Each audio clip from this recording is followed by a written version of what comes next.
Championship for Cadets. tere tulemast Euroopa meistrivõistlustele Tallinnas. Well, good morning and welcome to the first day of competition at the European Championships for Cadets. We're here in Tallinn in Estonia and we're about to get underway. You can choose the mat that you want to watch. Down on mat number 1 it's the under 50 kilo category, on mat number 2 it's the under 55s, and on mat number 3 it's the under 60 kilo category. We're watching the opening contest in the under 55 kilo category. It's Ilkin Babadze of Azerbaijan and he faces Andras Atix Andras of Hungary.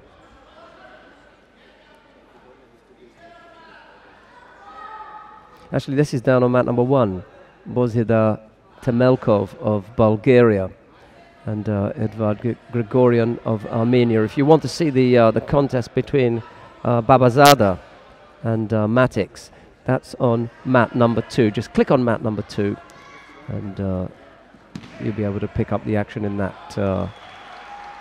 contest. Actually, you won't, because Babazada has just thrown Matix for Ippon. So that one is done and dusted over pretty quickly. The Azeri Babazada goes into the second round, and there is a second round here. There are a first and a second round, a quarter-final, semi-final, and then final. There are 32 competitors in that under 55 kilo category. No score yet between Temelkov and Grigorian. It's a nice big stadium here that they've got in Tallinn. Mercifully, they've got everyone on one side at the moment. It's Friday here, so maybe we'll expect a few more people in over the weekend, but opening day, still plenty of seats around, and it's only just 10 o'clock anyway, so can't expect too many people in at this time of morning.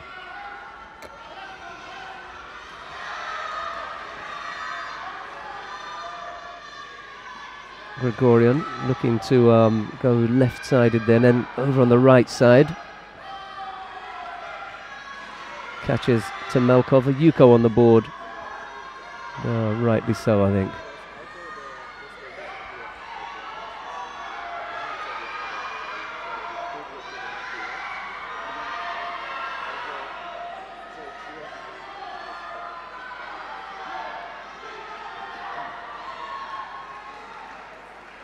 That will settle the Armenian a little bit. Getting the first score. Quite daunting, I think, to come into a big venue like this. And now a second score for Grigorian. Leads now with 2 Yukos.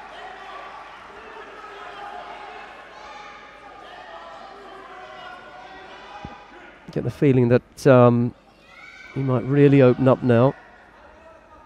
Feels confident. Temelkov comes back with an Ashiwaza that just brings him down onto his front.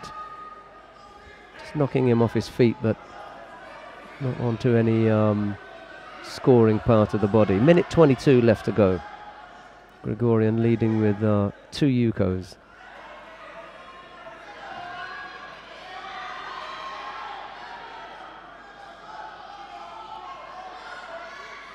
Grigorian again attacking on the left side, but without any success.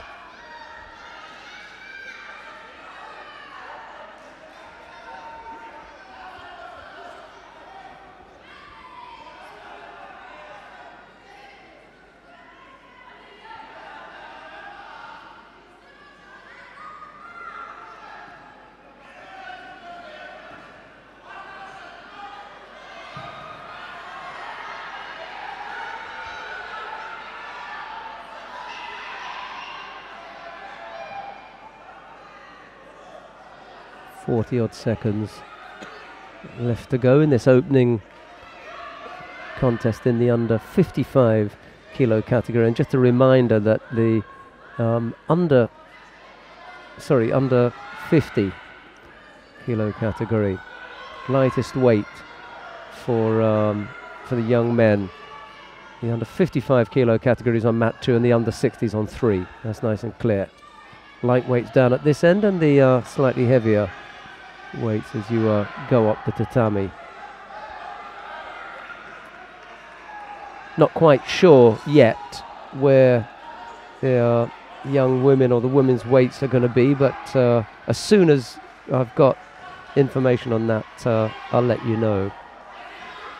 And there is a little bit of information below each mat to tell you who's coming up next, so that will give you some indication if you keep an eye on that. Last few seconds. 2 Yukos will be sufficient for Edvard Gregorian of Armenia to take the contest over Bozidar Temelkov of Bulgaria.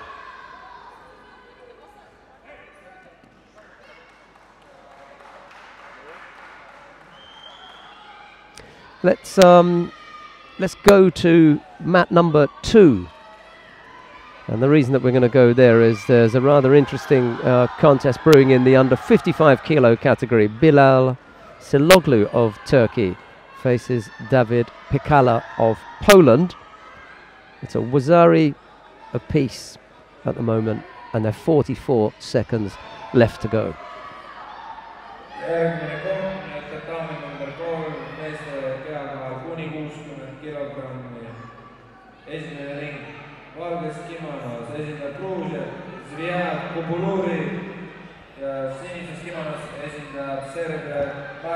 Half a minute, no penalties to either of the fighters. That's a nice sign.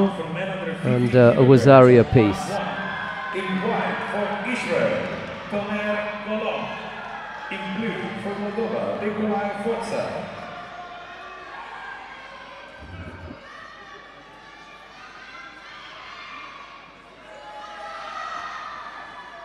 Siloglu thought about an Ugoshi attempt there.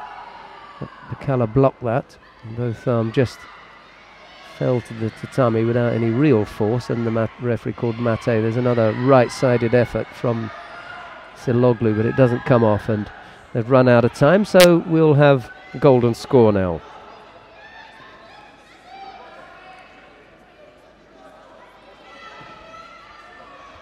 Just tidy their belts up, and then we'll get underway with the golden score period.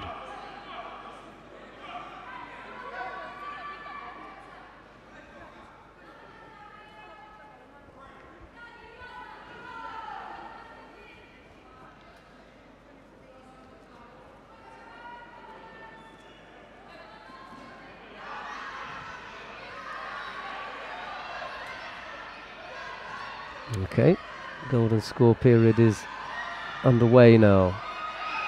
First attempt comes from Siloglu of Turkey.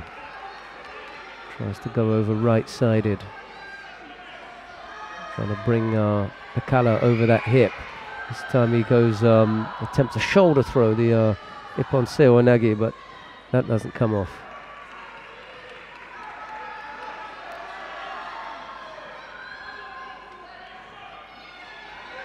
Pikala's going to have to be clever here. He won't want to give this up just on a penalty. He'll need to start attacking. Can't afford to get called for passivity.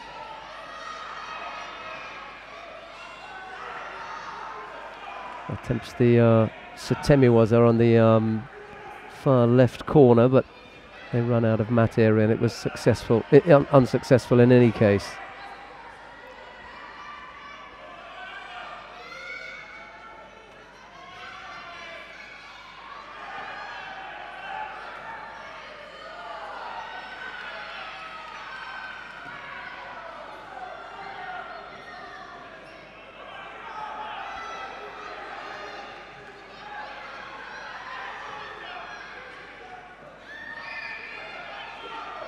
not moving his feet at the moment, Siloglu. That's why that hip technique is unsuccessful, or at least it's contributing to the failure.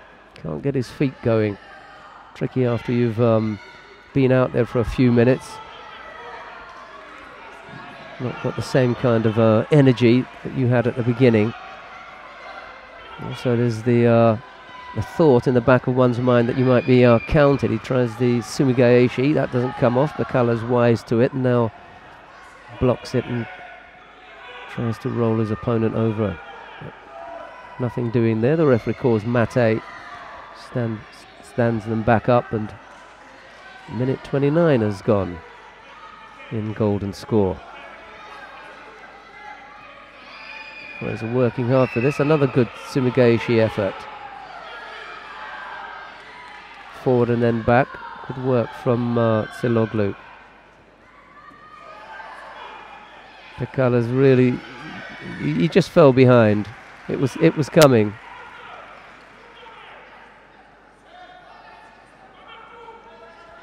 He picked up the passivity penalty,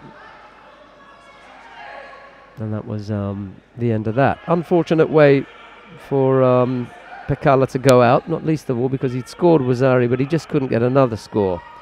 And Siloglu looked the more active of the pair, and he ended up winning out there. Siloglu it is who goes into the second round, and he'll face the number 1 seed, Ilkin Babazada of Azerbaijan.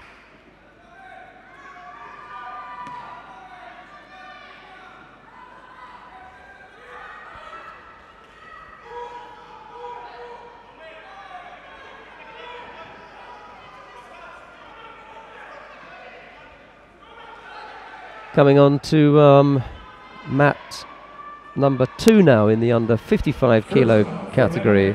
Twan van der Werf of the Netherlands.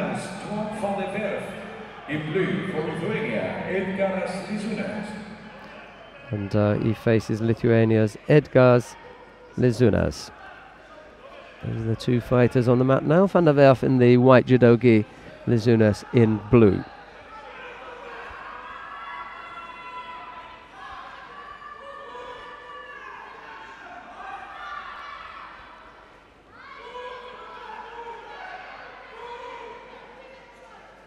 A little bit loose with that right-sided effort.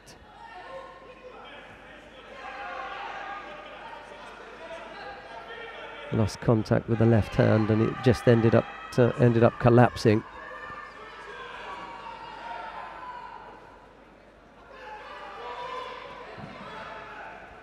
Right-sided Ochigari, but again, just that little bit tentative there. Not really committed.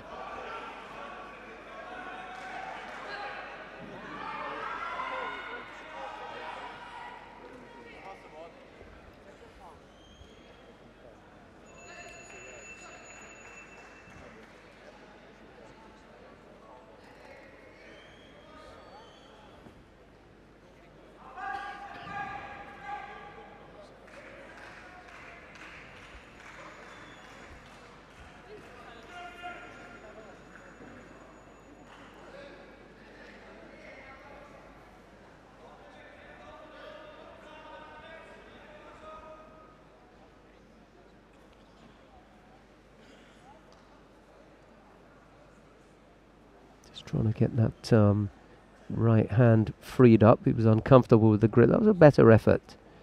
A better effort right-sided with the Ochigari. A little bit more committed there. How can that be? He just attacked him with Ochigari.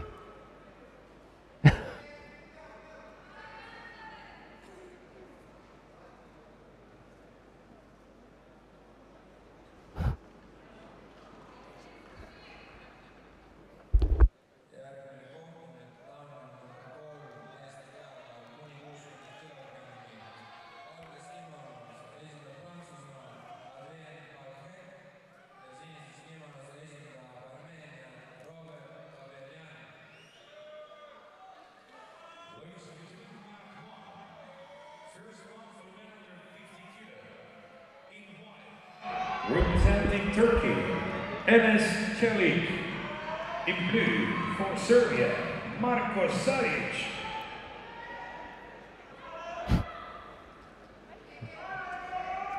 Lost for words on that one, I'm afraid.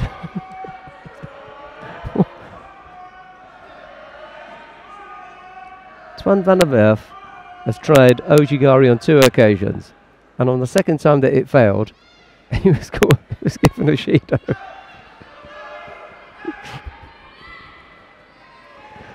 I think I'm going to start having to make a few notes here, and then ask the referees about it after the competition, and ask them what did I miss something.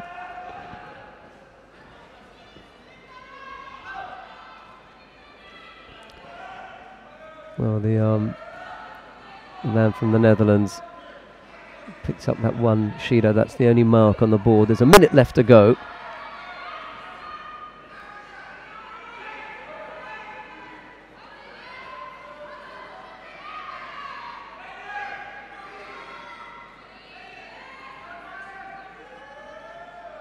That looked like a drop.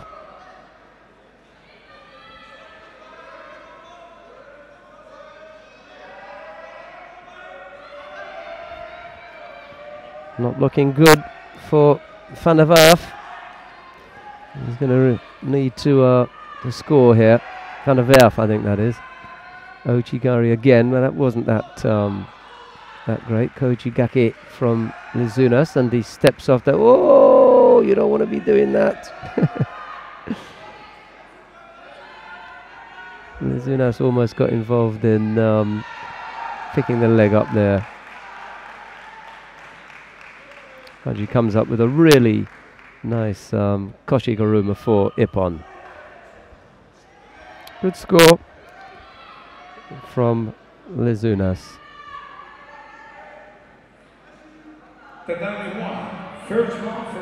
And it's the Lithuanian who goes just attacked him into the next round. Stay with us and we'll bring you more live action from Tallinn. It's the European Championship for Cadets.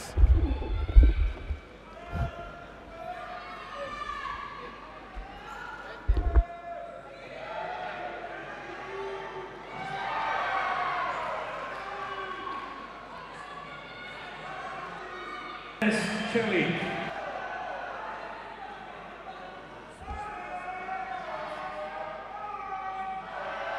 Representing Turkey, Enes.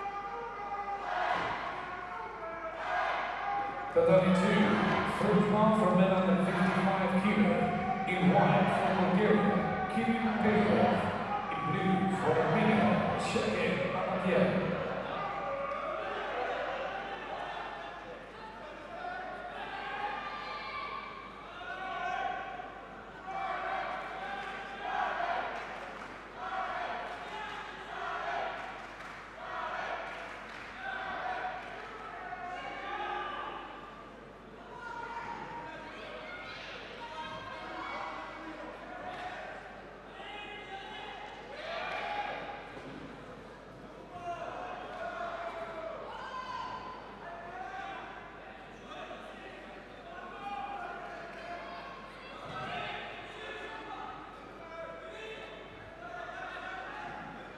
Go left-sided then over on the right side. Catches, go left-sided then over on the right side. Catches, go left-sided then over on the right side. Catches.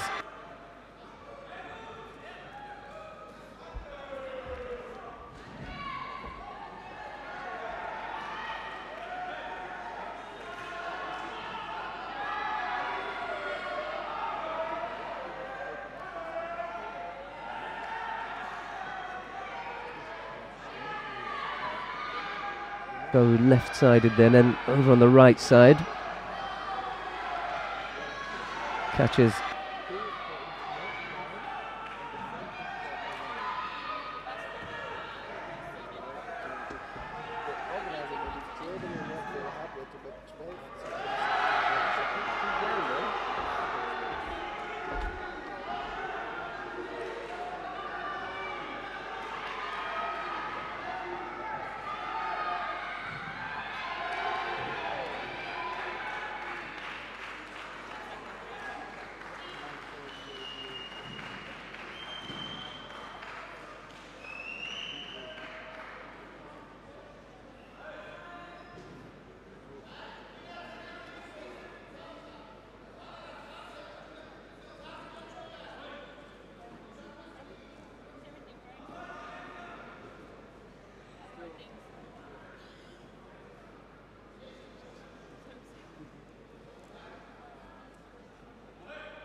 First one up for men under 50 kilo.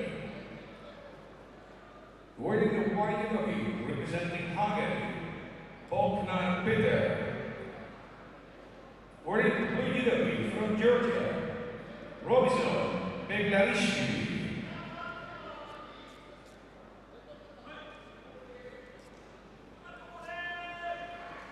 Järgmine kord, daami number 3, meeste keaga kuni 60 kilogrammi, valges kimonos esindab Soome Henri Tuurala, sinises kimonos esindab Läti Aleksandr Anikin.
Down onto his front, so that's why there was no score.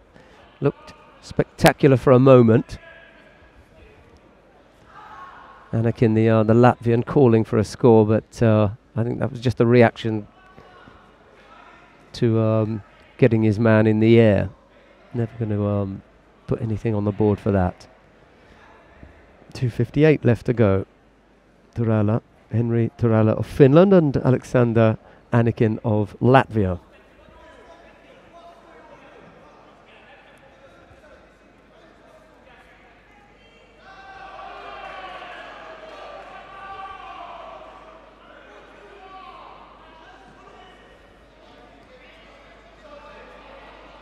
Toko Tomoenagi, again, close but onto the front, so no score. Got to do a little bit better than that if you want to get on the board.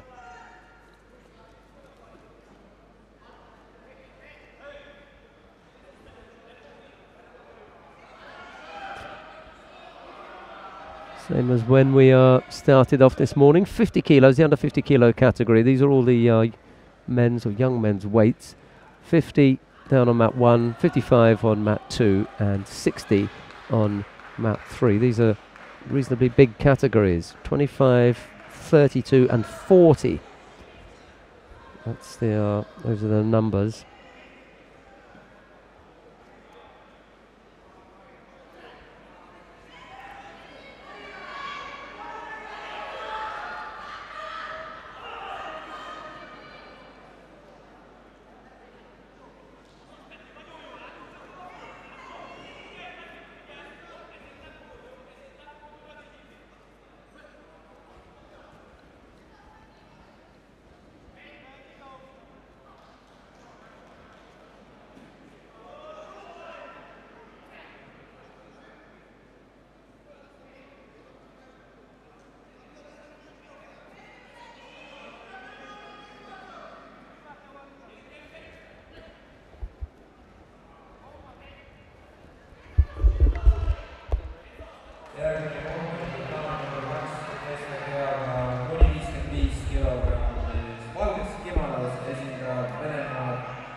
40 odd seconds left to go. Turala and Anakin.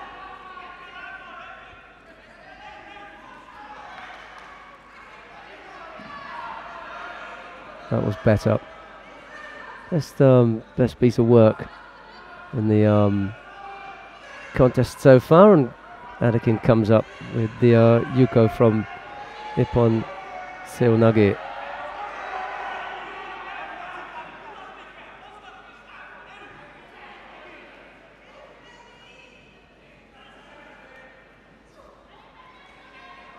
That's likely to be the winning score. He comes off the wrong side there. He won't score for that, but just needs to work well on the ground, and Turala cleverly standing up. He hasn't got enough time to execute a turnover there, so gets back to his feet.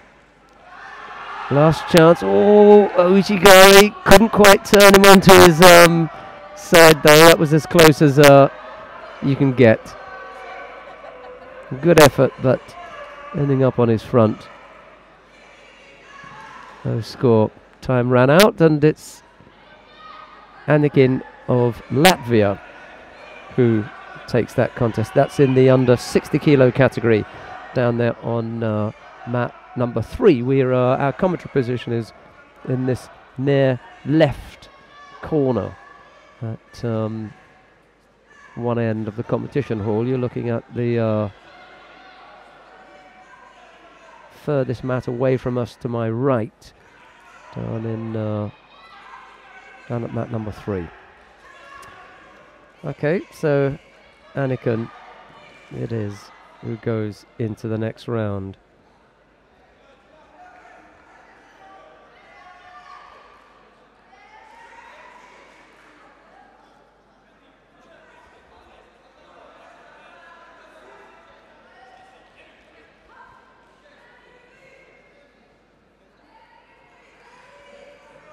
Järgmine kohtumine daamil number 3 kaalkategooria kuni 60 kilogrammi valges kimonos. Coming on to mat number 3 now, Yarin Menaged of Israel, and he faces Harutyun Demeshian of Armenia. Those are the two fighters taking to the mat now.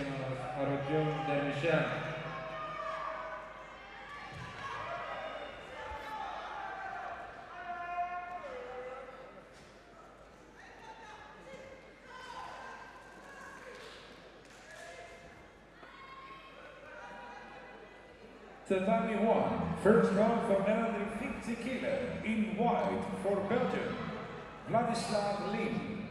In blue for Bulgaria, Yelislav Ivanov.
Big task now for the Mission. Wazari down.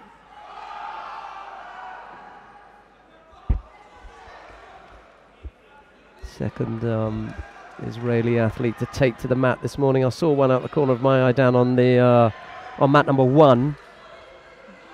As far as I can remember, I think he lost that. Yeah, Golom lost to Nikolai Focha of Moldavia early on this morning.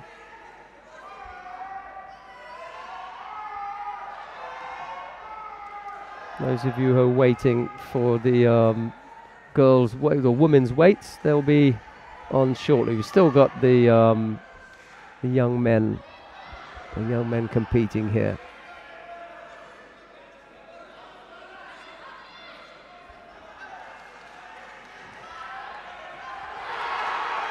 Mishan managed to come up with Yuko.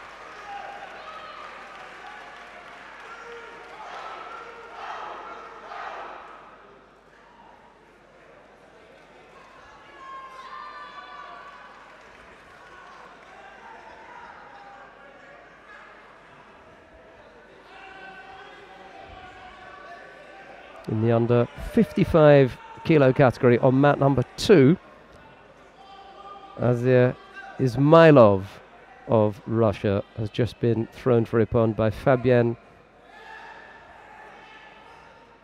Biagioli of France. Tempted to say Italy there, but may sound like an Italian name, but he's fighting for France. Fabien Biagioli. Elisabetta would probably claim him as a as an Italian, just from the surname.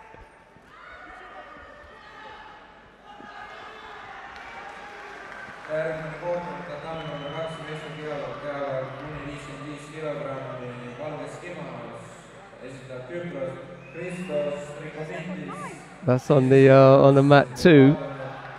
Christos Trikomitis, Maxim Leshik.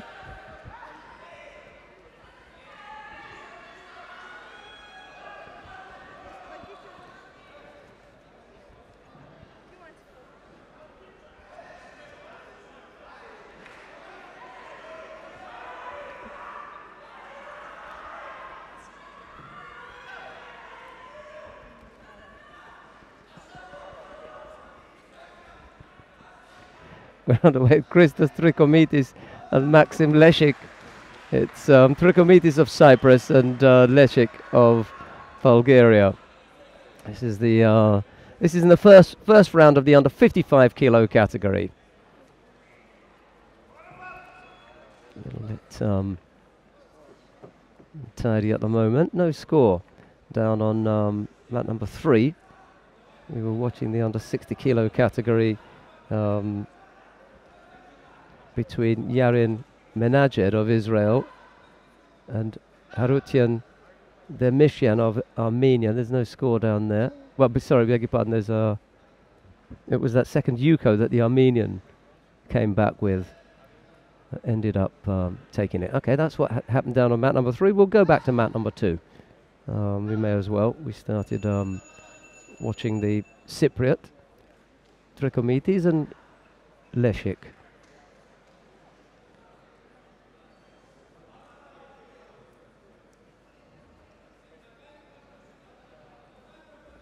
Järgmine kohtumine Tallinn number 3 meeste käega kuni 60 kilogrammi.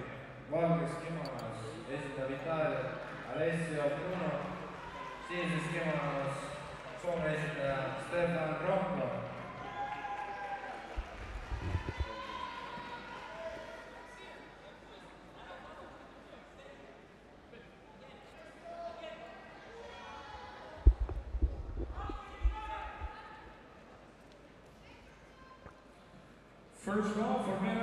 Wasn't a bad effort from Trikomitis. He tried to set things up with a little tap on the right foot, right to right, Kojigari, and then came across left-sided for that attempted Morote Seonage. Didn't come off.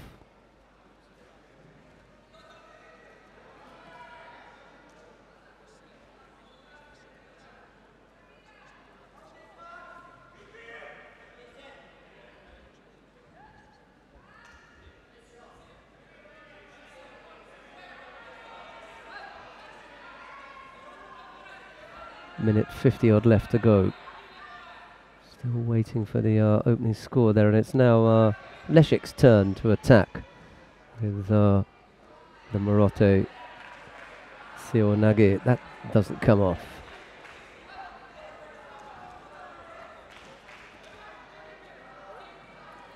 Just to let you know that the under 48 kilo category for women will start on mat number 1. Just managed to get Yuko there, just about. There's the referee having a good look at it. And he decides to give a Yuko. Belarusian leading Leszek now by Yuko.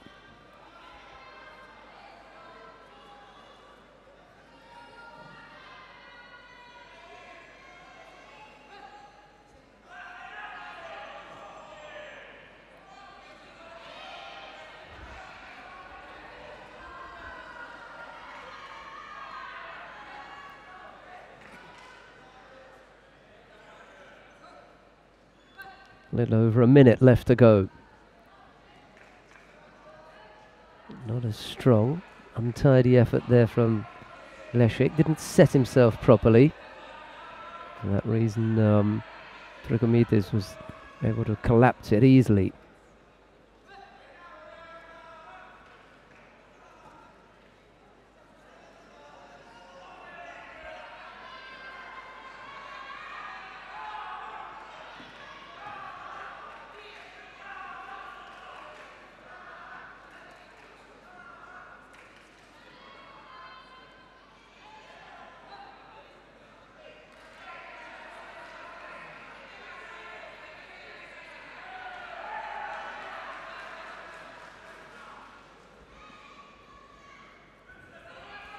Odd seconds left to go now.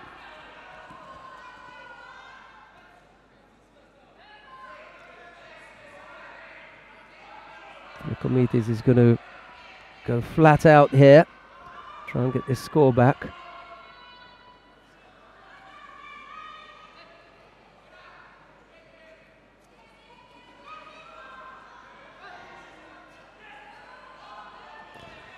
Couldn't quite manage it.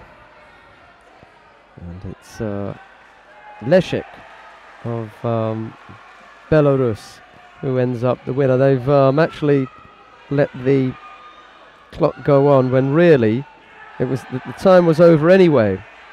It was over.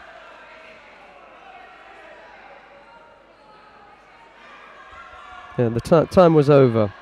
He didn't hear the hear the call. It's not going to make any difference to the outcome of the contest because Leszek had won. He had the Yuko. When they called the Osai Komi, he was the one who was holding Trichometis, so it really didn't make any difference on this occasion. A bit disconcerting had it been the other way round. But Leszek it is who wins on the back of that Yuko. Stay with us and we'll continue to bring you live coverage from the opening day at the European Championships for Cadets here in Tallinn.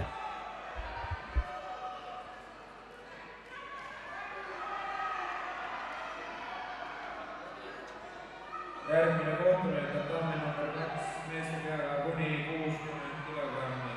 Valges kimonos esindab Kreekat Anastasios Kesidis, sinises kimonos esindab Küpros Harillas Hadžiadamu.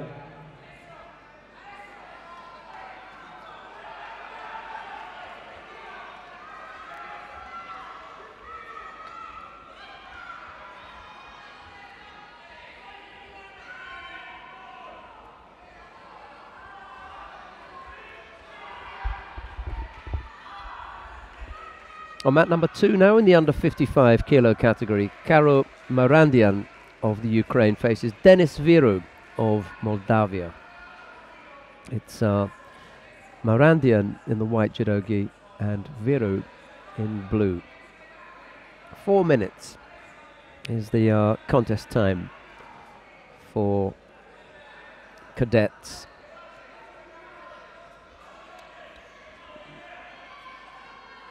good time. There's some talk about whether it should be longer, but I think 4 minutes is pretty good.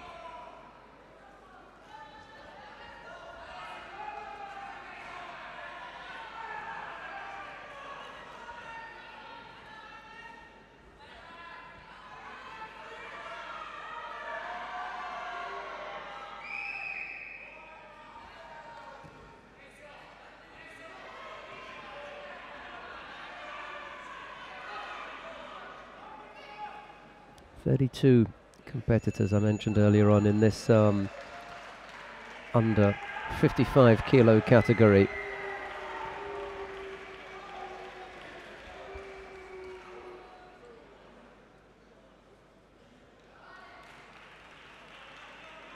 The young men.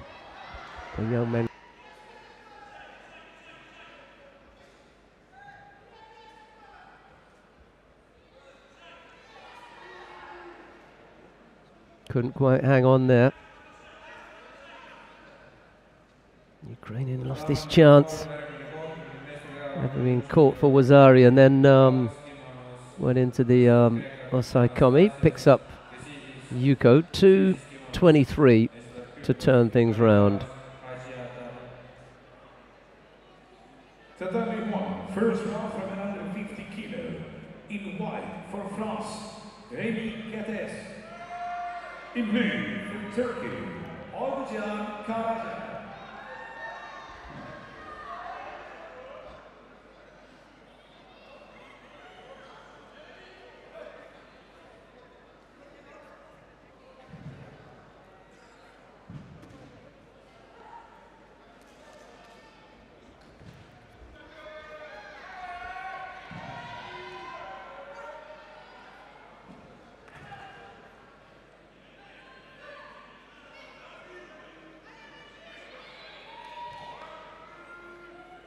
Well, they must have had a look at the Moldavians' score, the Wazari, and downgraded that to Yuko. So it's a Yuko apiece now. Things looking a little bit better for Marandian.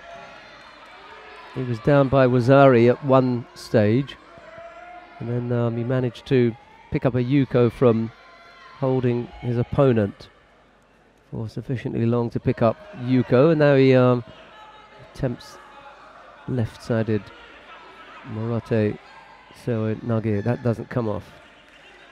Minute 40 odd left to go.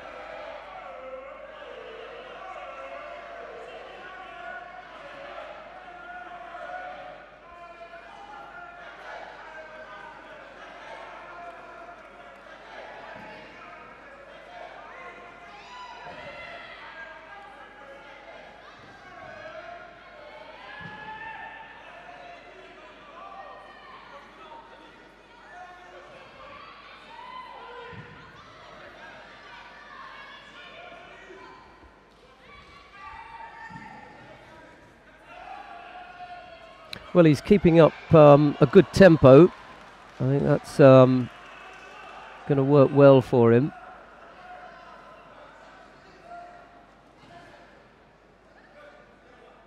Since he gave up that Yuko score, he's been the one to look the most positive of the pair.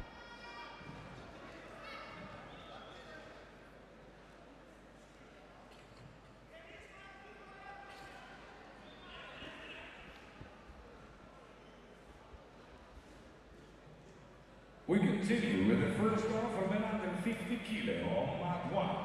It's time to work in white representing Lithuania, Davidas Hercules. And in blue, his opponent from the Netherlands, Owen Corsilius.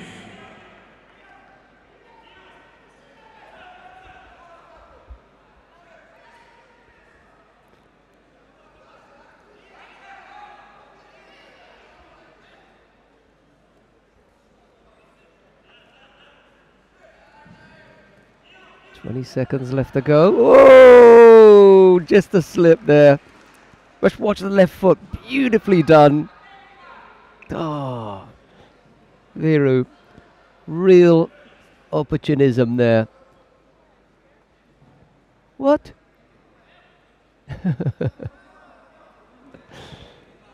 I thought they were thinking about cancelling that. That was really good.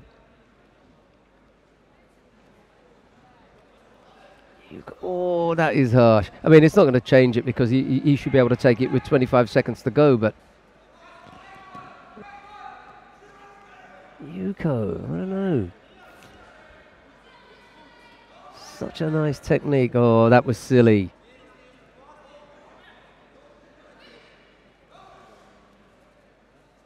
He was lucky to get away without being called for a drop there.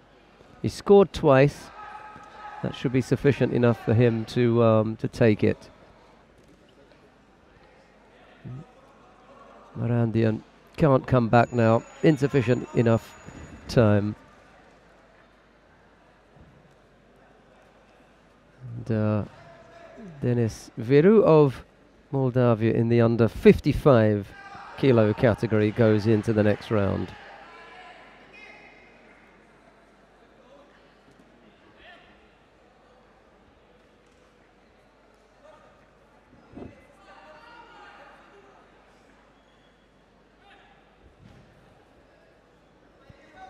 Stay with us for more live action from the European Cadet Championships in Tallinn.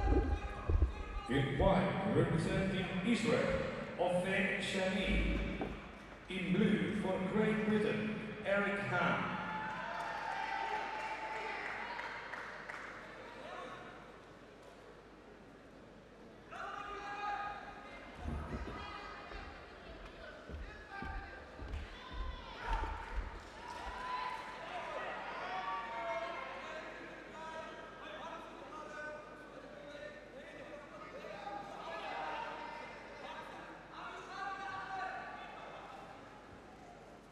Järgmine kohtumine võtab daamide number 3 meeste kehal kuni 60 kilogrammi. Valges kimonos Venemaa esindaja Aleksandr Kulikovski, sinises kimonos Šveitsi esindaja Marko Papa.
Shani is the fighter picking up a second penalty this time.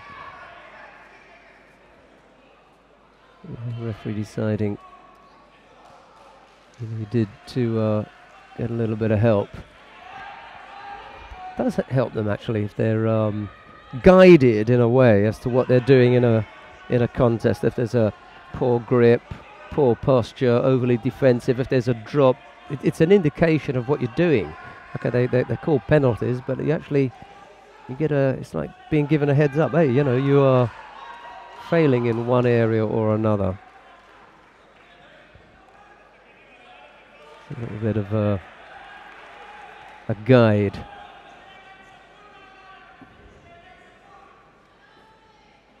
No score yet though, just as I say, the 2 penalties that Shani's picked up.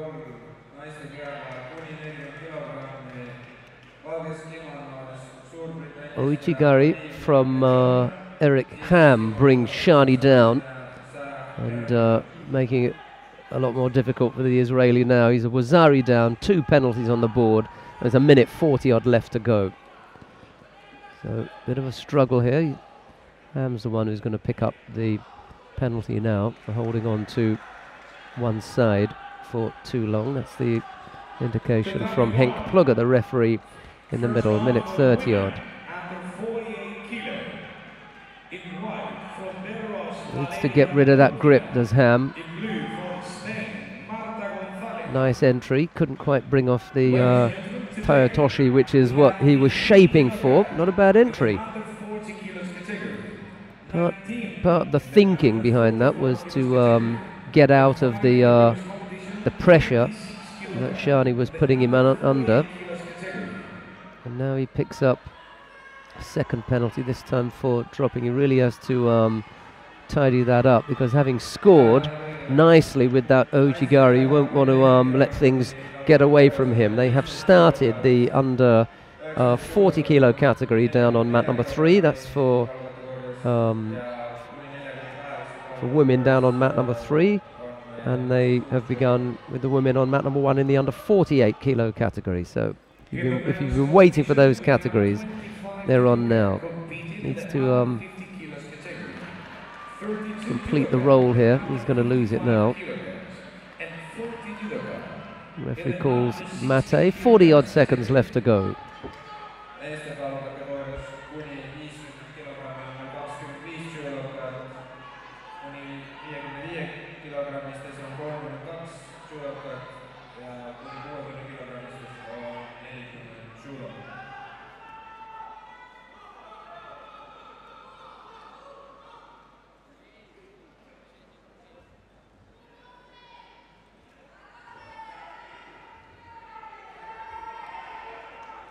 First round for the women under 48 kilo, tatami 1. In white, representing Germany, Jana Ziegler. In blue, for Georgia, Salome Marziani.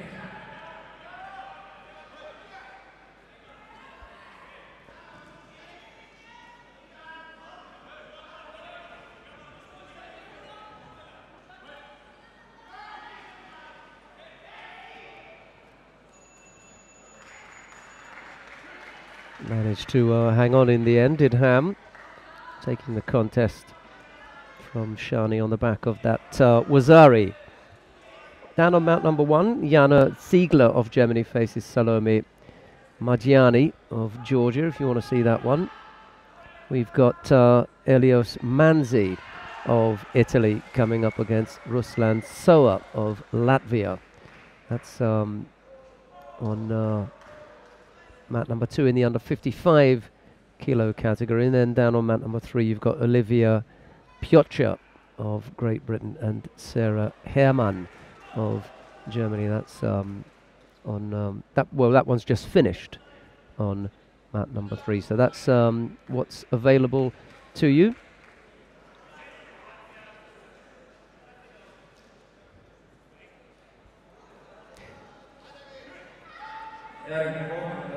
Both fighters have scored Wazari. We weren't here to see the scores, but let's finish off watching Jana Ziegler and Salome Marziani. Just to remind you, if we're going to be jumping around and you'd rather watch a particular category, then you can see where the categories are and who's fighting. You can see that just below that on that list on your screen. So if you want to go to mat number 1, you can do so, or mat number 2 or mat number 3. There are 3 mats here, or you can stick with the commentated channel, and then when we jump around, well, you end up following us, but it's entirely up to you. You don't have to stay with us. 240 odd left to go. A Wazari apiece, and this could be interesting here. Ziegler and Marziani.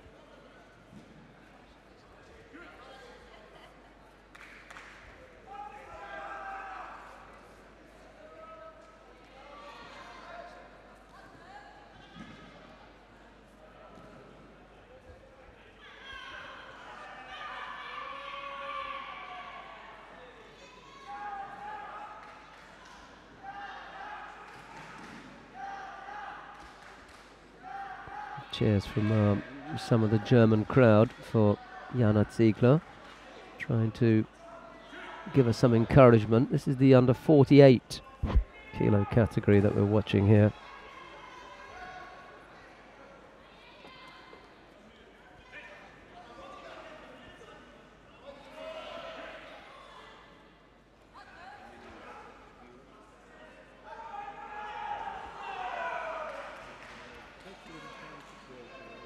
Margiani comes up with the big score.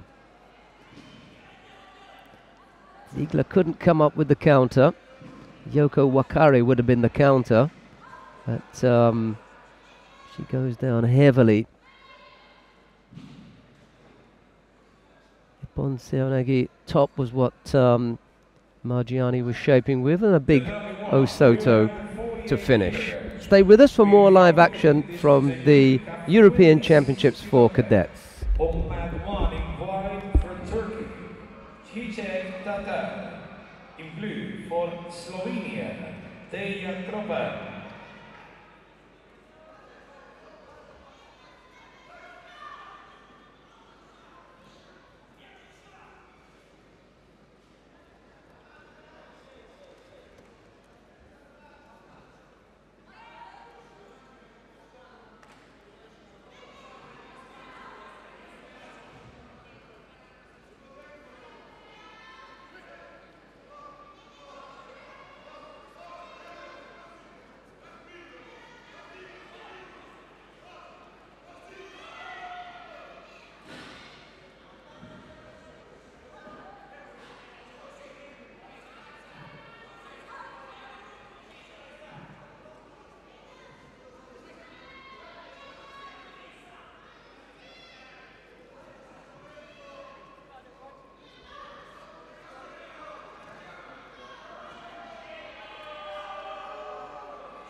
First half for women under 40 kilograms, Tallinn 3.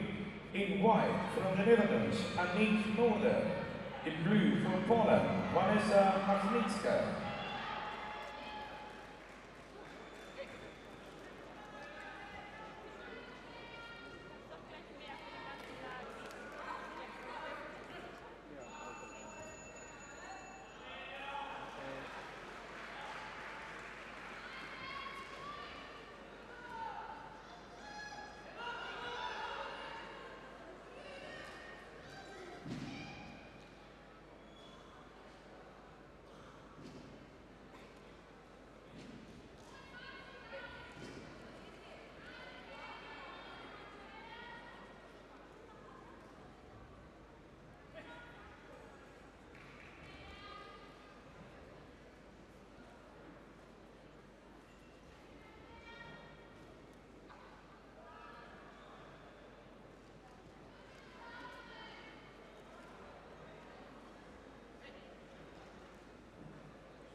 First round for men under 55 kilograms, tatami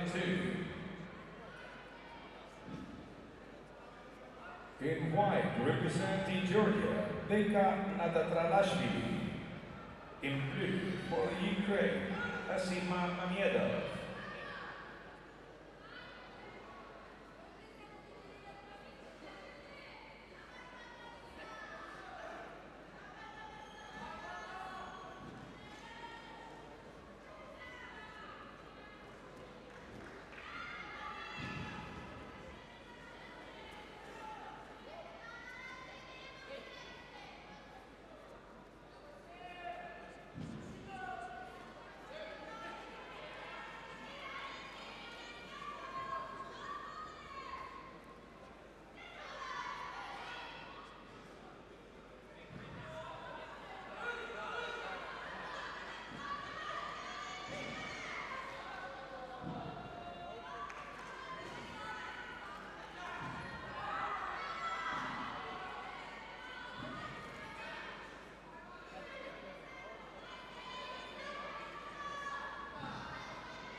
Turkish fighters, well, the Turkish team can normally be relied upon to send some strong, lightweight female fighters. Çiçek Tatar of Turkey in the under 48 kilo category here, just narrowly shading that from Teja Tropan of Slovenia.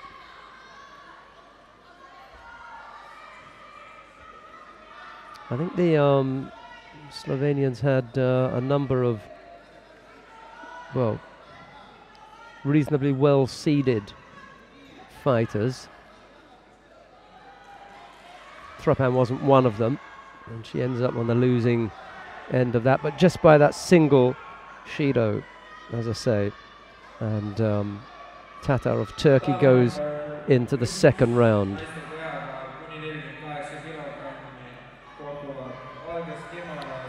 We've been going for just over an hour. Now we're still getting through the first round contests of the women's under 48 kilo category. Under 40 is taking place down on mat 3. We're down here on mat number 1, and the next contest is Genevieve Burgess of the Netherlands, and she faces Bettina Temelkova of Bulgaria. It's Burgess in the white judogi and Temelkova in blue.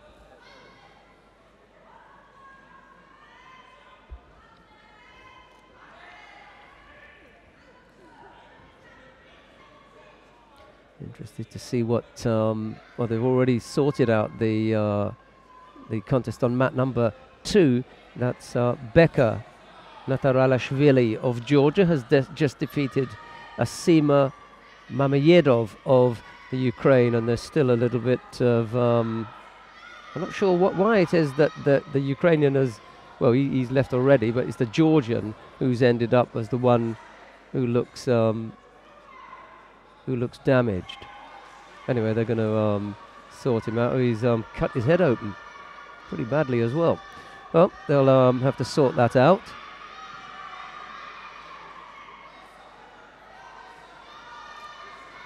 Let's have a look and see if we can get him some proper attention somewhere.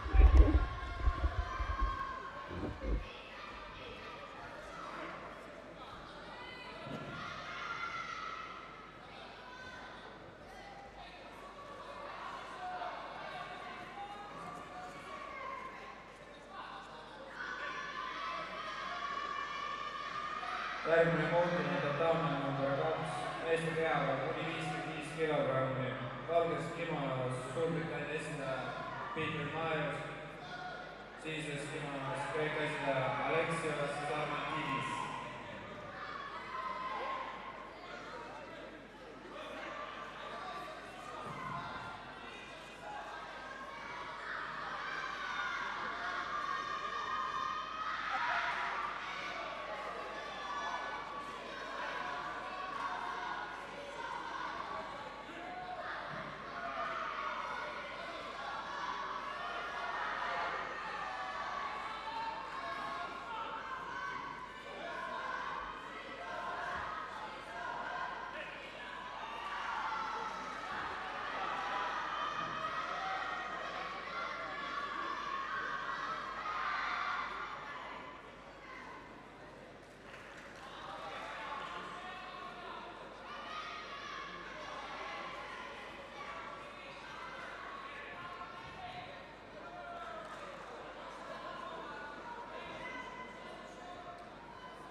Järgmine kohtumine totaalne number 3, naiste kehaga kuni 40 kilogrammi, valges kimonos Aserbaidžaani esindaja Leila Alijeva, sinises kimonos Saksamaa esindaja Jana Šefov.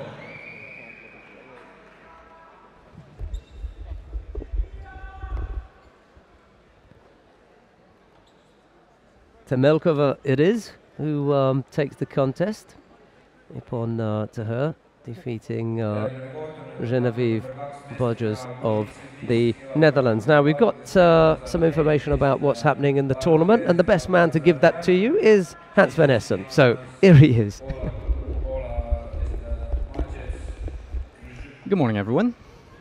Ladies and gentlemen of Mat 1, first round for women under 48 kilos. So that gives Sheldon a little break. That's good for him and good for you actually, because he's going to find all the stories available from the youngsters. And good time for a pit stop. Meanwhile, I can inform you what you can find online at the EGU homepage. Of course, there are two events this week. One of them is really EGU, and you're looking at it at the European Cadet Championships. The other one is Mersin, which is the Mediterranean Games. Also, we cover that a little bit, so you can at least find the results on the website once they've started. But there are some nice things here. What I've seen so far is actually the coaches. Not only the judoka, of course, you follow your own favorite judokas, but also the coaches. It's quite nice because there are some really famous ones. I saw Josef Krnac of Slovakia. Maybe it's a long time ago for you, or you didn't realize, but he won an Olympic silver medal in Athens in 2004. And actually from that same championship, maybe you remember the final of 2004, where a very young Ilias Iliadis, he just was 18 years. Actually in 2004 he won the European title at the age of 17.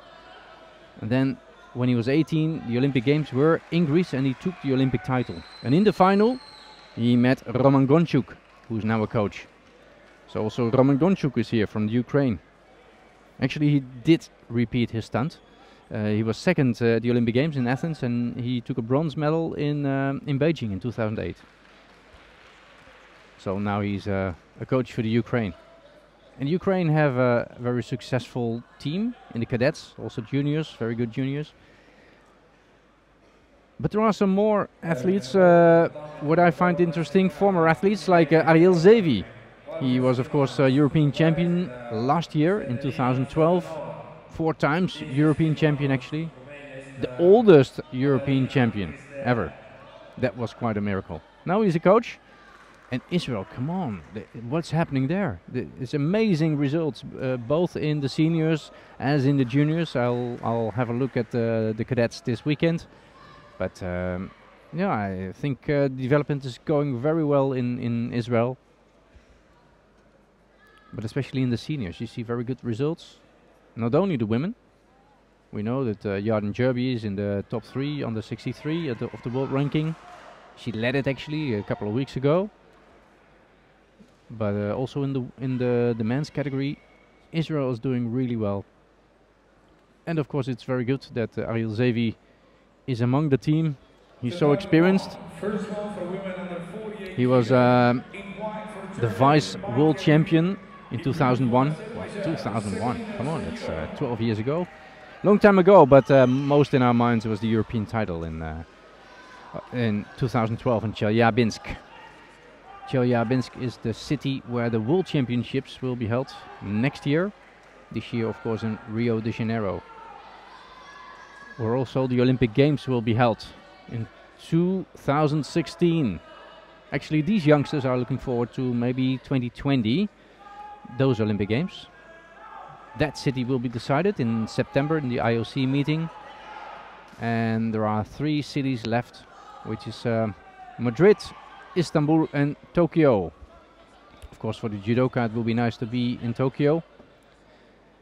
But I think also the European cities have some chances to get those Olympic Games. Madrid is bidding for the 3rd time. They were really close 4 years ago, but then Rio got it. And we're all quite happy with Rio so far. It's the first time in South America that the Olympic Championships take place there. So I started with these big coaches. I meant Josef Krnac of Slovakia, Ariel Zevi, Roman Gonchuk, but we also have György Tenadze of Georgia. He was Olympic medalist in 1988. Many of you haven't been born in that time, but anyway, he's an Olympian, a good Olympian. Same counts for Alexander Jackiewicz from Latvia, not so far from here. 1980 he won Olympic medal.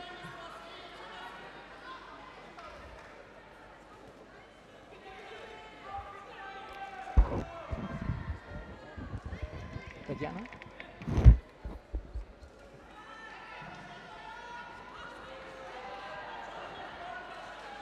And of course from this region, Alexei Budulin, he's now the new head coach of the seniors from Estonia, and he was 5 times Olympic or 5 times European medalist and European champion in 2001. Maybe a long time ago for you, but now there are successful coaches, some in the seniors, some in the cadets. But it's good to see them. Also Irakli Tsirikidze, he's actually the biggest name, coach for Georgia now. And Tsirikidze was the Olympic champion of 2008 in Beijing. and the world champion of 2007 in Rio de Janeiro. So we look forward to get back to Rio de Janeiro this year, 2013, in August. I'm really looking forward to the under 70 kilo championships. That will be a good championship because we've got a couple of good ones. Now Kim Polling is really ruling. De Kos is really eager to win the world title. So that can be really good. And also the girls from, well, the women from South America, like from Brazil, Colombia, and of course Kayla Harrison from the US, the Olympic champion on the 78 kilograms. She's gone back to under 70. You never know if we see a surprise of Oskar Zulnir. Maybe not in Rio, but maybe later this year. So that can be interesting, this category, under 70 kilograms. Europe has 7 Olympic champions. That's a lot. 29 medals from Europe, so we can be proud on that, but we can be even more proud if we keep them. Let's see how it goes at the World Championships in Rio. If you have a look at the website, you can see some new developments from the EGU. You may know that I'm the media director of the EGU, so I'm responsible for this website, so that's why I fill you in with some information.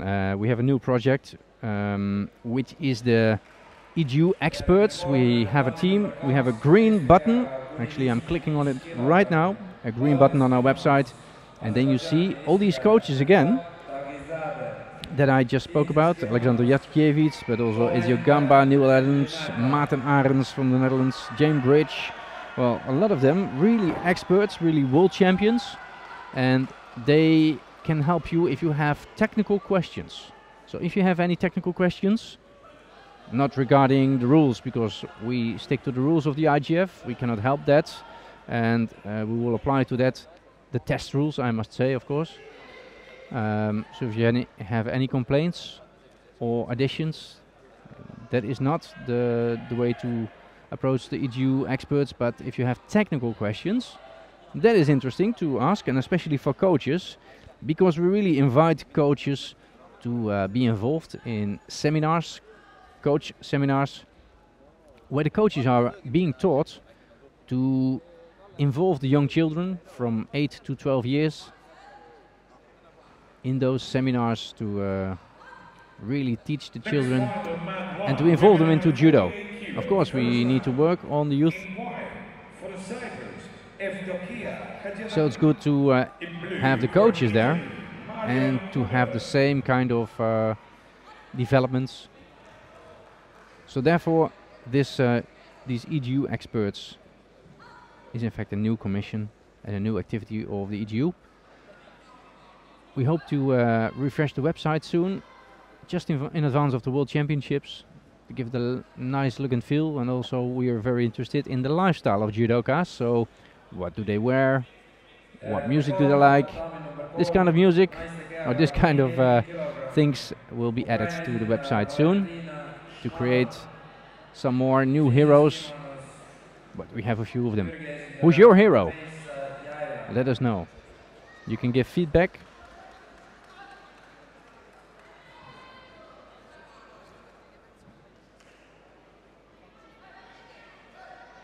What I see so far is that also the smaller nations, and we have a few, let's say, smaller nations from the Baltic area, they're doing well. Let's say including Finland, but also Estonia, Lithuania, Latvia. I saw some good wins by the cadets.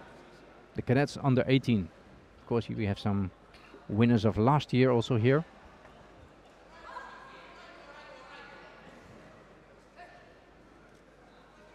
But it's quite a circuit. If you see how many participants there are at these, I think there are 10 European Cups for cadets. There are a lot of participants. Some really good tournaments. The last one was in Berlin in May. And if you win a medal there, and apparently you are in shape, then you have a good chance to take a medal here. But this generation has a little bit luck that their stay in the cadets division is prolonged for 1 year. Anyway, I would be glad if you visit our website, edu.net. Obviously, we have our Facebook. Visit it, like the Facebook, but most over, like the photos, the activities that we have. We do a lot. Some new pictures. Currently, we're making a new video with highlights. You can see that highlight in our YouTube channel, but for sure we will tease it on the Facebook.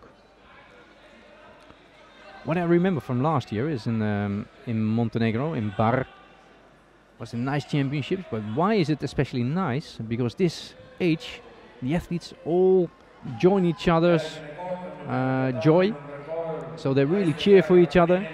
And we have a French team. I must say hello to them because they're doing really their ultimate to cheer for their own athletes, and it's really nice for the atmosphere here. You will hear them later on in the broadcast.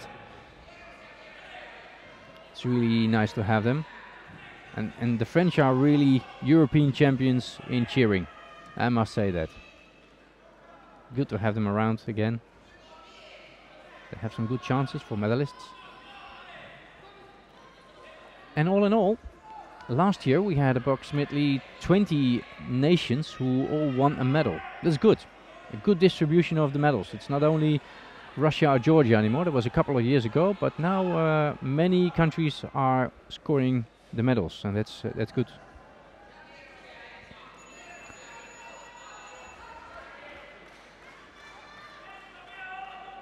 All right. Meanwhile, your usual host, your well-trusted voice, Sheldon Rooks, is going for a little walk. Well, let him do it. We're joining ourselves with the juniors. In this case, Evdoki Haji Damu of Cyprus. But of course, we expected this victory of Marion Huber of Italy, one of the favorites in this category, under 48 kilograms. It's not a very Italian name, Huber.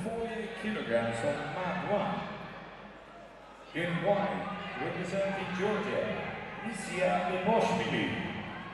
yeah, it's a busy time. You think that was my personal feeling after European Championships. Okay, there's a little break, but no, there is no break. EGU goes on and on, 70 or 80 events per year, and then even excludes seminars, the ones I was talking about, seminars for coaches, seminars for teachers, a lot of activities. But also the IGF agenda is getting much more full. Sheldon actually just came from Miami, the Grand Prix.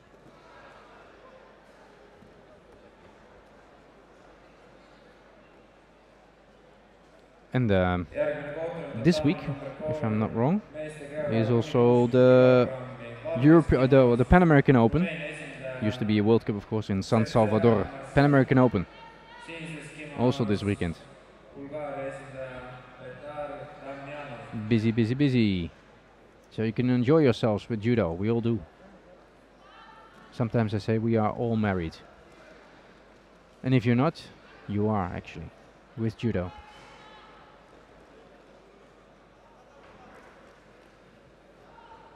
You can switch to the channels, of course, but in the moment we are looking at Mzia Beboshvili from Georgia and Zestina Kutkaite. I can tell you all about it, but in that case I would also go to Judo Insight. We saw a nice judo. Now Beboshvili is leading. And that's nice, because we see a female Georgian judoka. And they're coming up. They're not so bad either. It's good to have them. Also from Azerbaijan, that area, usually they didn't send in their female judoka. It was not very common, but now they are. Beboshvili is Tatami 1, the main channel you're looking at now. If you want to switch to another match, go ahead. We have Netherlands versus Switzerland on Tatami 2 and Romania versus Bulgaria. Enjoy the broadcast for the rest of the day. I'll hand over the microphone to Sheldon Rooks in a few minutes. Meanwhile, he can fill you in with everything he knows. And that's a lot.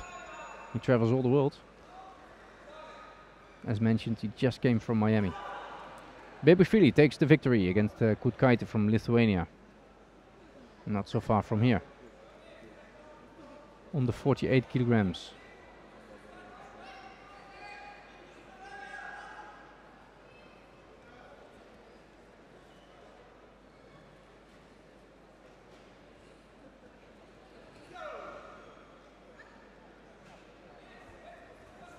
Let's have a look at this category. Reka Pup is the one who's highest seeded in this championship from Hungary. Yeah, she's really good. Coached by Akos Braun, world champion. For sure that will help. First round for women under 48 kilo, tatami 1. In white from Sweden. She seems to be the favorite. Also Maike Riel from Germany For Turkey. is a strong one. Marion Huber we just seen.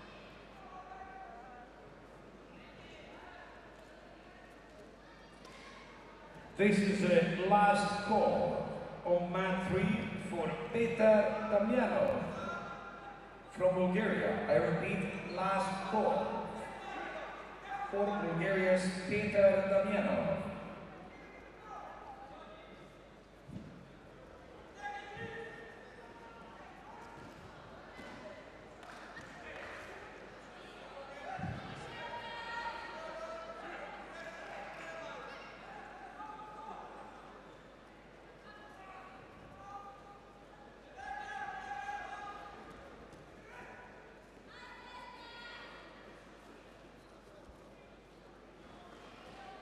Later on today, I expect in approximately 2 hours, we will post some pictures, the first pictures of the action so far today.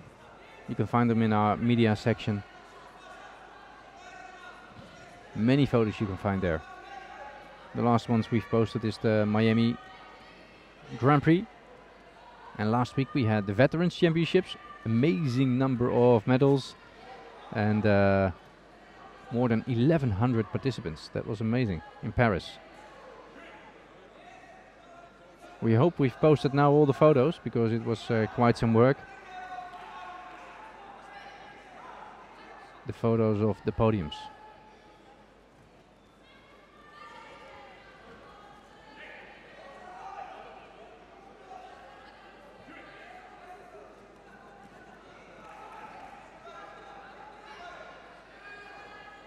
If you like to see some historic videos, now Einstein is taking the win, or Korkmaz. Korkmaz is taking the victory here for Turkey against Einstein from Sweden. If you want to see some historic videos, click on our homepage banner. On the top you can see a button judo video, completely in the top, below the login. If you go to that, you can find many videos. So you can find your opponents. I must admit that not all the cadets fights are there. Mainly the seniors, but also these big championships.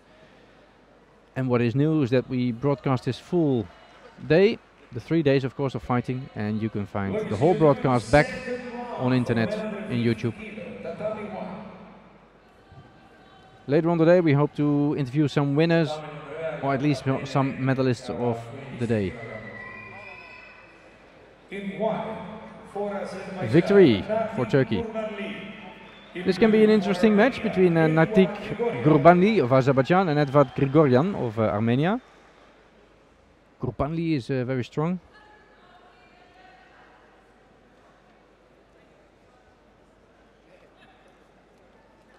He won the European Cup in Bielsko-Biała, Poland. And he took a silver medal at the European Cup for cadets in Antalya. Gurbanli.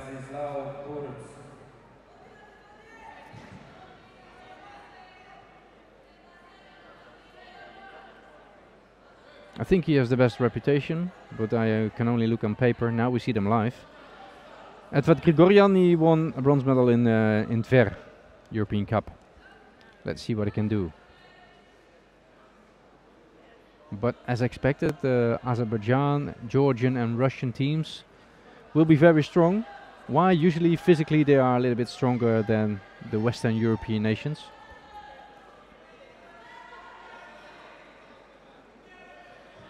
But also the Italians, especially the men, they have a good team.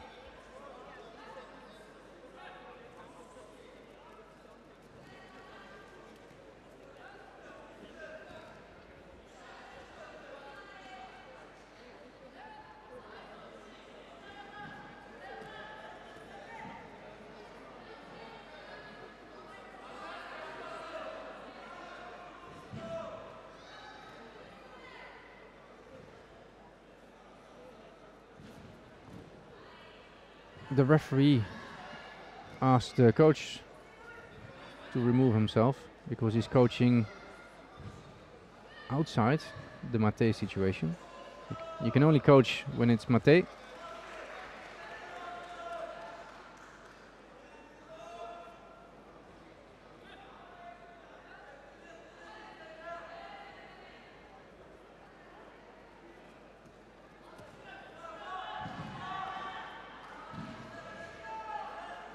So far we've seen some attractive scores.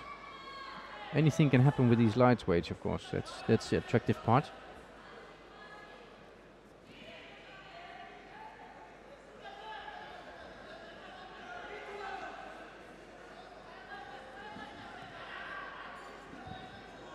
Järgmine kohtumine Tallinn number 2 meeste kehakaal kuni 55 kilogrammi. Valges kimonos Moldova esindaja Daniel Izvorjano. Sinises kimonos Serbia esindaja Filip Jovanovic.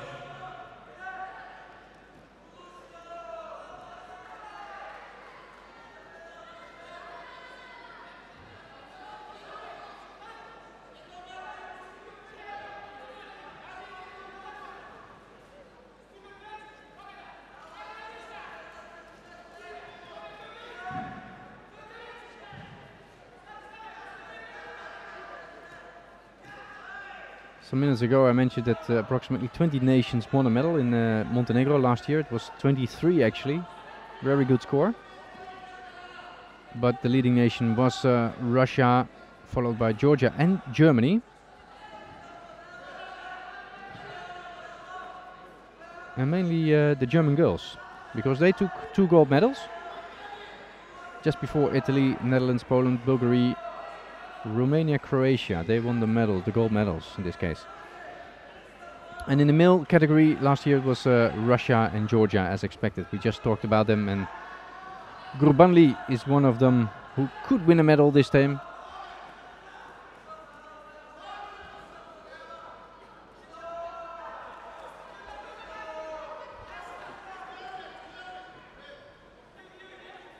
So let's see if Gurbanli can take this match against Grigorian. I'll hand over the commentary to the expert Sheldon Brooks. He's back from his little trip, not only from Miami but also around in the hall. Sheldon. Thanks very much, Hans. I'm sure we will go over some of that information if you want to leave it here, just to make sure, because we may have some questions. If not, get a copy.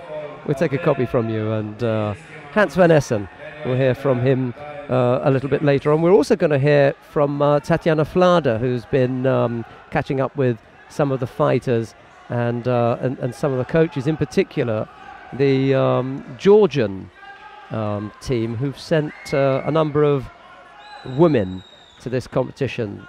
I don't think it's any secret that the Georgians are not normally known for sending big women's teams, but these are the cadets, so they're beginning to develop a program there, and we'll hear from Tatiana Vlada about that. No score yet between Gabanli and Grigorian. Another big Azeri-Armenia matchup. Always pretty tense stuff. Grigorian has picked up 2 penalties, and unless he can come up with a score, well then it'll be Gabanli who will go into the quarter-final.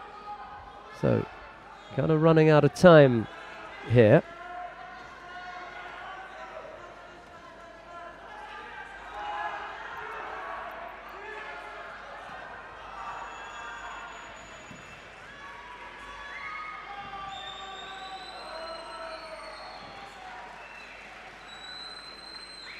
Well, we did run out of time, unfortunately, for Grigorian couldn't come up with a score. The 2 penalties have done for him, and it's Gurbanli of Azerbaijan who will go into the quarter-final. We'll see him again. No way back, unfortunately, for Grigorian at this stage. Needed to get into the next round in order to have any chance in the repechage. But his day's done, I'm afraid.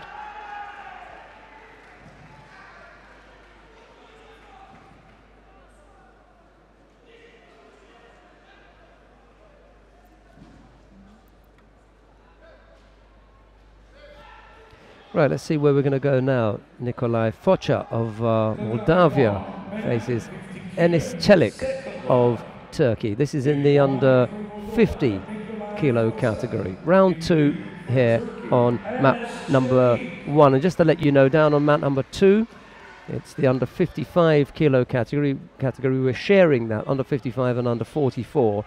And then on mat number 3, the under 60 kilo category is shared with the under 48 kilo category. Okay, we're underway with Nikolai Focha and Çelik Enis. We're going to hear from Tatiana Flada. She's got some news about that development program I was telling you about that the Georgians are involved in. Tatiana, here, take this one. Yes, so hello. We, as everybody knows, the Georgians are very strong in judo and have a long tradition with the judo men, but we rarely have seen any Georgian women competing, and there are actually 5 girls from Georgia competing in this tournament, in the Cadets Championship, so it's a step forward. And we just talked to Georgi Tinadze, who is a coach and Georgian coach and development and responsible for the development program in Georgia, and he just told us that they are now sending more girls to competitions, and this is very important for the development. And when they go to the European Cup, they stay on for training camps, for example. So, and he said they are training with girls from Azerbaijan and Turkey mostly, and this is also, as everybody knows, very important that you cannot stay just inside your country. You have to go outside, and they said there's not much tradition in Georgia, and because not everybody sort of approves of Georgian women doing judo. That's what I heard before when I asked why there are no women, and he said yes, there are some people that sort of don't really approve of that, but he believes it's time for Georgian women also to come on in judo and to start. Yeah, we have seen Salome Markiani, who beat Jana Ziegler and is now in the quarterfinal. And he actually pointed out for tomorrow we have a very strong, the top seed girl. So it's Mariam Yanashvili, we will see in the -52. She's a top seed actually, so there she's already has had some success. And he said that, yeah, we just need to develop the women's judo as well. It's not possible that we only have the men. And it's very good to hear. And we're looking forward to seeing the Georgian girls competing. Right, thanks very much for that, Tatiana Flada. We'll look forward to hearing from you again with whomsoever it is that you're able to catch up with. Right, back to the action now. Oh yes, Çelik leads by Yuko.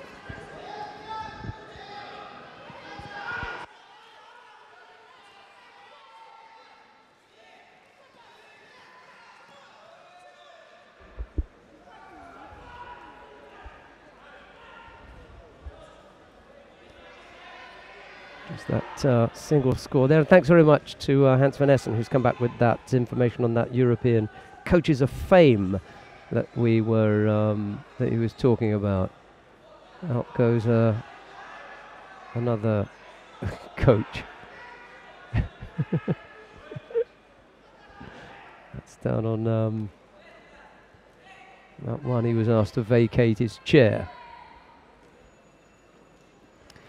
It's possible that they are not as up to date with the way that the rules work, and they continue to coach throughout the contest. Well, that rule stands for cadets as well. No coaching whilst the fight is on. You can coach during the mate, and a few coaches falling foul of that so far today. No problem, he can take his seat in the stands and he can shout from there.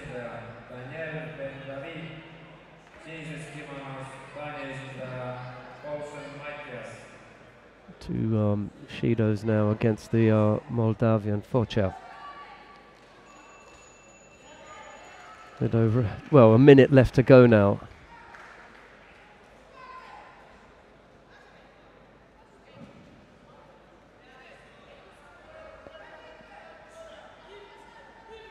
Marija Vukovic of Serbia has just been defeated on mat number 2 in the under 44 kilo category by Victoria Schumann of Austria. The Austrian winning out over the Serbian on that on the adjoining mat. Second score now for Celik. He extends his lead. Nope, they've decided not to allow that Yuko, so just a single Yuko separates this pair with 20 odd seconds left to go. Caterina Costa in blue for Italy, Elisa Adrasti.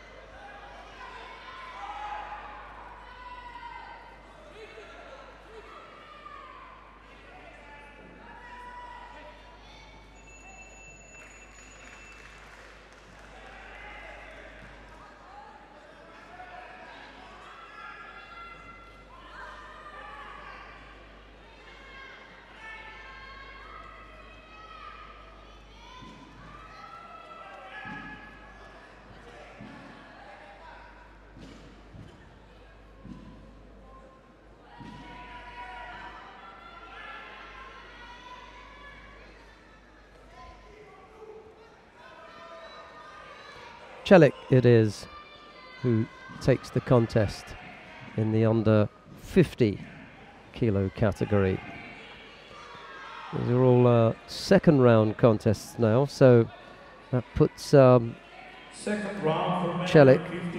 into the quarter-final. Representing Belgium, Jure Verstraeten. In blue for the Netherlands, Matthijs van Harten. Coming onto the mat now, Jure van Straeten of Belgium faces Matthias van Harten of the Netherlands. That's the pair on mat number 1 in the under 50 kilo category. Down on mat number 2, Caterina Costa of Portugal faces Elisa Adrasti of Italy. And down on mat number 3 in the under 60 kilo category, Daniel Ben David of Israel faces Ferre Poulsen Matthias of Denmark.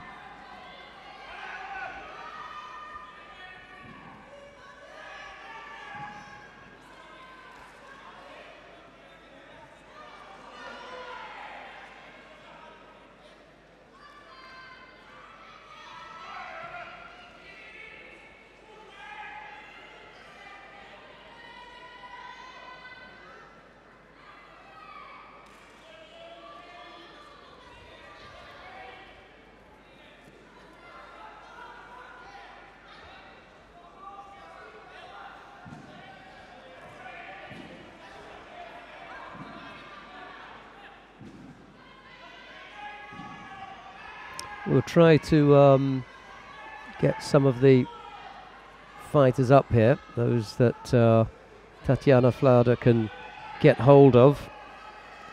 She speaks about 6 or 7 languages, so she wouldn't have too much trouble in conversing with most of them. French, Russian, German. She She should be reasonably okay.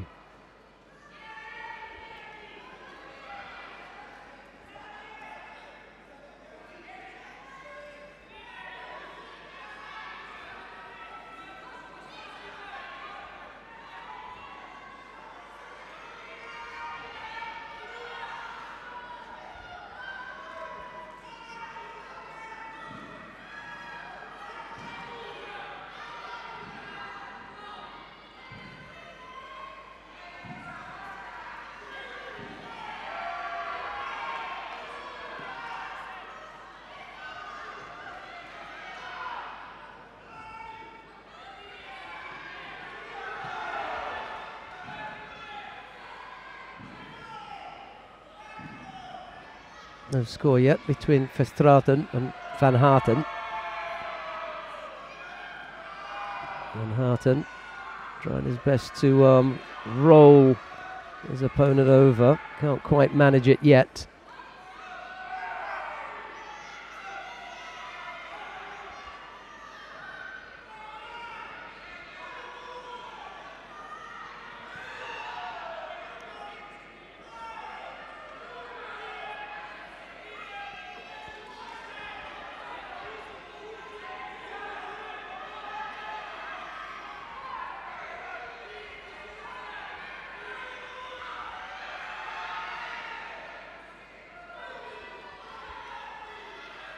Tried to go low right-sided there, just missed out.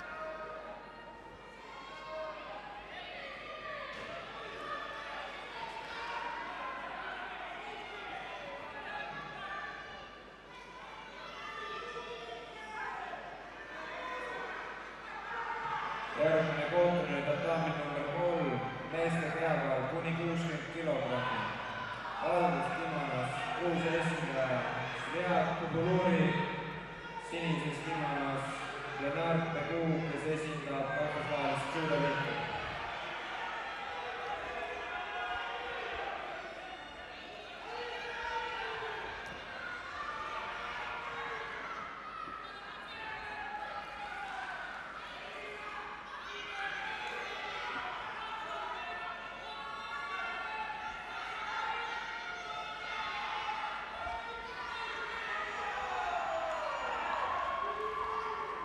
Good effort there from Van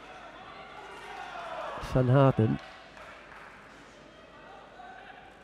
It's Verstraeten who has the one Shido against him. No score yet.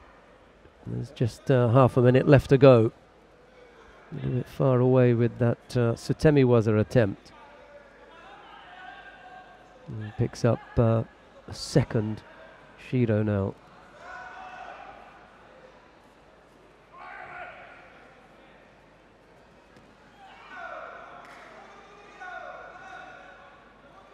Trying to put together a combination there. Let's see what he was thinking of doing, but failed to materialize. Nevertheless, he put in a reasonable attack.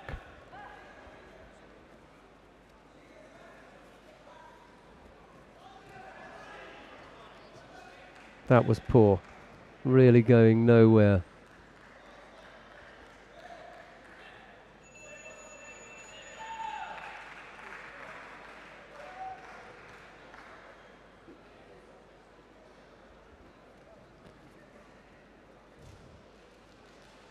Van Harten, he takes the contest. He'll go into the next round, but just on the back of the penalties that Verstraeten gave up. In white, representing Moldova, Anna Budescu. In blue, representing the Ukraine, Anastasia Levitska.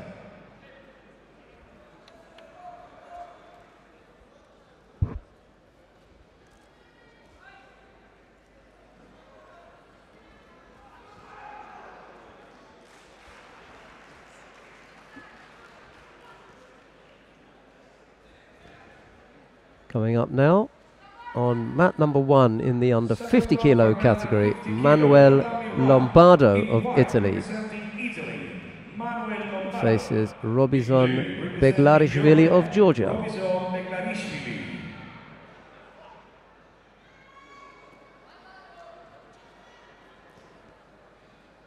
Beglarishvili has probably been watching Valam Lepetiliani. He has the same entry onto the mat. It's quite amusing, really, but you know, you're going to mirror what you see your idols do, I suppose. He's obviously been watching the Georgian under 90 kilo superstar.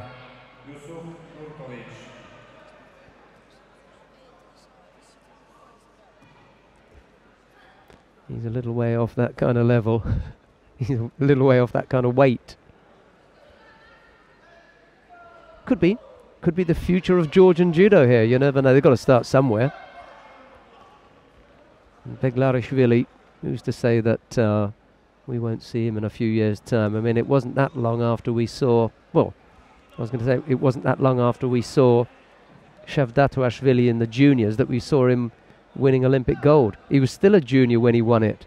So, you know, doesn't take that long.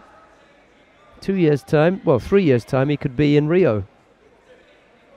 Conceivably. Not just in Rio, but he could be winning it.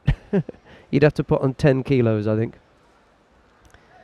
He's only a little midget now at 50 kilos, so you'd have to put some weight on. He's got room to grow.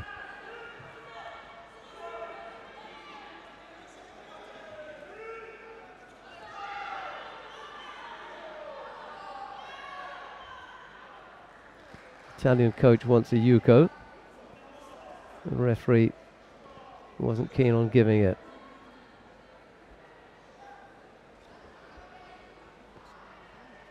Not for me. Not for me, and I'm glad that they've done that. The reason for that was they'd gone to the ground and the action had stopped, and it was the push that put him onto his side. But you can understand why the Italian coach would have wanted a Yuko. It's his fighter. It's going to happen, isn't it? So.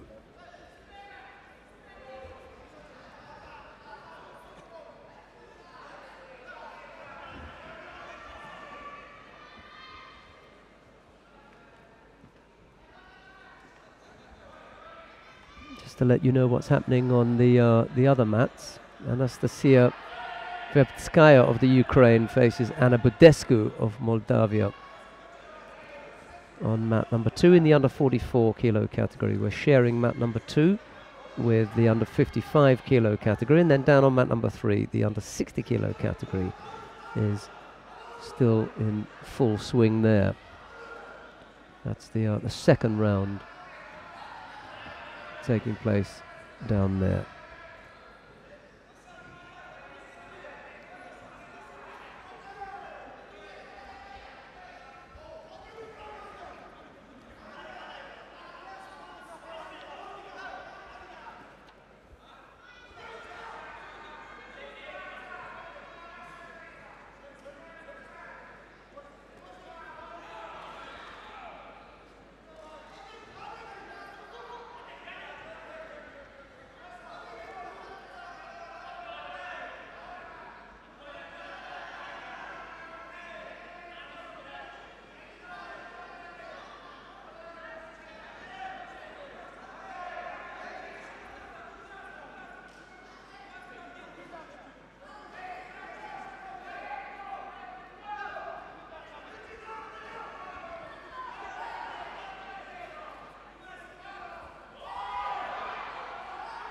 Almost came up with a score from that Sutemi Waza, but not quite.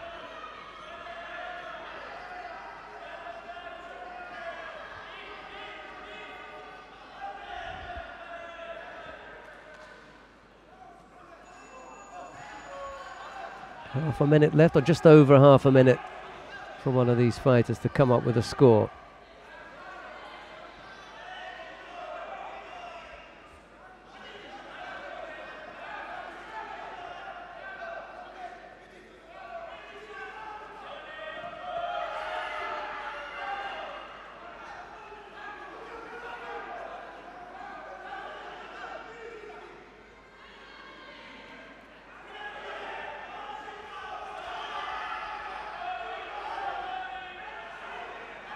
Needs to get the leg out. He has. Offside Komi now. Second round for men under 55 kilo, tatami 2. Incredible, because Beglarishvili had the Shido against him, and up until that point the Italian was going to take it. Doesn't matter now. Beglarishvili knows that it's gone his way.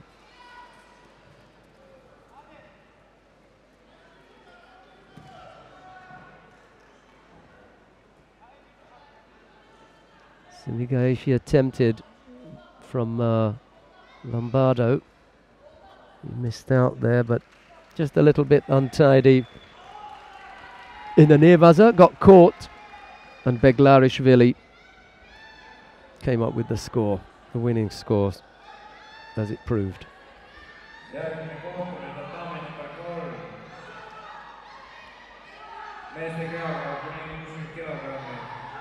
Valges kimonos Armeenia esindaja Robert Gabrielian, sinises kimonos Valgevene esindaja Nikita Karishev.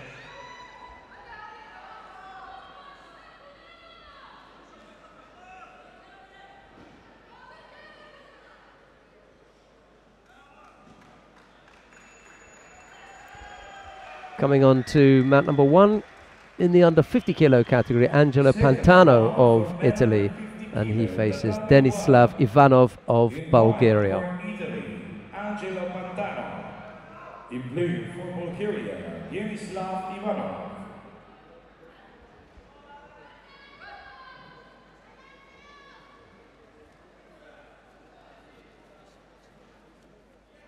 Two more fighters ready.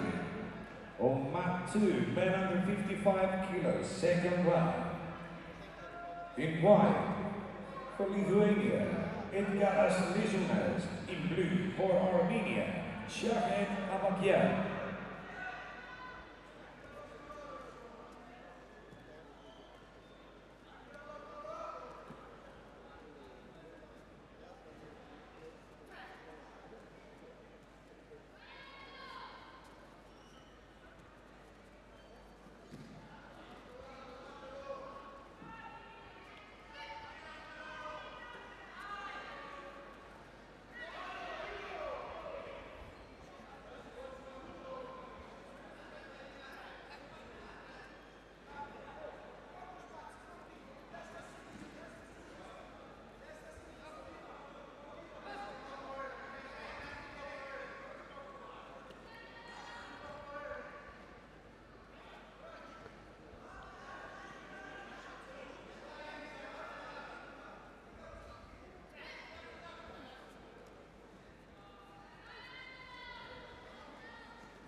Tempted Shimiwaza here.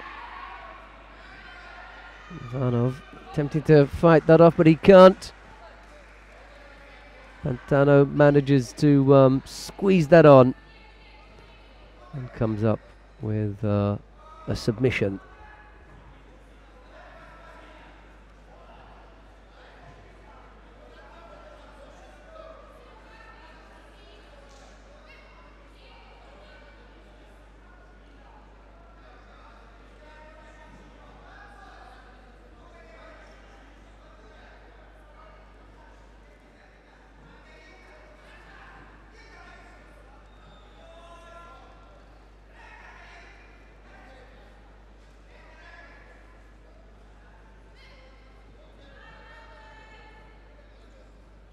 Second round, men under 50 kilograms of mat 1. In white, representing Russia, David Alexeyev. In blue, for Germany, Max Hader. Confirmation of the next two fighters to come on to mat number 1 in the under 50 kilo category there from the stadium announcer Luis Torres, just mentioning David Alexeyev of Russia and Max Hader of Germany. That's the pair now, taking to mat number 1.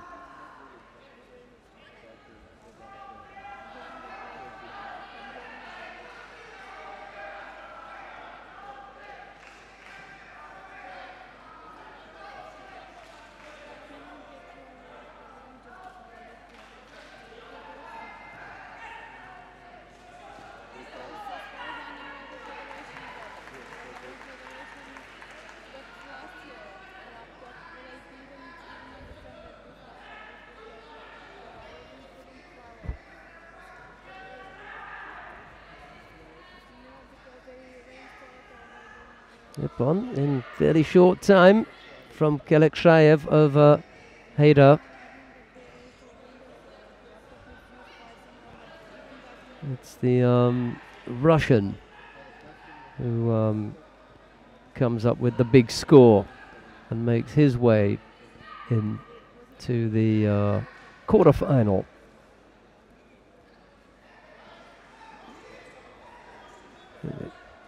Generous, but here you go. Second round, men under 50 kilograms, category 1. In white for the Ukraine, Artyom Lesyuk. In blue from Turkey, Ogucan Karaya.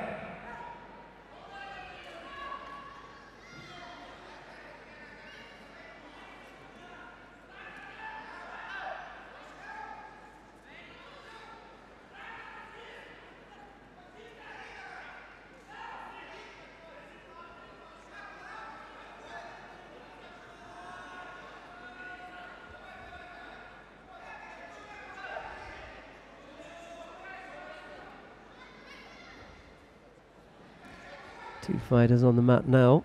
Artem Lesyuk of the Ukraine and Oguzhan Karaka of Turkey. So still the under 50 kilo category. We're going to have the second round of the under 48 kilo category for women starting in a few minutes time, 2 fights time.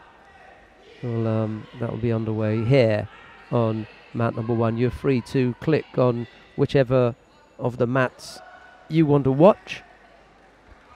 The under 55 kilo category is underway on mat 2 at the moment, and down on mat number 3 it's the under 60s. That's the largest group today, the under 60 kilo category.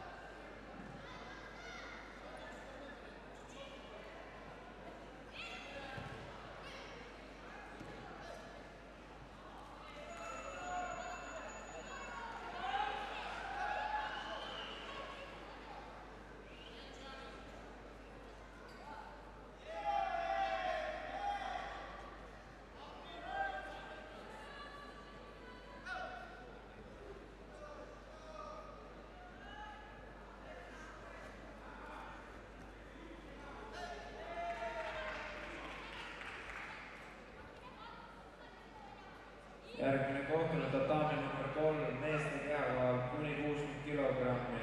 Valges kimonos Belgia esindaja Sander van den Bosch. Sinises kimonos Itaalia esindaja Gabriel Bossettini.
couldn't quite come up with the finish there.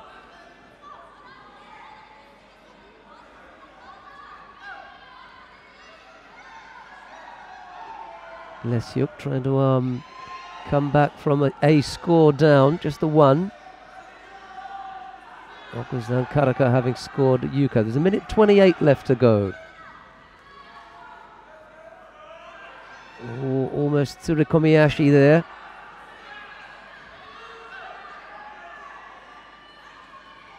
Uchigari brings him down, but just sitting on his backside. Doesn't come up with a score. Karaka beginning to look a little bit ragged here. And they're going to give a Yuko.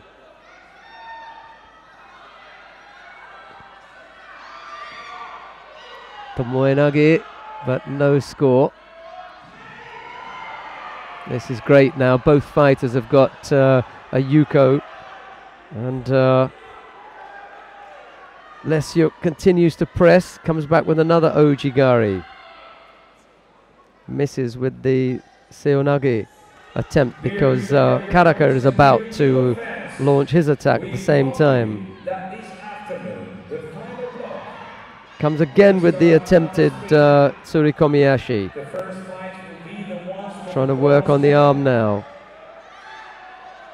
Lesiuk is the one that's got to be careful because he's picked up the two penalties. Scores a level. Turkish coach just being asked to restrain herself a little bit. Almost got turned with the hands.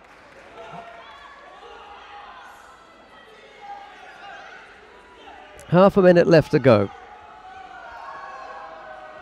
A Yuko apiece. Ojigari left-sided, misses out again.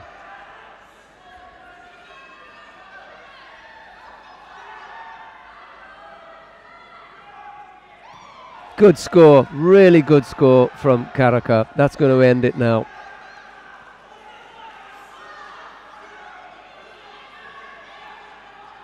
Yoko Otoshi from Karaka comes up as the trump card, if you like. 11 seconds left to go.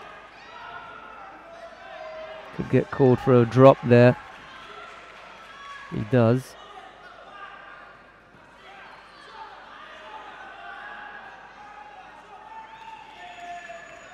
But it was a really good effort. And a nice contest. Karaka, in the end, for Turkey, takes the contest. He goes into the quarterfinal.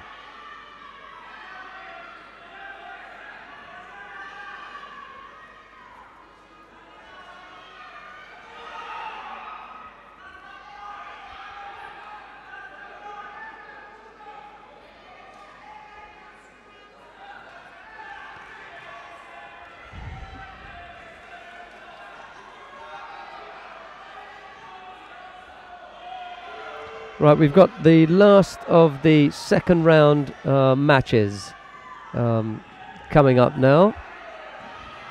And that's Khaza Hasanov of Azerbaijan. And he faces Owen Kozilius of the Netherlands. It's Hasanov in the white judogi and Kozilius in blue.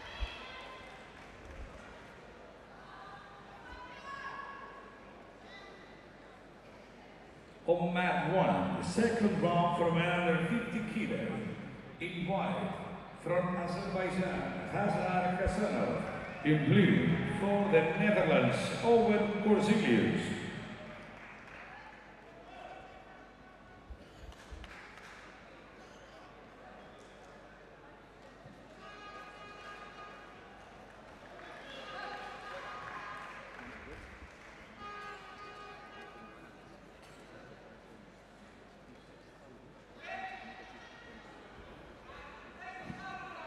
Kozilius looks quite tall, doesn't he? Got that flash of red here. In blue for Great Britain, Erin Han. Hasanov looks really busy though, doesn't he?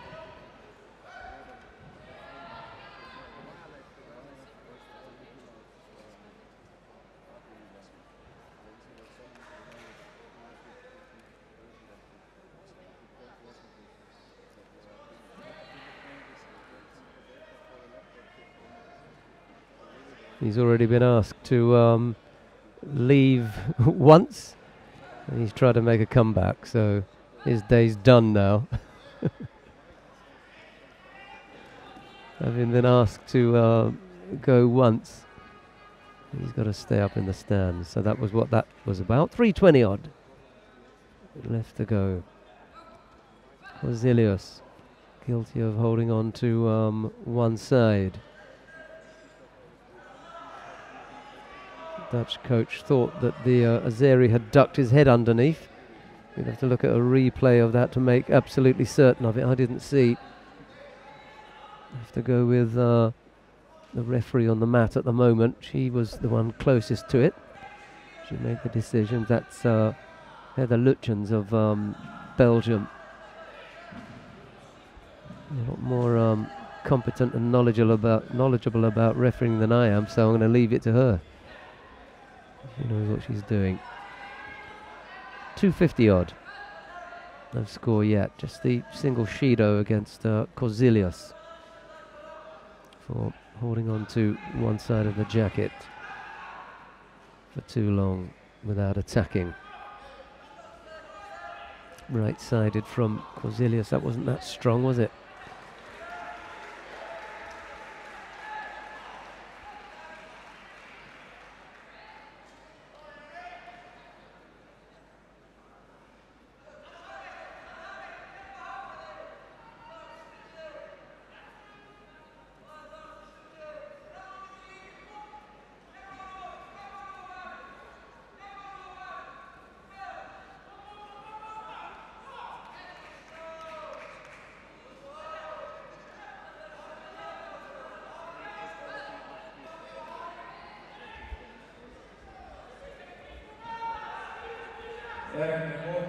Two minutes to go now. Goes over on the right side, but not able to catch Kozilius with that.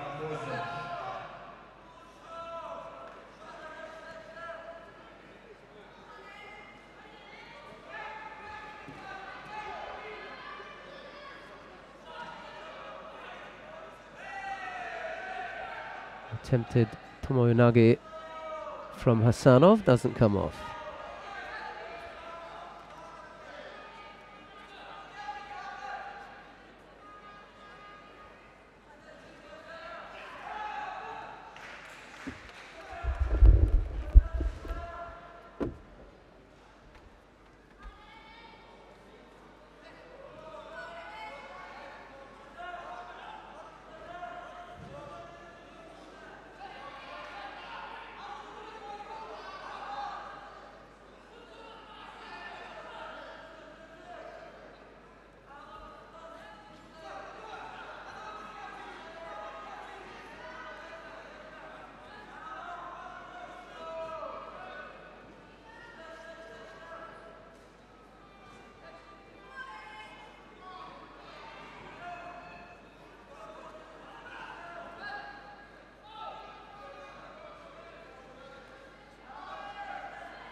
Well, if you were concerned about the first penalty for gripping, he's picked up a second one for the same thing.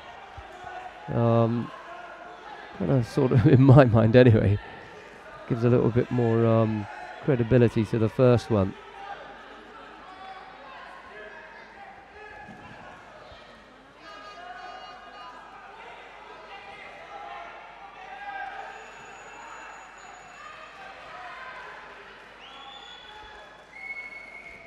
Hasanov narrowly,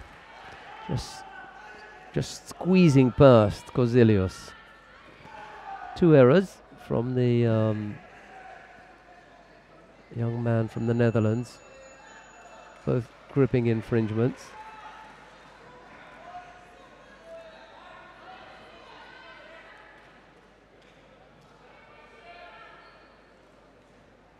And it's Hasanov of Azerbaijan who goes into the next round. He'll face Ogusan Karaka of Turkey.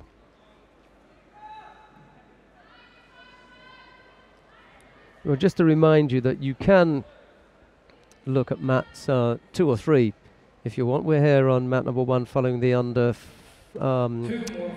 50 and under 48 kilo categories. We're going to start with round 2 now in the under 48 kilo category. Papreka of Hungary faces Marta Gonzalez of Spain. This is the first of the second round matches. Pup had a bye in the first time, so it's the first time that we're getting to see her today. She's not unknown to us, having placed 3rd in the Junior European Championships in Porridge last year. And she was a bronze medalist at last year's European Championships for cadets in Bar, Montenegro, in the lovely seaside town of Bar. Absolutely lovely weather.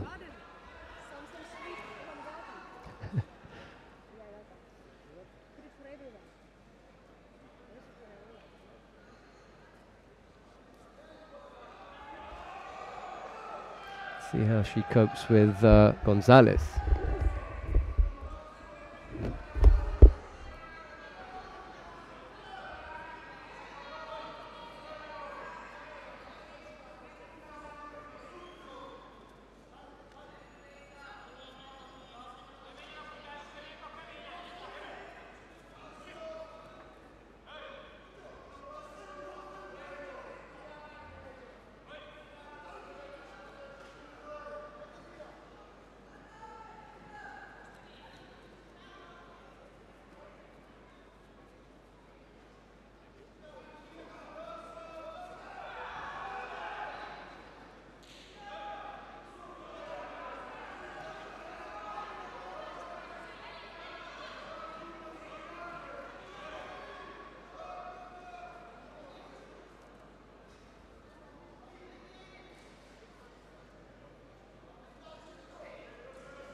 Pup showing the quality that you'd expect from the number 1 seed here.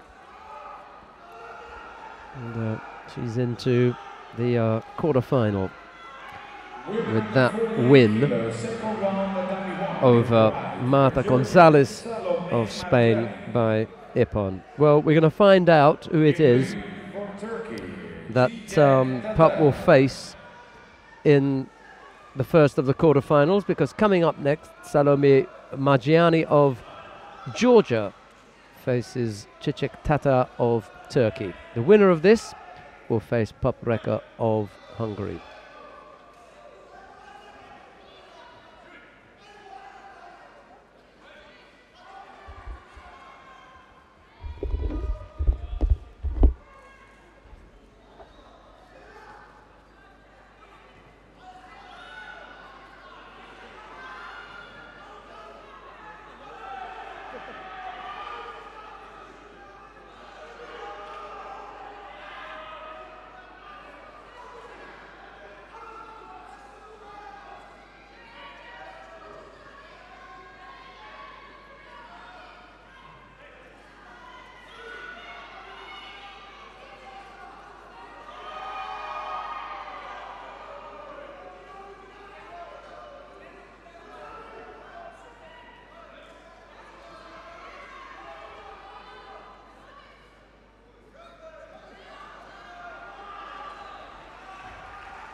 Yeah, took a little time to think about the counter, but it's on the board now. Tata it is.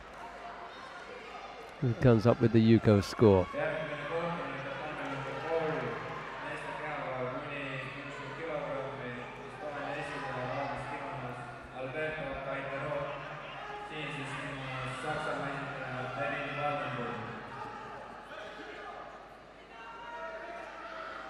Plenty of time for Margiani to come into this.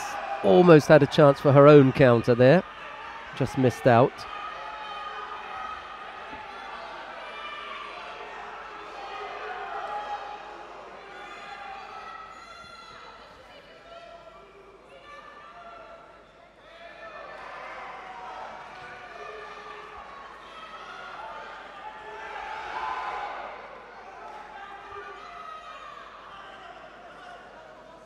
Coming under some pressure here.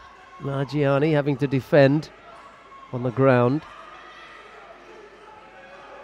Now the referee calls Mate as they leave the competition area. Yeah, there was the counter. That was the score. Just to let you know that Elios Manzi of Italy is involved in a golden score contest with Becca Naturalashvili.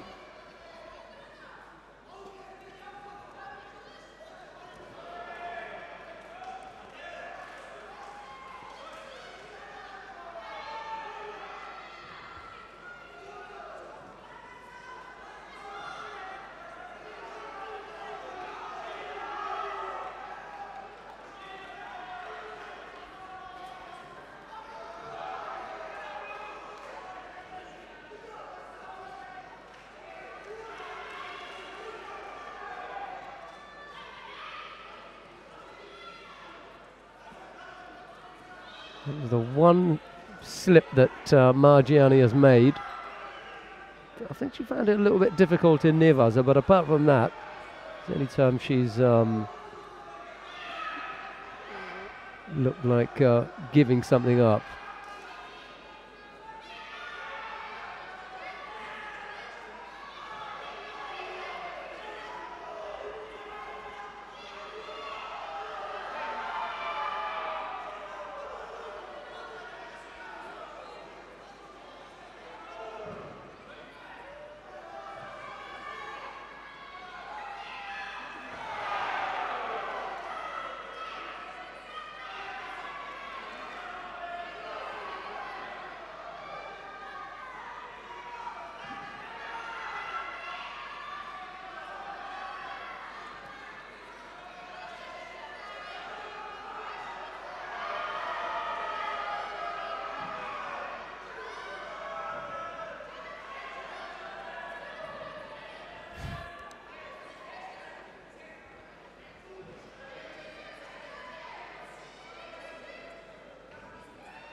Time running out here for Margiani.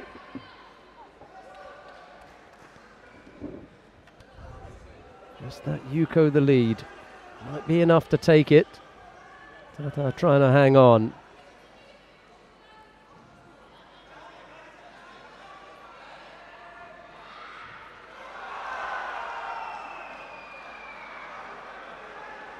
Both fighters penalised on the adjoining mat, which made it 3-3, and that was a bit nervous.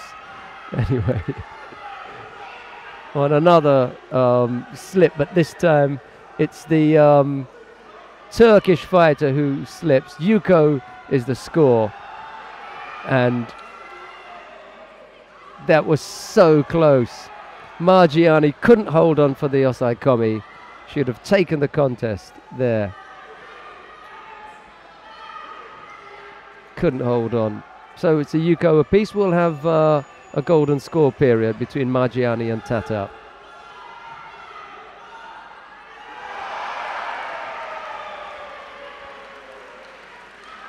That was the slip by Tata, very similar to the one that Margiani made, actually.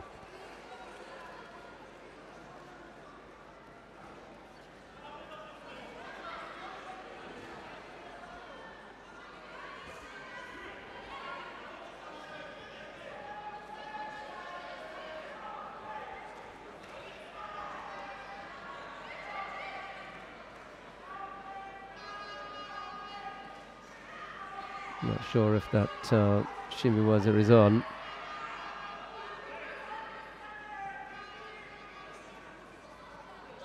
Tata up on her feet very quickly and strongly. Probably across the chin then.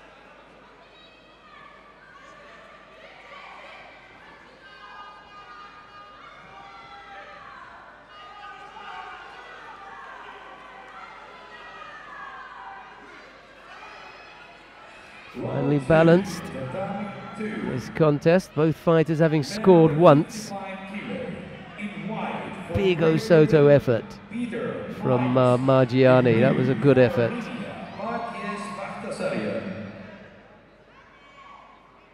He's got to defend tightly here as Margiani. She hasn't been that great in Nevaza, either in defence or attacking. She did, however, catch her opponent once, but Tata managed to escape. So maybe that's a part of the game that Margiani's got to work on a little bit. Almost a minute of golden score.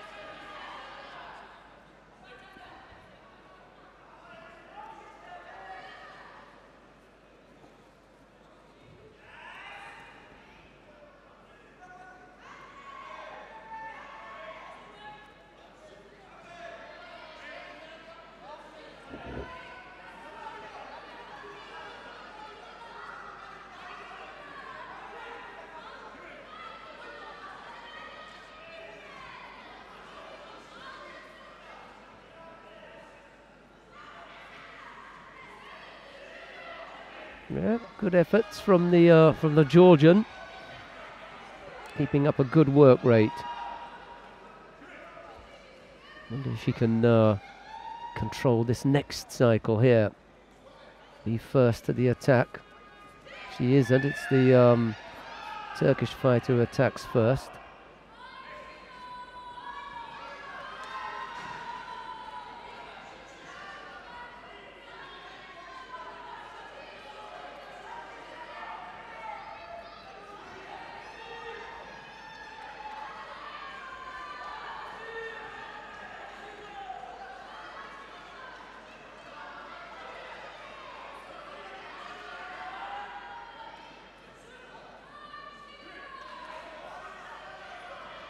Looking tired now, Margiani.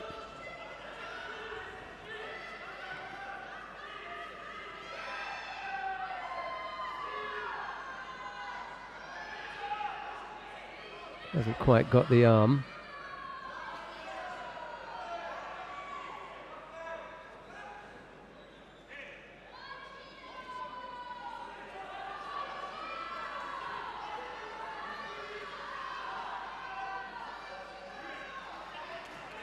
Needs to attack here.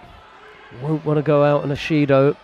Tata could be clever and just put in any good attack here. järgmine kohtumine tatamil number 3 meeste kehakaal kuni 10 kilogrammi.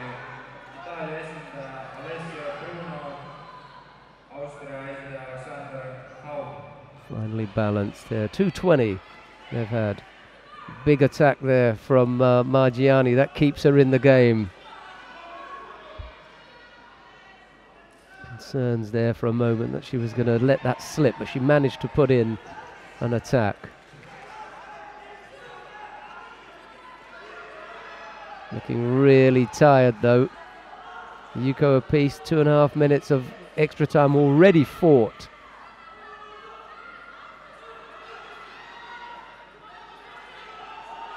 There she goes again, left-sided, right-sided effort from, but she slipped off the side. There was no real chance for giving up a score there. Good contest between Margiani and Tata.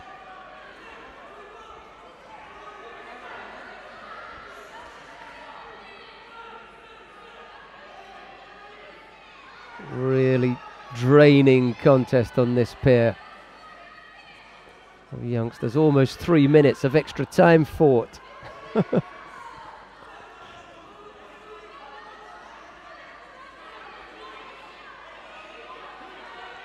There we go again. Referee calls Hajime and we're back underway.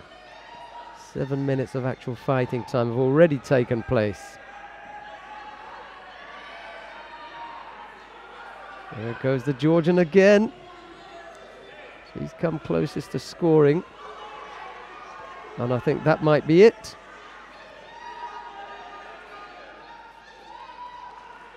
Oh, she got penalised for an overly defensive grip and then acts in a way that's probably in keeping with her age.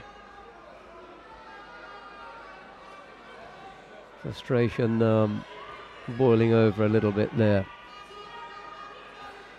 Margiani had become the more dominant of the pair.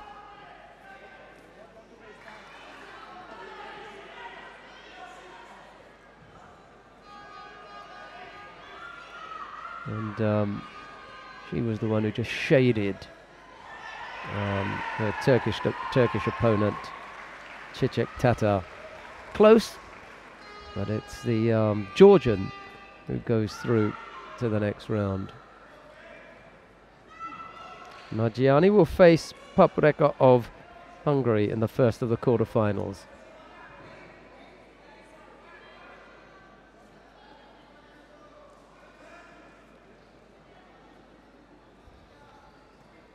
The difficulty for Margiani is that she's going to be really tired. It was a really, really long and difficult contest. Pup, on the other hand, was quickly through her second round match, and she's only had the one fight. Margiani fought Jana Ziegler. She's now fought Çiçek Tata, and she faces the #1 seed in the first of the quarterfinals. Right, Anna Maria Ionita of Romania faces Bettina Tamelkova of Bulgaria. This is round 2 in the under 48 kilo category.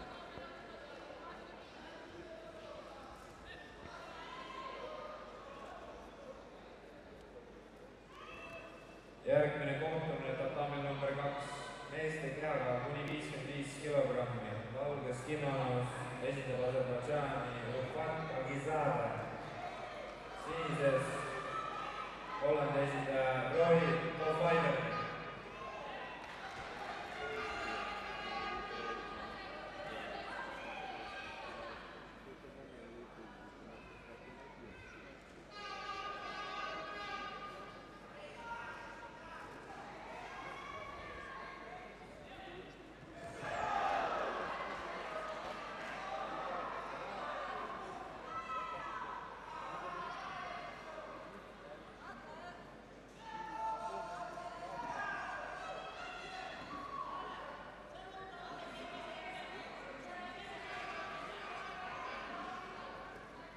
Missed there, the left-sided, and then almost caught by Temelkova.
Well, having secured a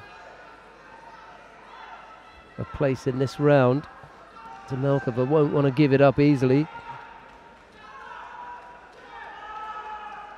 Järgmine kohtumine tatami number 3, meeste kehaga kuni 60 kilogramm, valges kimonos Aserbaidžaani esindaja Rauf Kalilov, sinises kimonos Portugali esindaja David Reis.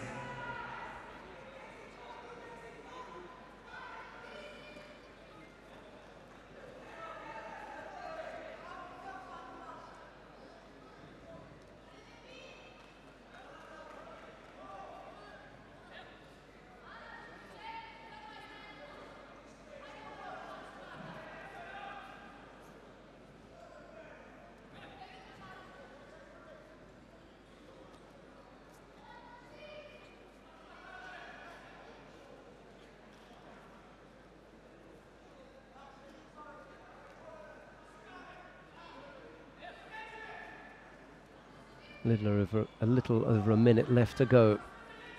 No score, just the single. Well, the two Shidos actually. Temelkova has picked up. Could still do this if she can get a score.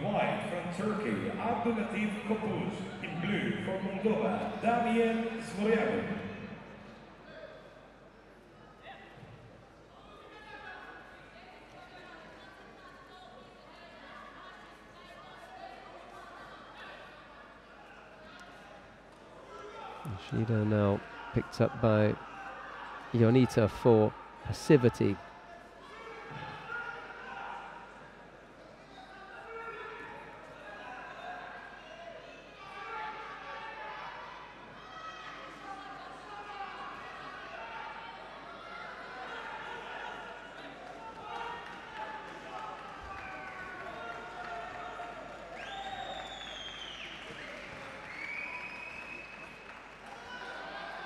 Took too long over it. Ionita was just too long about getting off that. And Temelkova came up with the score. She was really putting the pressure on. Coming on strong in that last minute and a half. And that hard work has been rewarded now. Leads by Wazari. Missed with the Uchimata.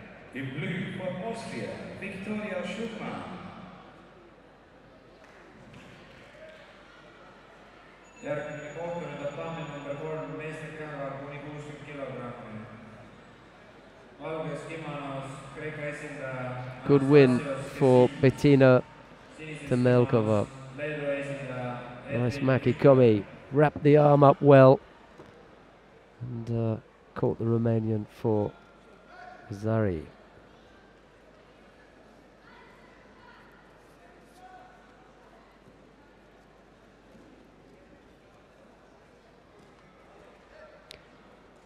Under 44 kilo category is on mat number 2, and the under 60 kilo category continues down on mat number 3. They're sharing that mat with the under 40 kilo category as well. They'll start at the top of that category in 3 fights time. The number 1 seed, Marin Gili of France will lead that off in her second round match. Meanwhile, we are here down on mat number 1. Eloise Combo of France faces Denise Bunchaku of representing the IJF. I'd imagine that she's probably from Kosovo. Here, however, she fights under the heading of IJF.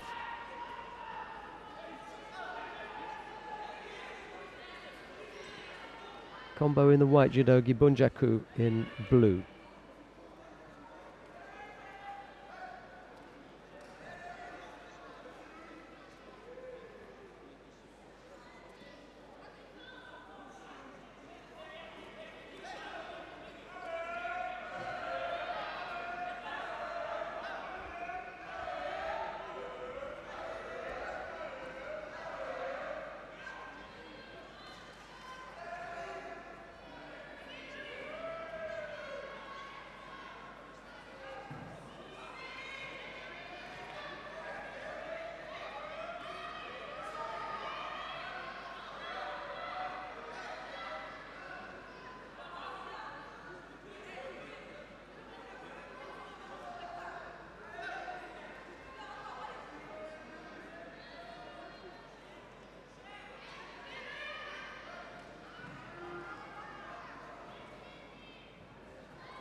Ojigari right-sided attempted from Combo, but Bunjaku manages to turn away from that.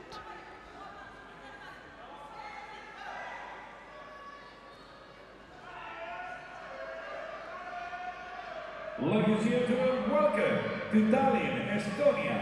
Welcome to the 2013 European Championships for Cadets. With 438 judokas representing 40 nations. The future of European judo this weekend in Tallinn. tere tulemast Euroopa kadettide meistrivõistlusele Tallinnas.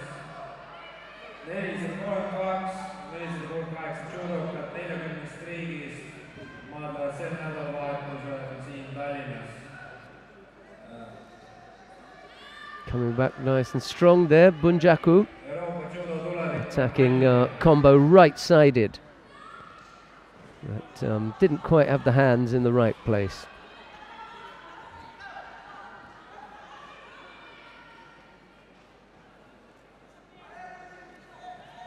Again, another strong Ojigari attempt from Combo.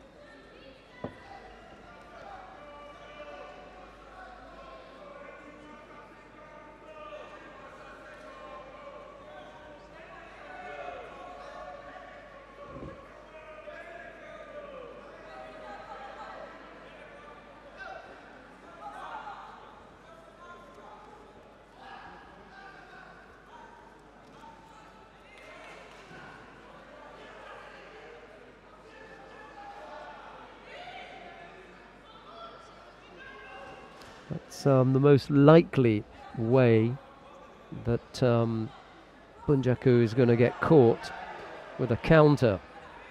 But yet that strong with her throwing techniques, and they don't really trouble Combo that much. Combo is able to come up with those attempted counters, one of which is likely to work. Minute 27.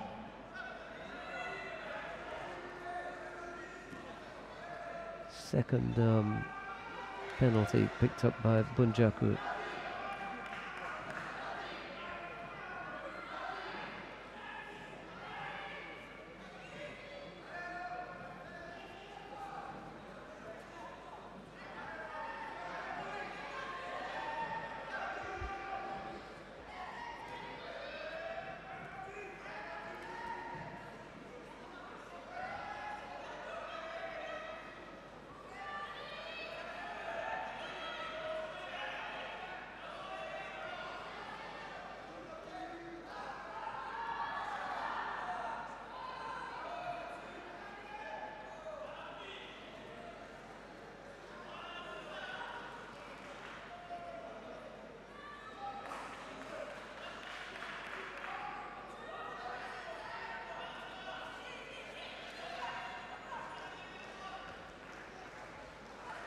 Well, they decided to give the score, and she's had to tap out with just 20 seconds to go. She was leading by Yuko and then had to tap out.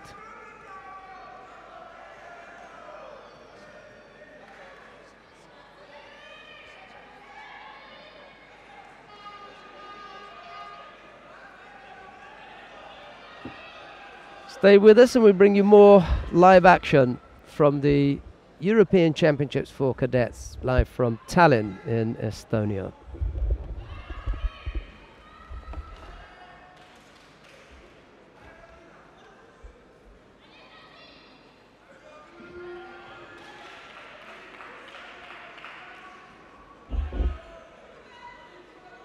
Järgmine kohtumine tatamil number 3, meeste kehakaal kuni 60 kilogrammi. Valges kimonos, Valgevene esindaja Dmitri Pintur, sinises kimonos Gruusia esindaja Georgi Katšešvili. On mat 1, second round for women under 48 kilo, in white for Slovenia, Andrea Leski, blue for Azerbaijan, Sakina Sajirova. We remind you that the final block, featuring the bronze medal fights, finals and awarding ceremonies, will start this afternoon at 3:30. Kallid vaatajad, tuletame meelde, et finaalplokk algab 3:30 ja seal on siis alustame pronksimatšidega ja liigume edasi finaalideni ja avamistseremoonia ja autastamine.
Järgmine kohtumine tatamil number 3, meeste kehakaal kuni 60 kilogrammi.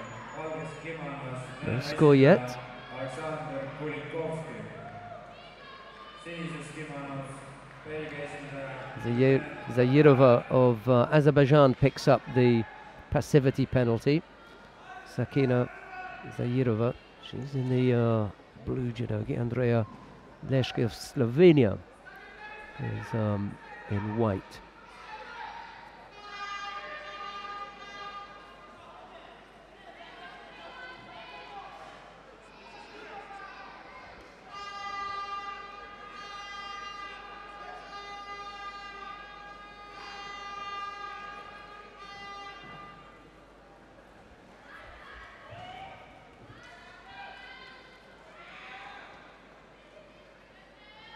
Not quite able to finish off.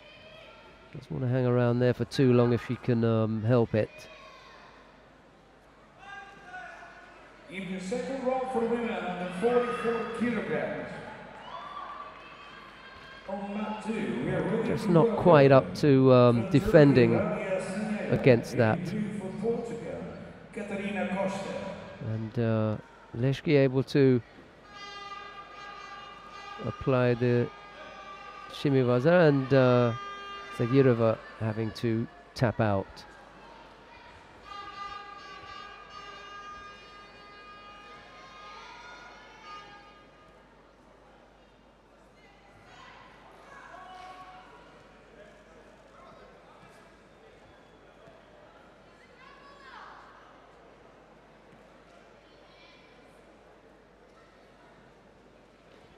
Leške into the quarter-final.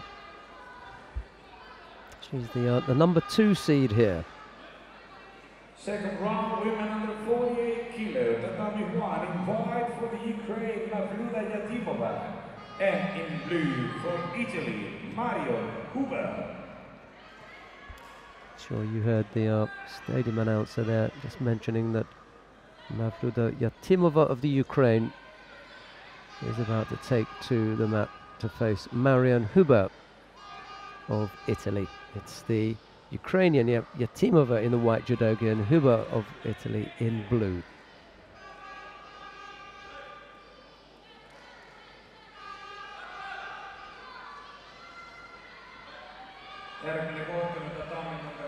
Ooh, careful now.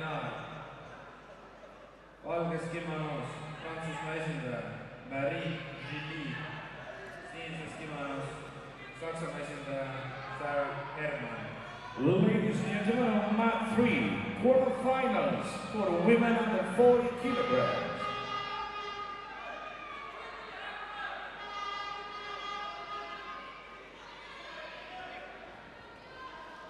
Huber got herself in a little bit of trouble there, managed to turn out of it, however.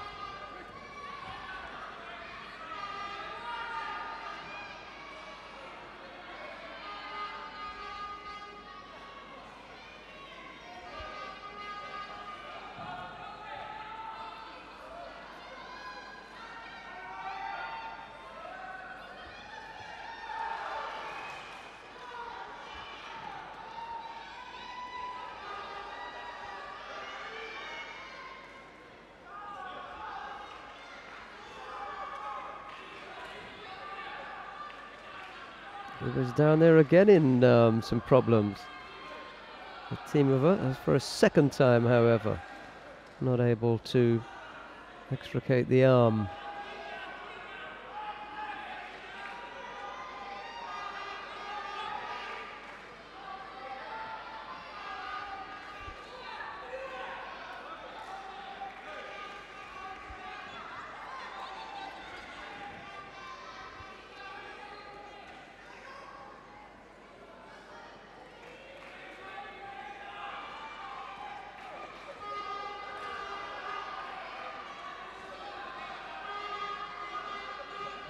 The third time that Huber is having to defend the arm.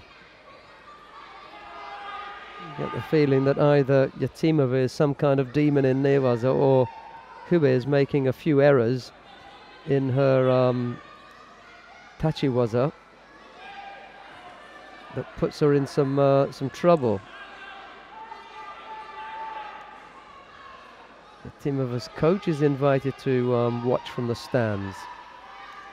So he takes his place with the public. He can do his coaching from there.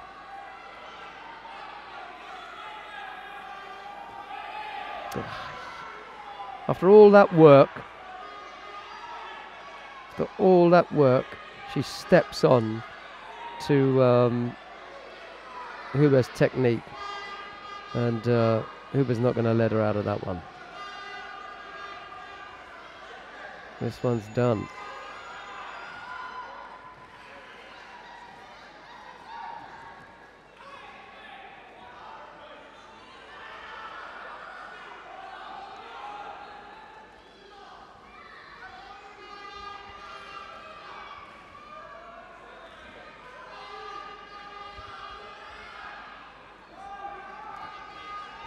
Looked for a while as though Jatimova might overpower Huber.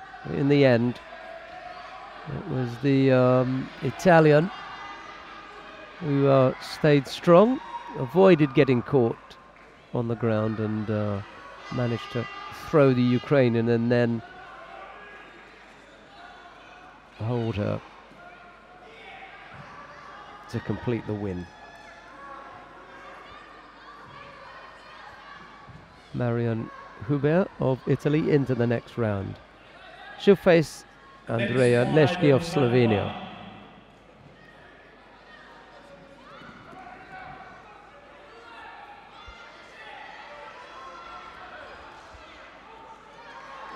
Coming on to mat number 1 now, Mina Liber of Belgium. She faces Mitsia Beboshvili of Georgia. It's Liber of Belgium in white, Beboshvili of Georgia in blue.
Beboshvili hasn't really initiated any attacks yet.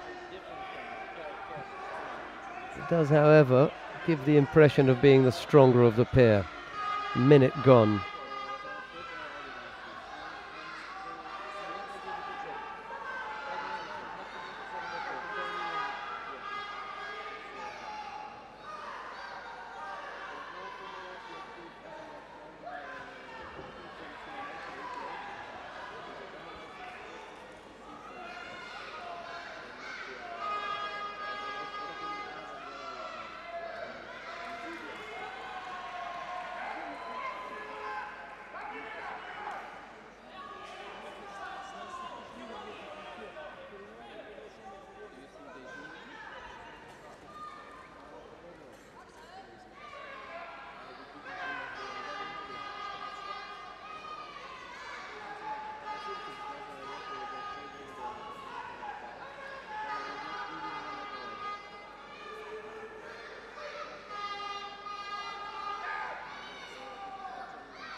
Beboshvili picked up a penalty there to make things difficult for her if she doesn't score. Minute 46 left to go. There was a nice Ojigari there, but she didn't quite come up with a score, but beginning to look dangerous now.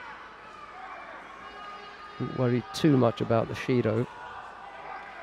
It's a score that she's looking for, not trying to get her opponent penalized.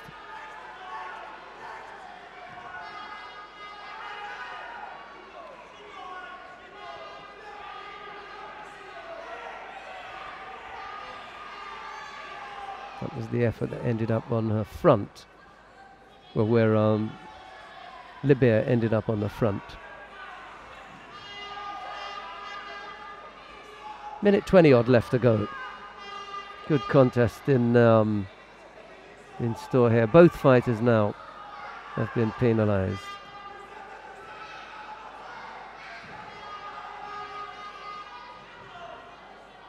Couldn't come up with the Uchimata end to that second stab at it that Bevoshvili was attempting.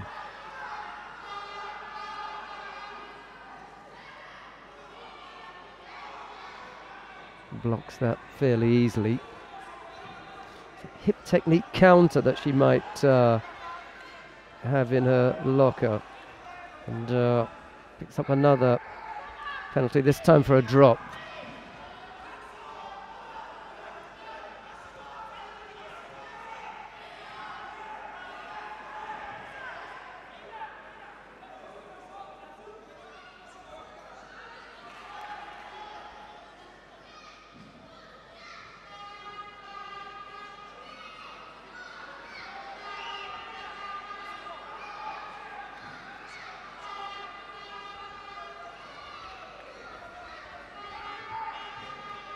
.39 seconds left to go.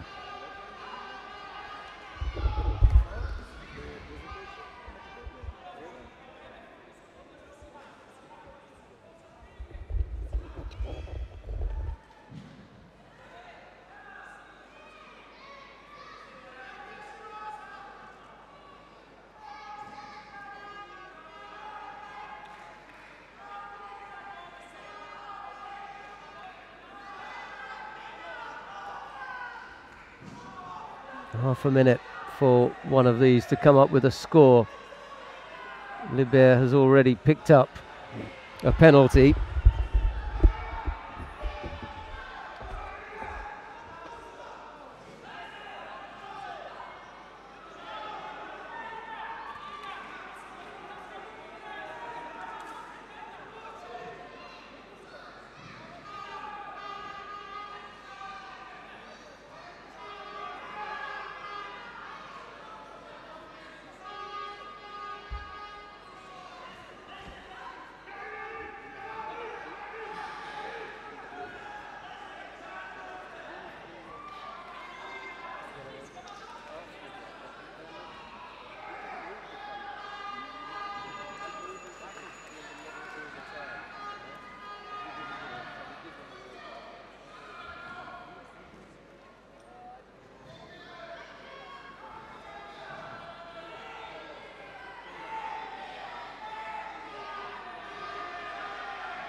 Round 2, women on the 48 kilo tatami one.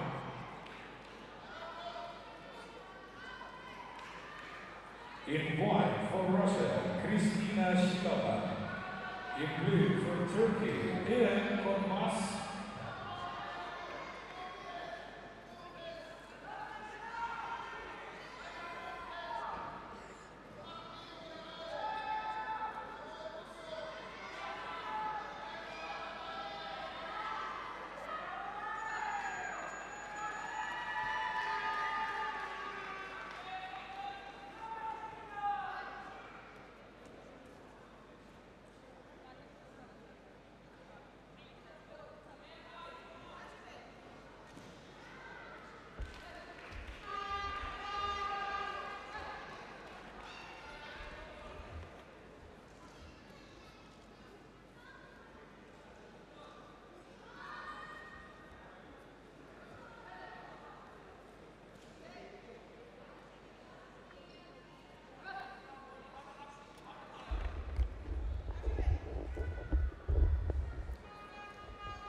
The minute we get to the quarter-final stages,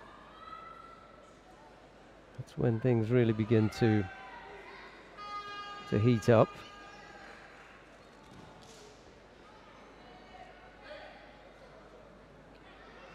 We've just had Liber and Beboshvili, the Georgian, coming through, so she's into the quarter-final. In white for Russia, Anastasia Turcheva. In blue for Moldova, Anna Budescu. And we've got the last of the second round matches now in the under 48 kilo category taking place. Kristina Shilova of Russia faces Irem Korkmaz of Turkey.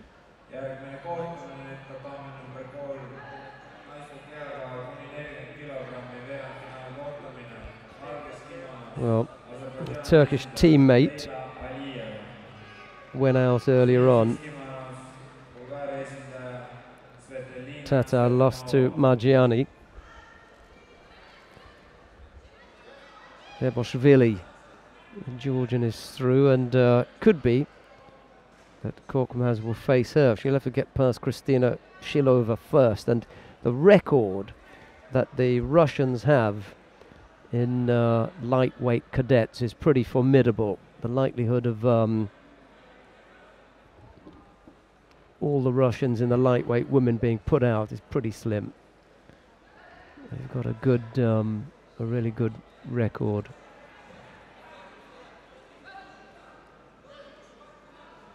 Dementseva, Dmitrieva, Dolgova, Kuznetsova, and Nizamova. All five of those Russians have done something at cadet level, so you'd have a tough job getting me to bet against the Russian here.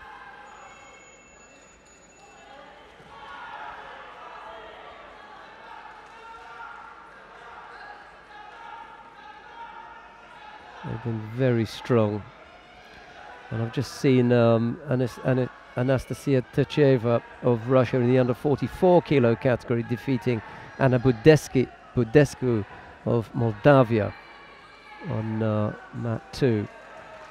So we've got another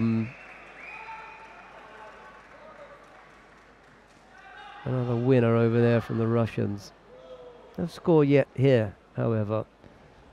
Shilova in white and Korkmaz in blue. In white from Portugal, Maria Sidor. In blue from France, Romain Ivin.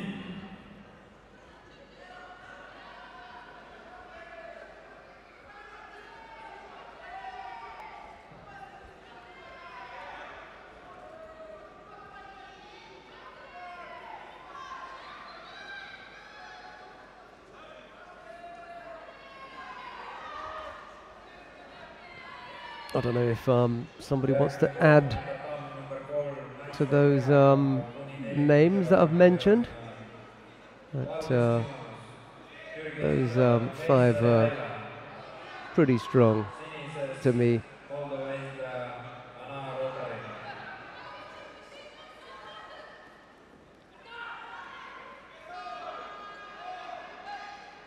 Anna Dmitrieva, Yevgenia Dementseva, Vera Nizamova, Irina Dolgova and Alessia Kuznetsova. That's quite a group there, dominating the lightweight women's cadet judo for quite some time now. 20 odd seconds left to go. Shilova is going to shade this one. Korkmaz has picked up 2 penalties, and unless she can score now, this one's going to get away from her.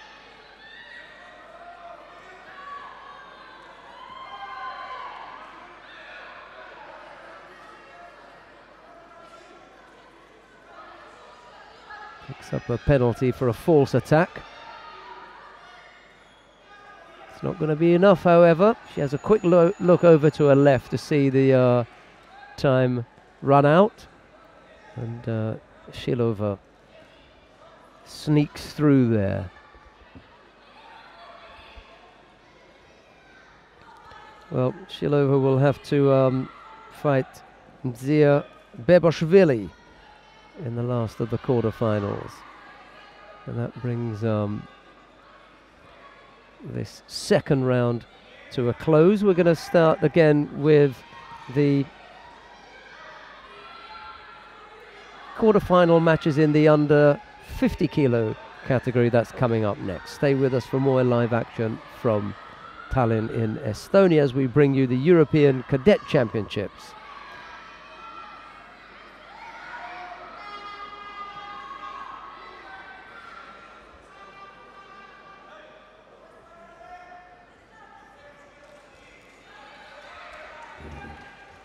Järgmine kohtumisel Taani number 1, meeste peakaalu kuni 50 kilogrammi,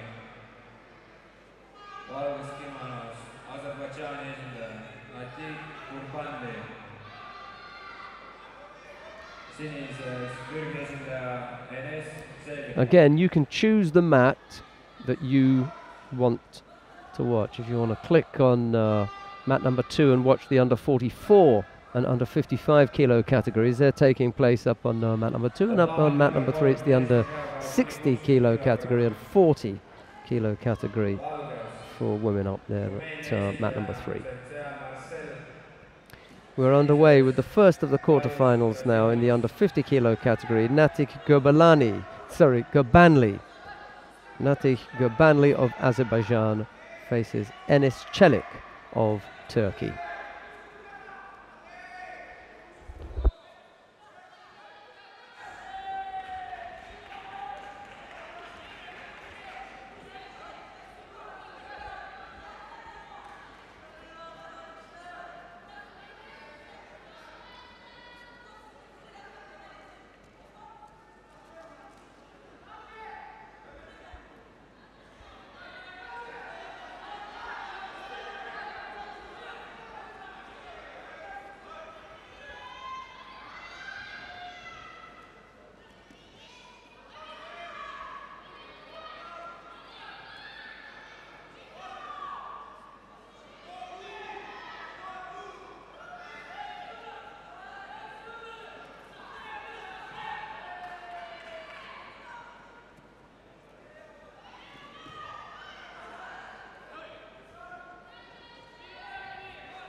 Well, Gurbanli was in the process of attempting his throw, but it was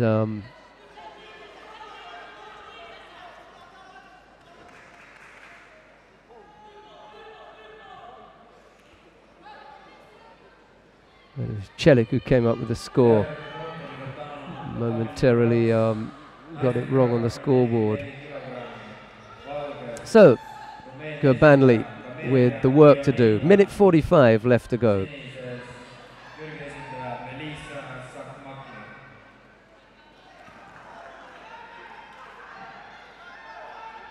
Yuko perhaps.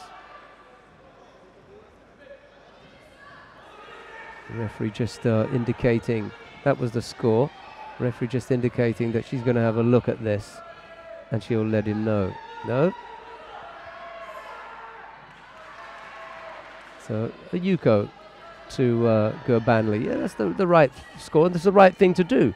It was away from her, and the part of the body that was going to be needed to give the score was away from her, and it was open to the judges. They could see that, and they tidied that up without too much trouble. Yuko was a good score.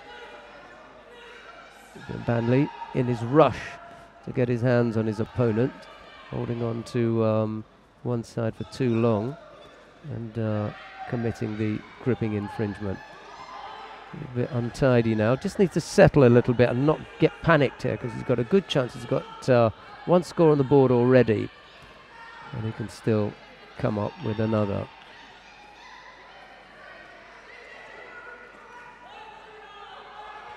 Deciding to avoid getting involved in any nearwaza.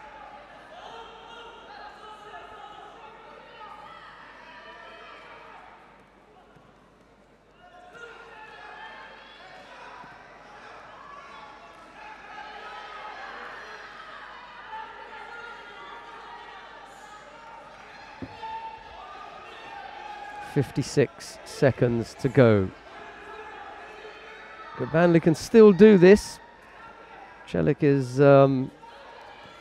dicing with death the way that he's trying to avoid the oncoming Azeri. He's not careful. He's going to make a mistake here.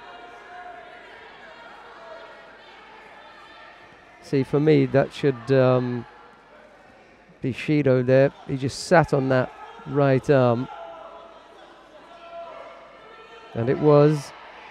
He spotted that one as well. Oh, big pickup. Over you go. That's it. He just steamrolled him in the end, Gobanli. When he had to put the foot down and needed some tempo, he stepped up. And he just swept Celik aside, actually. Couldn't live with the tempo that Gobanli came up with. And a really good score there. Everything that Gobanli needed to do, he did. Was down by Wazari, came back with the Yuko, came back with Zari, and now leads here with 17 seconds left to go. Here comes Celik. Still going across there, and she's right. It's an immediate attack. Yes, it's an immediate attack, not set it up. And again, he's done it again. He's got the rule wrong. You cannot put your hand over and then begin to look for an attack. You put your arm over and attack. And that's the mistake that he's made. Stay with us and we bring you more live action from the European Championships for cadets here in Tallinn, Estonia.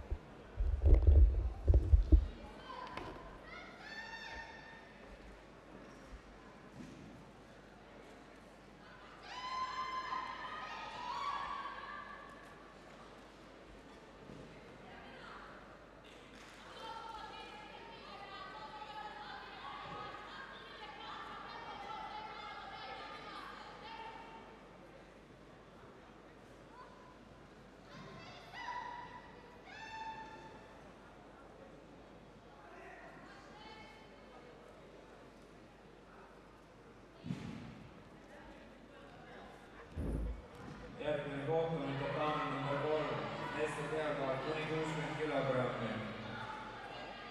Valges Iisraeli esindaja Daniel Ben David, sinises Gruusia esindaja Zviad Kubuluri. And now, ladies and gentlemen, it's time to focus on the quarterfinals for men under 50 kilo tatami 1. First quarterfinal in white forward as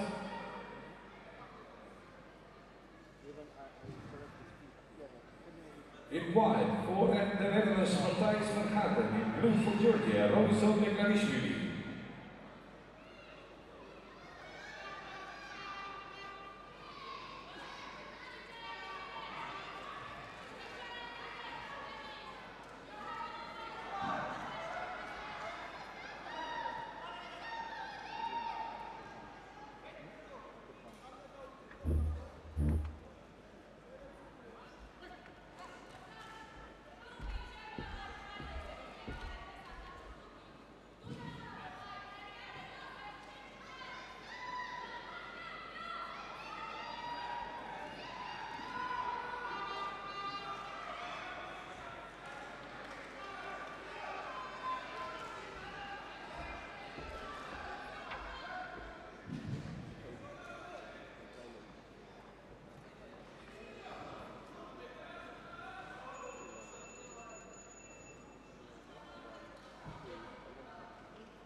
Tatami 2. Second round for women under 44 kilo. In white for Hungary. Matthias van Harten of the Netherlands is up against Robizon Beglarishvili of Georgia. This is in the under 50 kilo category. We just saw Gurbanli of Azerbaijan make it through to the first of the semi-finals. Number 1 seed. Celik gave him a good run for his money, though. We'll see the Turkish fighter Celik in the repechage.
Van Harten having to tap out there.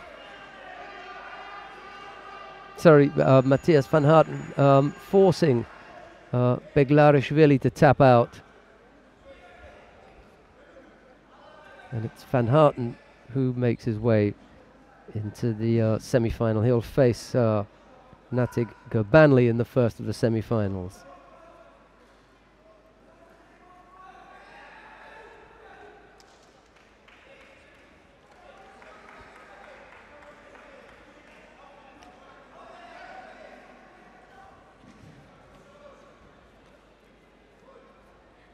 Next quarter-final for men under 50 kilo, Tatami 1.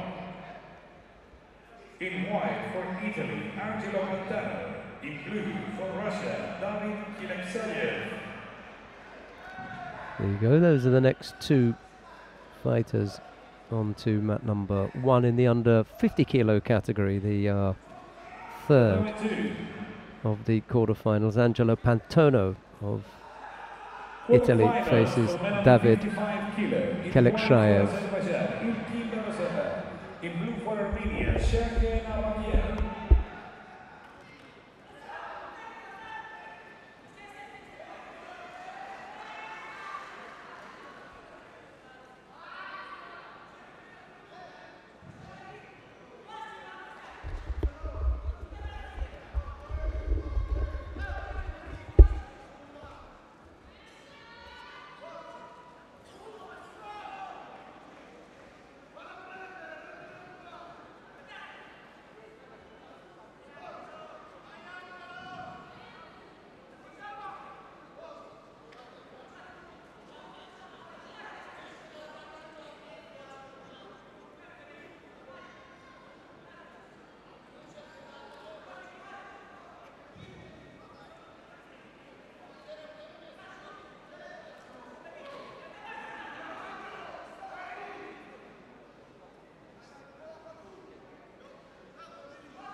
Not quite.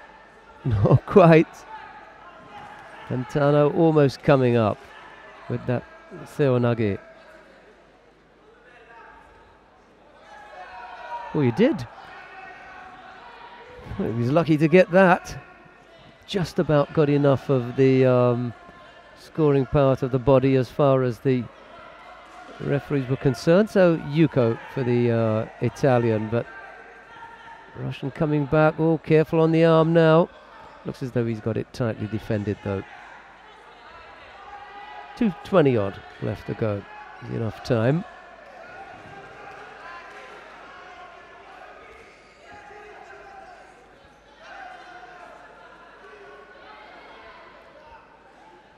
Promises to be an interesting finish to this then. Come up to the halfway point. A long way off with that Tomoe effort.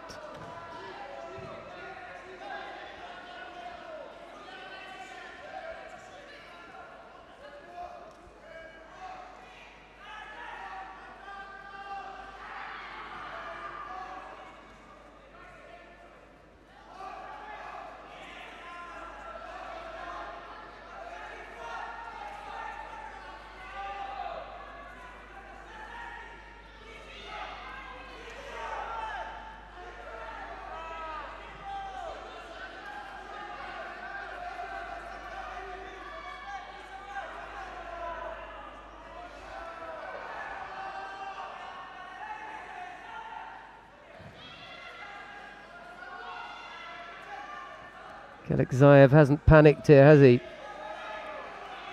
Just trying to work his way into this.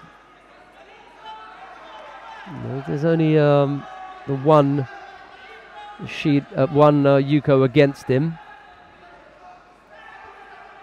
Just trying to find a way past Pantano's defense. He was lucky not to get called for a false attack there, but he is called. 3 now, and there's the problem for Pantano. He can't afford another error, and Alexeyev is coming strong here in the last minute and a half. Good grip, missed out, couldn't get the right position, and now Pantano just looking to burn a little bit of the clock, which he does. Back up now. Still the Yuko lead. He's picked up the 3 penalties though. Or they give him another one. Oh! Close. Right-sided. Pantano taking advantage of that now on the ground. 28 seconds left.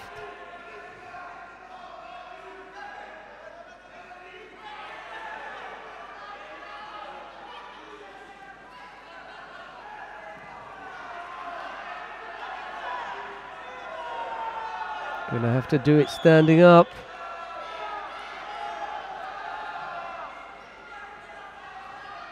He won't get penalised again now.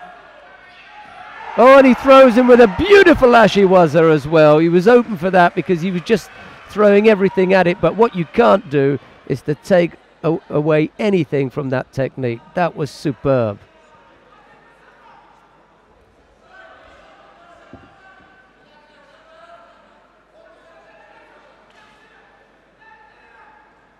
Alexeyev getting thrown for Ippon there. And a really nice finish to an extremely good contest.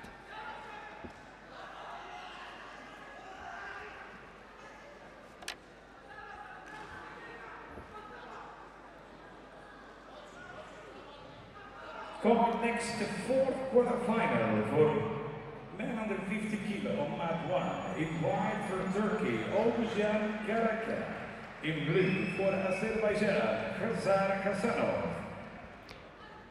Last of the quarterfinals then.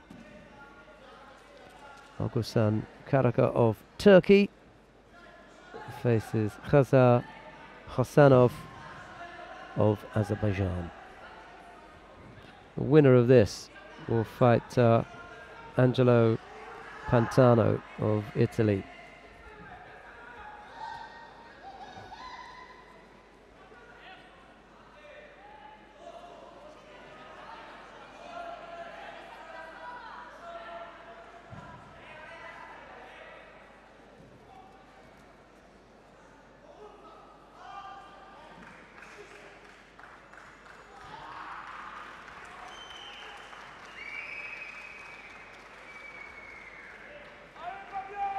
Quarterfinal for men under 55 kilo, tatami 2.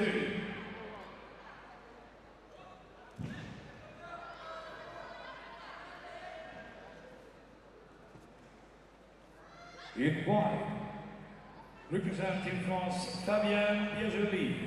In blue, from Moldova, Denis Vieru.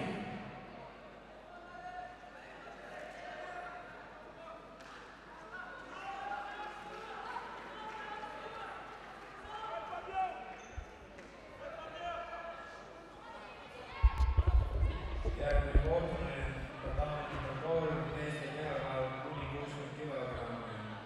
Valges kimonos Itaalia esindaja Gabriele Possettini, sinise Suurbritannia esindaja Neil McDonald.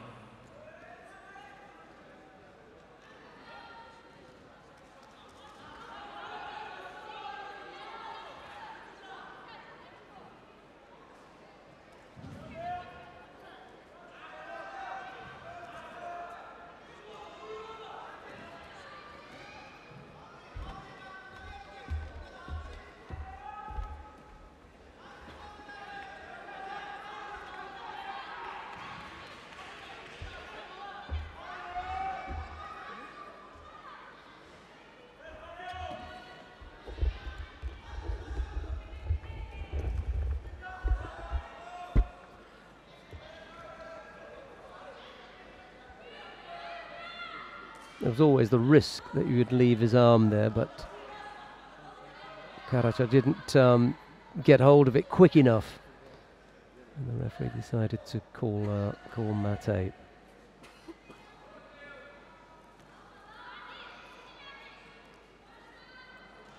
Looking for Kosa Togaki for like, possibly. Left-sided Kosa Togaki. Didn't quite come off.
Welcome back in the broadcast. In this case it's Hans van Essen. Sheldon is having a lunch. Welcome here live in Tallinn while we are having a look at the quarterfinals. In this case Ogushan Karachka against Khazanov of Azerbaijan. And in general we can say that the expectations, the Azerbaijan judoka meet the expectations. So far they're doing well, and also Khazanov, also one of the favorites. So a lot of guys from Azerbaijan left. Also in the other category on the 55 kilograms. Of course, you can follow everything in our website. Just go to the event and click on the live results. So in that way I don't need to update you. Everything is there, including some of the latest pictures we have. The latest pictures of the action of so far are online. Find them in our media gallery. I think it's nice to go to Tatami 2, where we can fight, where we can see Elios Manzi. Here we see him in the white judogi against Peter Miles. And I think Manzi is expected. Peter Miles wasn't so much, but he's doing really well in this category, under 55 kilograms. Obviously, if you still want to see the match between Reka Poop, just go to the Tatami 1. We stay with Elios Manzi. We've seen a lot of fights on the 48, a lot of women's fights, so it's good also now to look at this category on the 55, this quarter-final.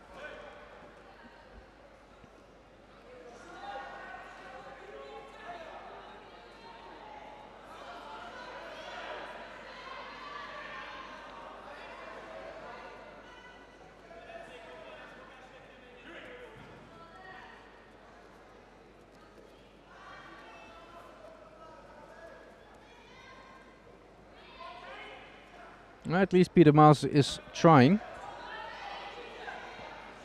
He's not bad. 17 years from the UK. Just turned 17 actually. In May. And also in May he won the tournament of Kaunas. Not so far from here. And he was the number 3 of the European Cup in Teplice.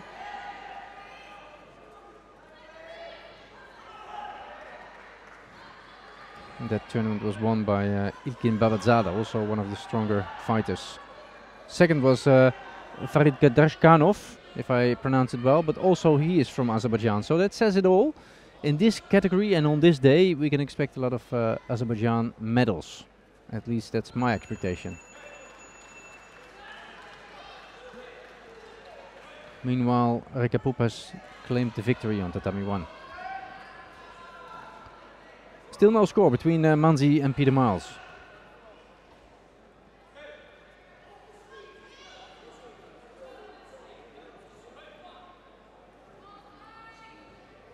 And in blue for France, Eloise Combo. On the other hand, Miles is facing 3 penalties now. And there's the 4th. Which means that Elios Manzi is again winning this bout and qualifies for the semi-final. Yeah, he's the one expected. He started well his season in Zagreb, where he won the European Cup, and then in Coimbra he also took the 1st place. Actually he lost in Teplice, but that was not a shame because he fought on the 60 kilograms. Again he lost to Raouf Khalilov of Azerbaijan. So it's clear that the guys from Azerbaijan, but also the Italians, have a very strong team.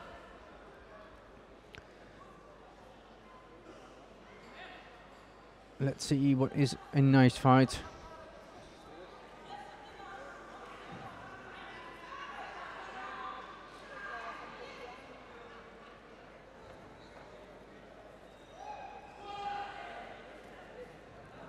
Quarterfinal for men under 55 kilograms on mat 2.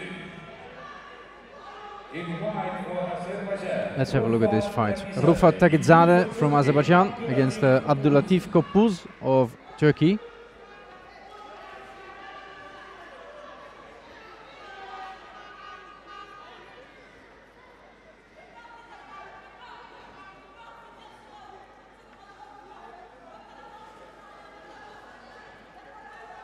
Takizade we haven't seen so much this season. He won a bronze medal in Kiev at the European Cup. 10 European Cups this season. Toketa.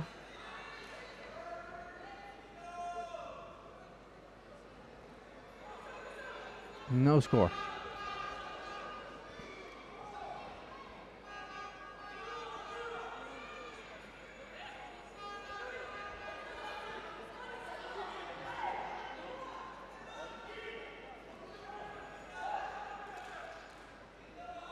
If you don't know Abdulatif Kopuz, he was the one who won the cadets in Pitești.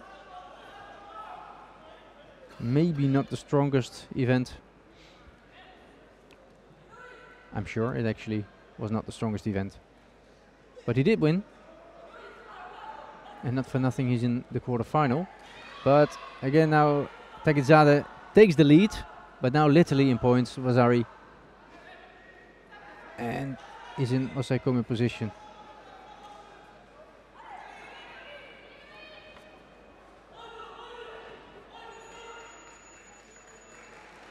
Rather easy victory for Rufa Takizade.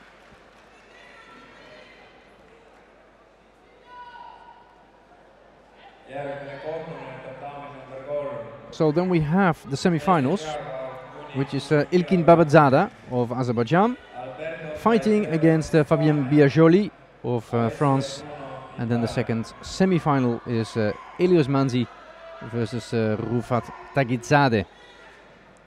Okay, that gives us a new category, the one while we are looking at the repetition of this Vasari. New category under 44 kilograms to have a closer look at, and it's quite a nice fight. It could have been the final. Marusia Stangar of Slovenia doing really well this season, fighting against Amber Gersius, European champion last year, but under 40 kilograms from the Netherlands.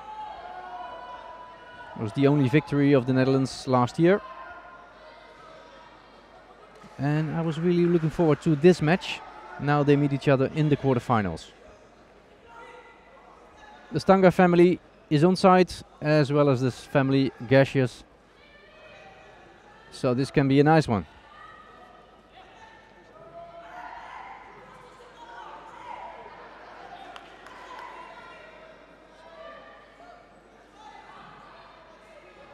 Of course, Gersius trying to sneak with Marusia Stangar, but the Slovenian girl is very strong. I don't know if Gersius can repeat last year's stunt to take the gold medal. She won a bronze medal this year in Bielska Biala. Okay, it was quite a strong tournament, but for me, Stangar is very impressive this season. The Stangar family in total, actually, also a sister. She won the tournament in Kiev, Stangar, but also in Zagreb in the opening of the season. Let's see if she can take the lead indeed. So far not. Mate.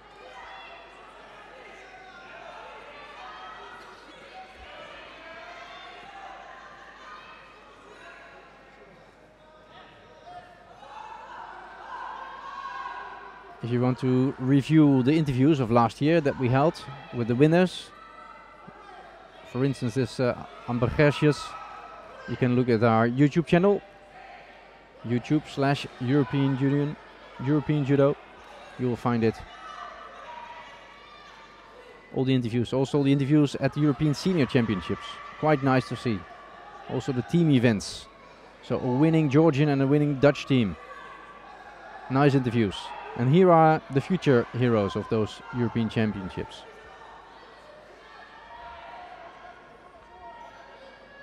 Stangar is well on the way.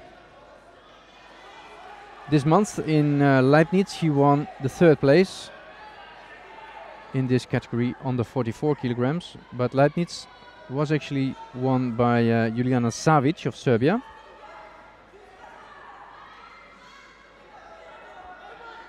So this is the first of the 4 quarterfinals.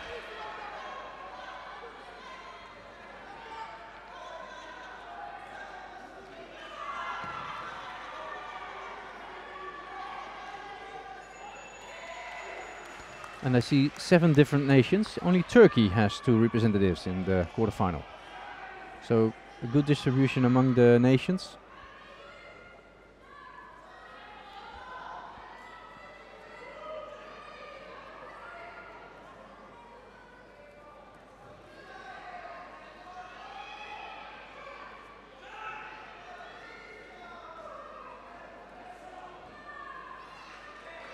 I mentioned it before in my commentary that anything can happen, especially on this first day with these lightweights.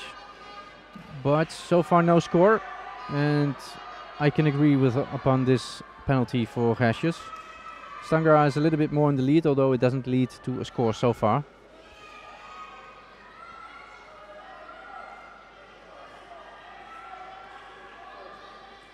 Third quarterfinal for women under 48 kilos, tatami 1.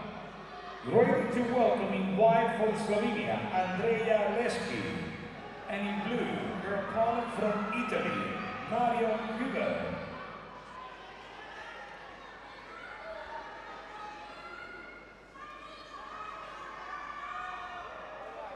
Stangar was the highest seeded, and Gashjes is the number 10 of the seeding list. So that's why they are in the quarterfinals together. Second best is Anastasia Turkeva of Russia. We'll see her later on in the third quarterfinal. Now Osekomi for Stangar.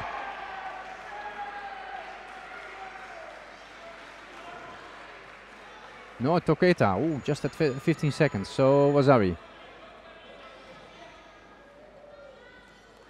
And over.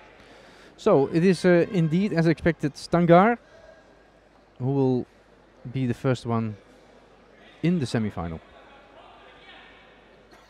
So another repetition for the Netherlands this time. No gold for Amber Gashjes. She could, we can see her back in the repechage. Stangar in the semi-final.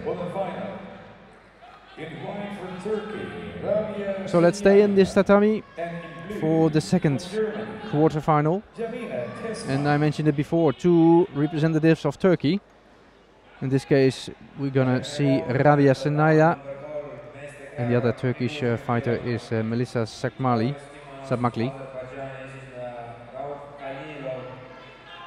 In the white judogi, Rabia Senyala, and in blue, Janina Tesman.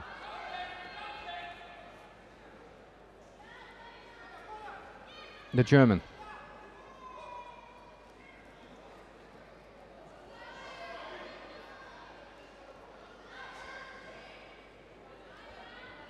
There's a lot of competition in Germany, of course. Actually, the podium in Teplice was completely German. Only 1 French, Roman Yvain. But 3 girls from Germany, Miriam Schneider, Janina Tesman and Mona Freuhoff.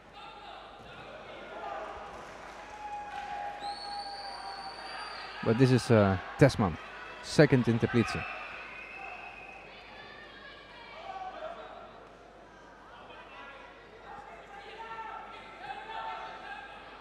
Senyala from Turkey, she recently became Balkan champion, under 18 years also. She was in a good shape. Also bronze medalist in Berlin. And she takes the lead against German Tesman.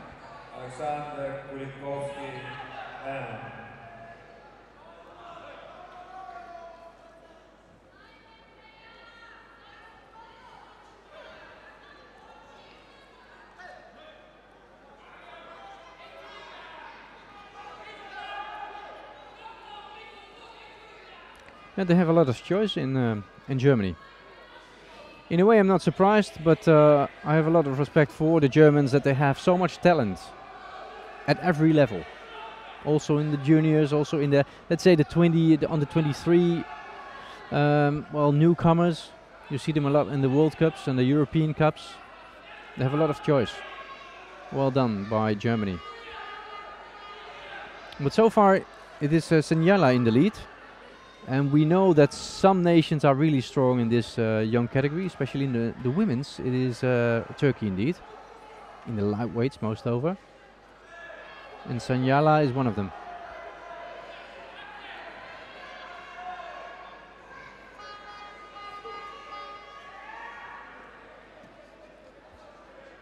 Also, she went up one category. Last year she was the runner-up.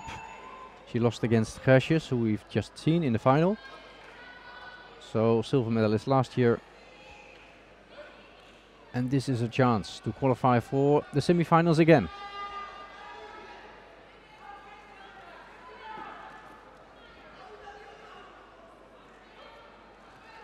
Now a penalty. It doesn't harm her with the Vasari lead.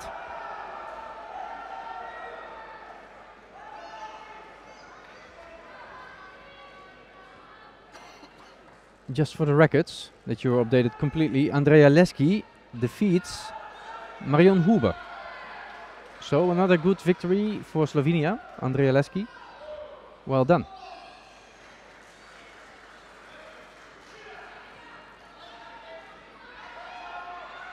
Tesman's back in the race. Who will qualify for the semi-finals? Ah, okay, Yuko. Not completely back in the race.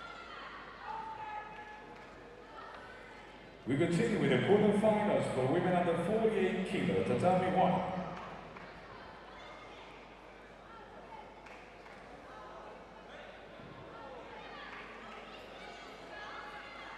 Well, they do have a reputation, of course, the Germans, with Soraya Bernstein.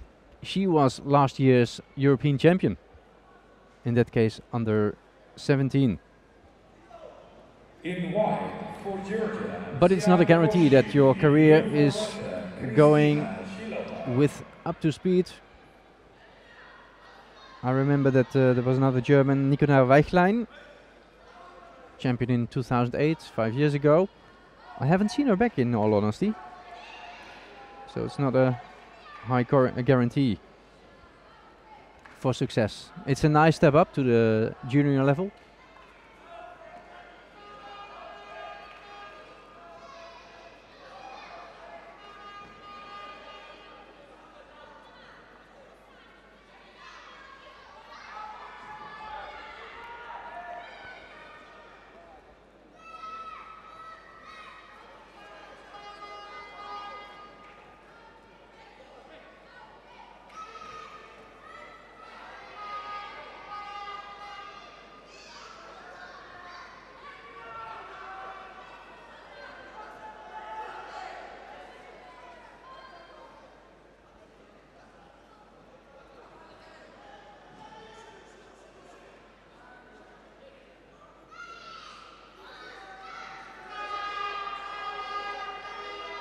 No point. So, still the same score. Vasari for Sanyala. And what can Janina Tesman do? Not much anymore. Time is over. It will be the Turkish who will qualify for the semi-final. And that will mean she's the opponent of Marussia Stangar. Reportage for women under 40 kilo, tatami 3. In white for Germany, Sarah Hermann. In blue for Russia, Aida Mikova.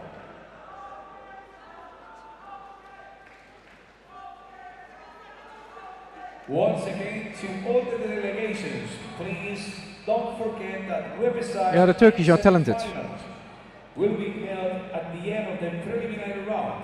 Especially in the middle category.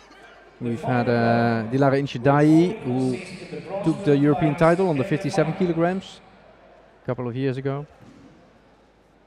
And last year this Rabia Senyaila, who was second last year. And again now in the semi-final. This was the last attempt of Janina Tesman, Germany. Actually the takeover, and that led to the Vasari.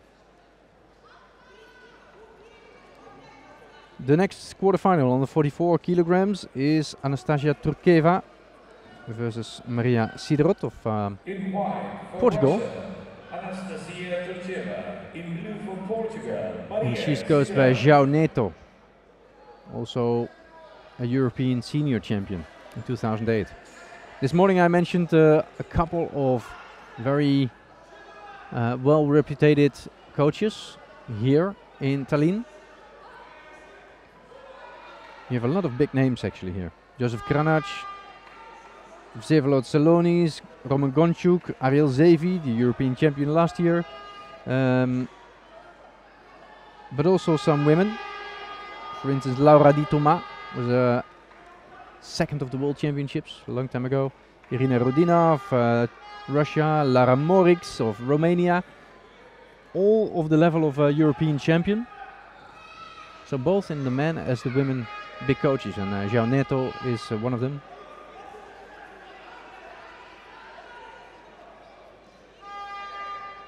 Number 3 of the World Championships 10 years ago.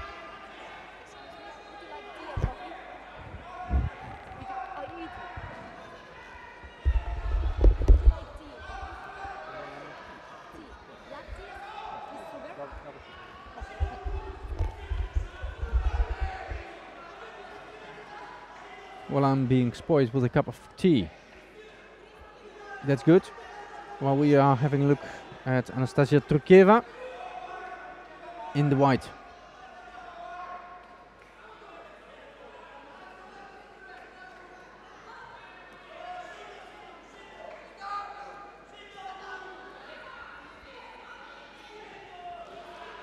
All women on the tatamis, all 3 tatami.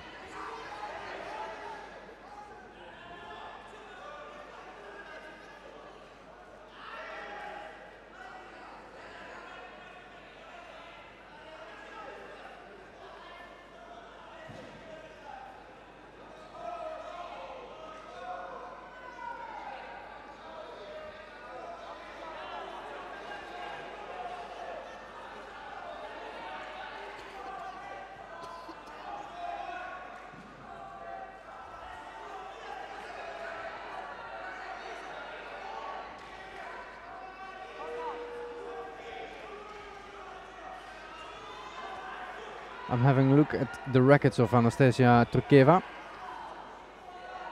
She won 2 European Cups this year.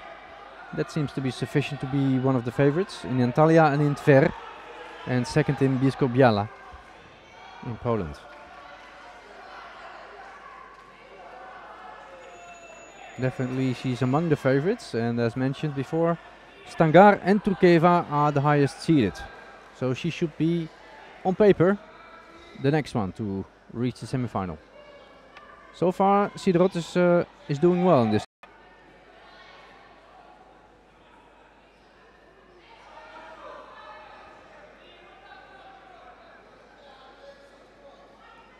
She won the events in Coimbra, but also participated already in La Coruña on the 21 on the junior section and won the tournament.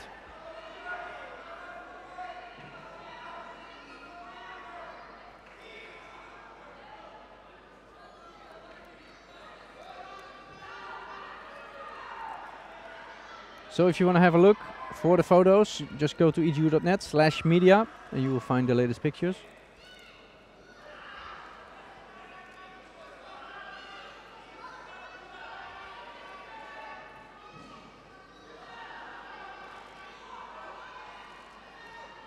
And meanwhile, we are making a highlights video of the day 1, first day out of 3.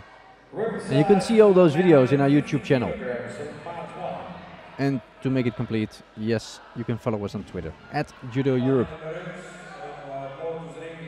Twitter.com/JudoEurope for the latest updates.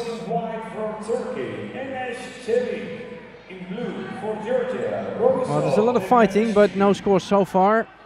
The only thing is that the Portuguese has 2 penalties. And with 1 minute to go, the initiative is on her side to make a score.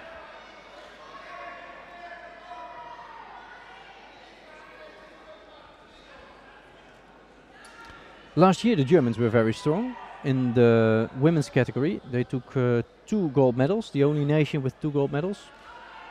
While in the men's it was Russia and Azerbaijan who led the medal tally.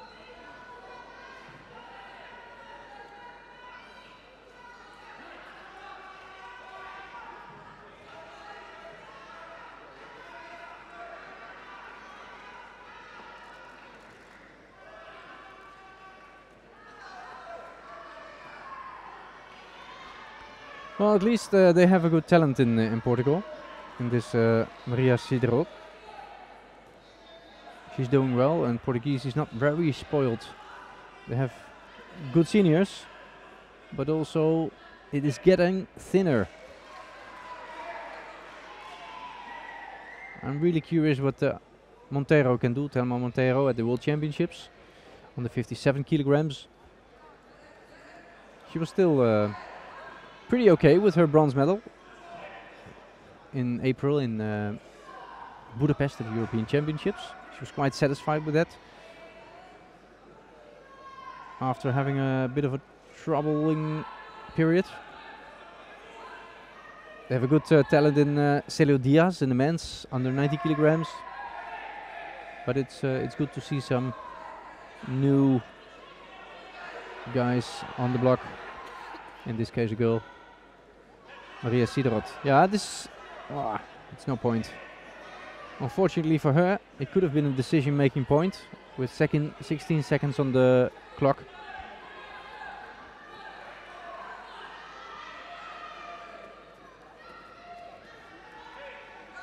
Absolutely not a bad game for Sidrot, but it looks like Turkeva is going with the victory.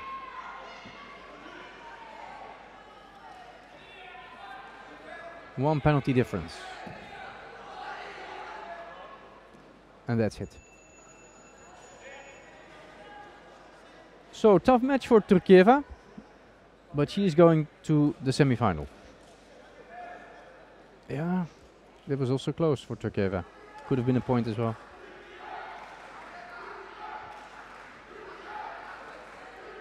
Coming next on mat 3, one more quarter-final for men under 60 kilo.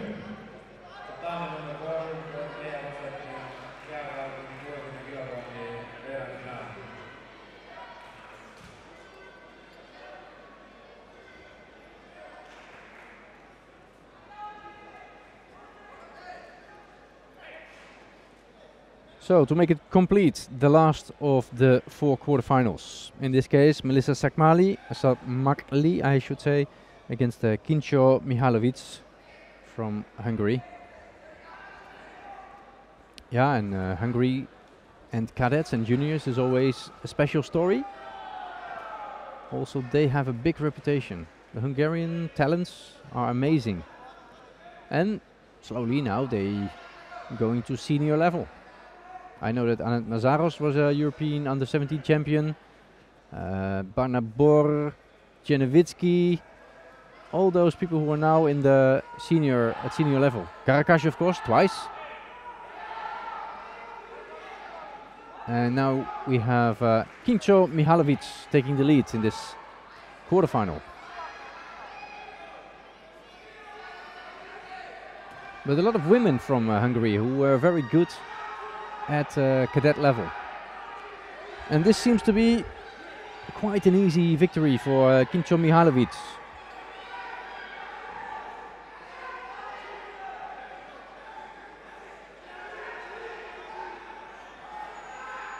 Yes.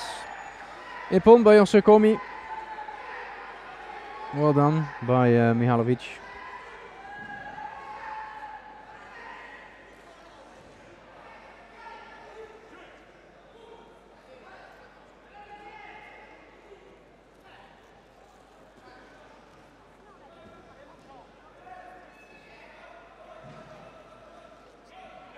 Maybe not the highest favorite in this category.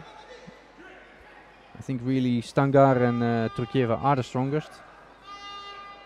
And I tip Stangar. But we know the semi-finals now. So, let's have a look. Marussia Stangar will fight Rabia Senyala, and Anastasia Turkieva will fight against Kincho Mihalovic. Okay, this is the repechage. Let's see if there are any semi-finals going on in this moment. Yeah, on tatami 3, maybe we should go to tatami 3 to see the matches under 60 kilograms. Here we are.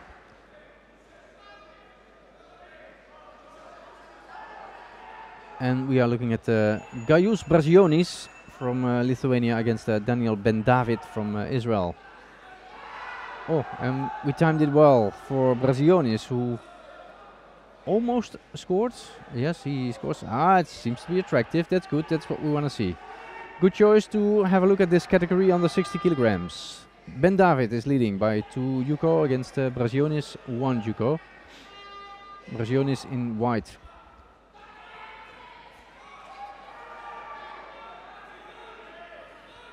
Yes, 2 Wazaris. Ah, it was the first one actually on the scoreboard. Referee thought it was Wazari who set the pawn.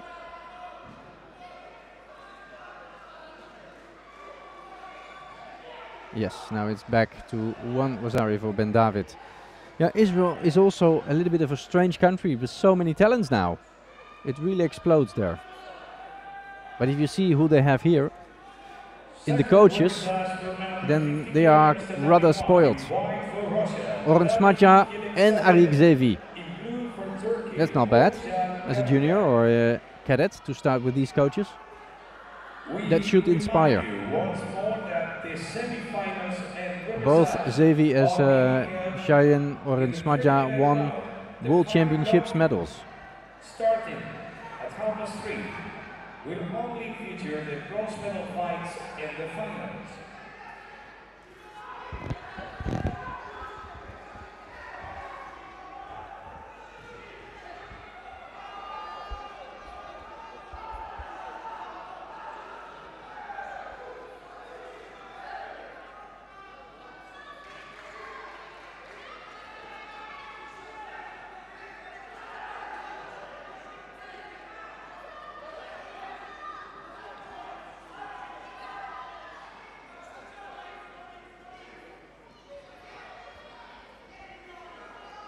Yeah, Ben-David, we saw him a couple of times this year.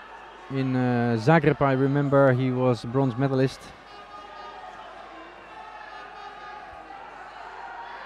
And I think he won another bronze medal somewhere. Let me see. In Coimbra, Portugal, in April. Okay, he may not be the favorite, but he's doing well. And so far leading this quarterfinal.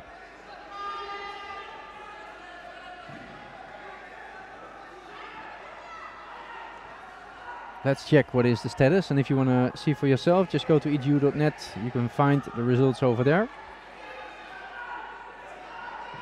It's the first of 4 quarterfinals that we are tuned in for.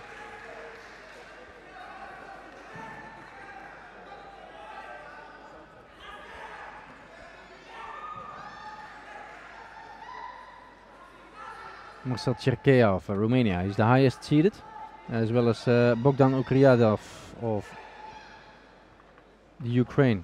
Bogdan Iadov.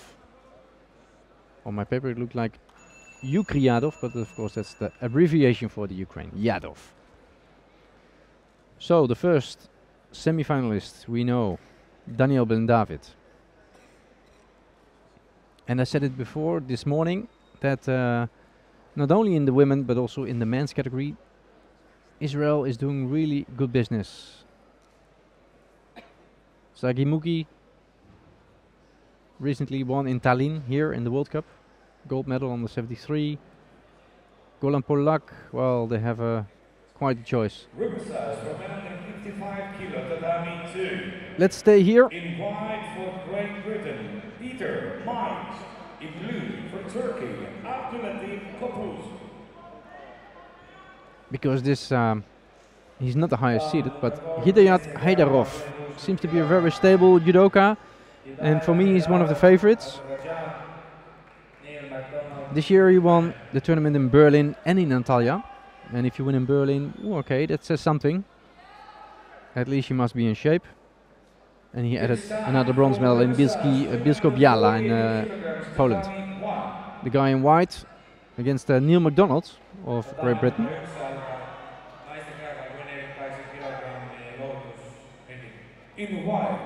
Neil is the British under-18 champion.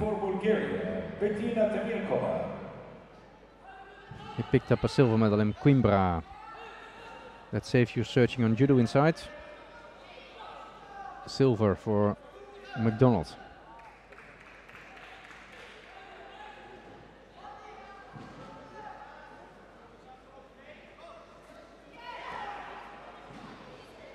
Also a lot of Israelis there in Coimbra. Ben David, he won bronze, we just saw him. Ohad Azaria, Yarim Meneget. What a choice there in Israel. In Great Britain, it's a complete other situation. They have to build up a new team from scratch. And this is a good age to start. Because they're also not so spoiled. Now a few female talents are breaking through at senior level. Well, it's a long road.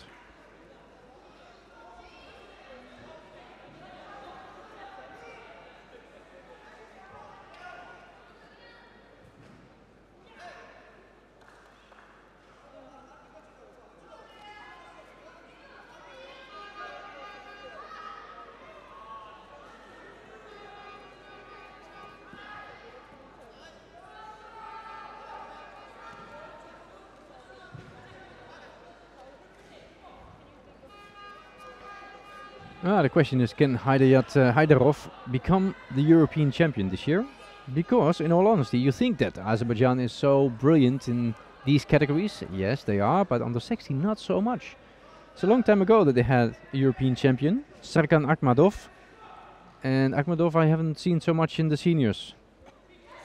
So again, not a guarantee. They've had 3 European champions in this category for Azerbaijan, but not the hot shots.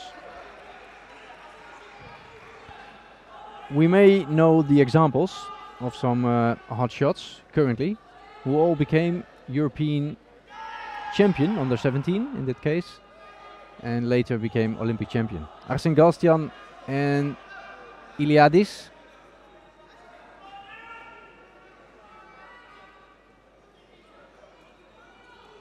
And Elnur Mamatli of Azerbaijan.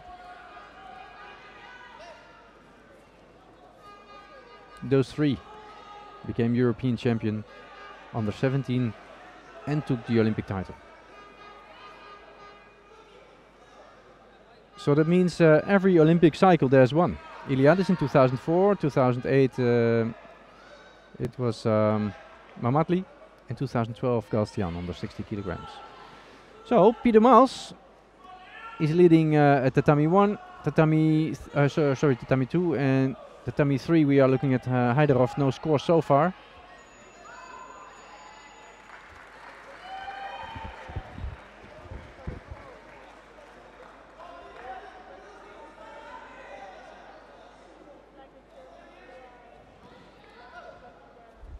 So now we have 2 guys, Neil MacDonald of Great Britain, and Peter Miles is doing well in the repechage.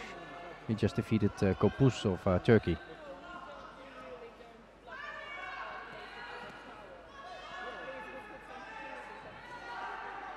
Okay, this seems to be quite a good breakthrough for Haidarov. In white, controlling Neil MacDonald.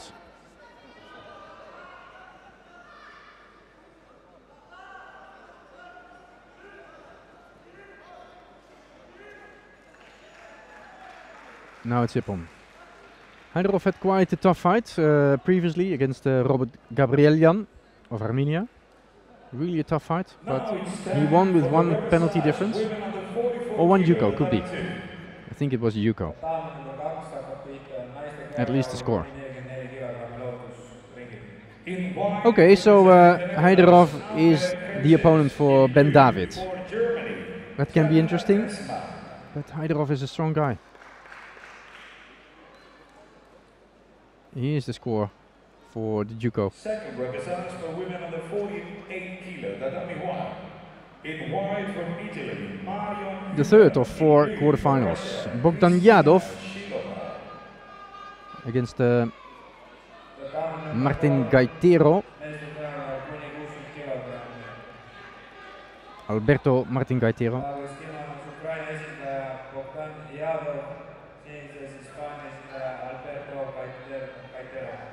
From Spain. Good to have someone in the quarterfinal from Spain. Also, Spain is not very spoiled. Very tough for them. They had a brilliant generation in the seniors, but now they have to start over again.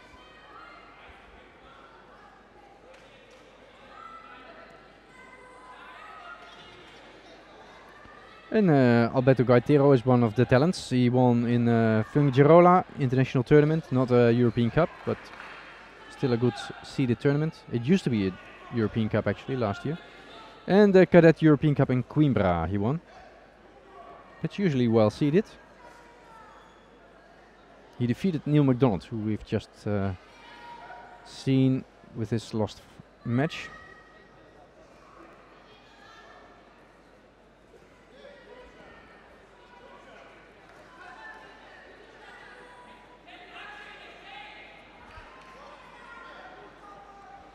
But Yadov is quite a reputed judoka himself. He's the number 2 of the ranking list, of the seeding list at least.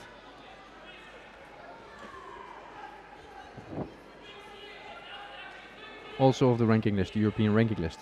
If you want to see that ranking list, you can see it on the EGU webpage. And then you can learn that Cherkea Marcel is the number 1, Bogdan Yadov number 3, and then 2 Azerbaijani judokas. One of them is Hidayat Haidarov. We've just seen him.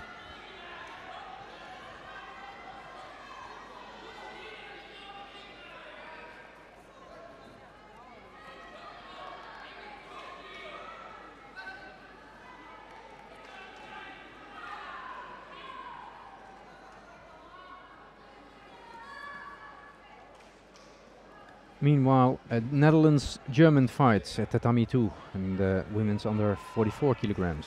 Gershus Desman. So if you want to switch, feel free. Stay with us anyway.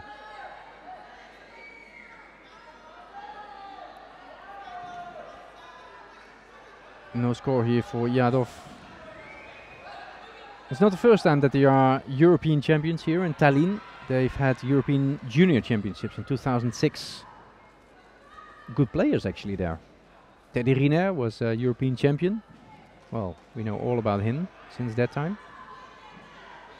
Things went pretty well.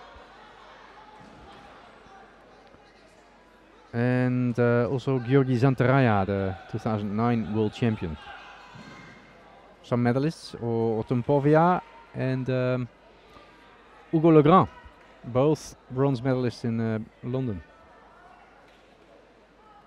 That was in 2006 here in Tallinn. Good memories. Yes, they're fast. But no score, yes, finally. I thought it must have been something, and it was a Yuko for Yadov. It's an attractive category, under 60.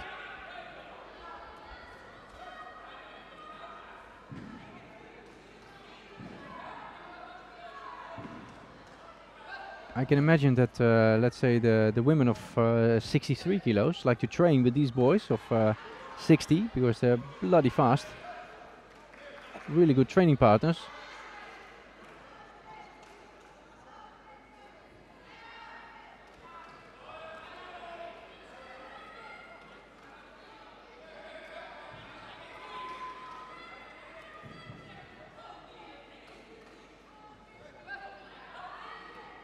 Mate.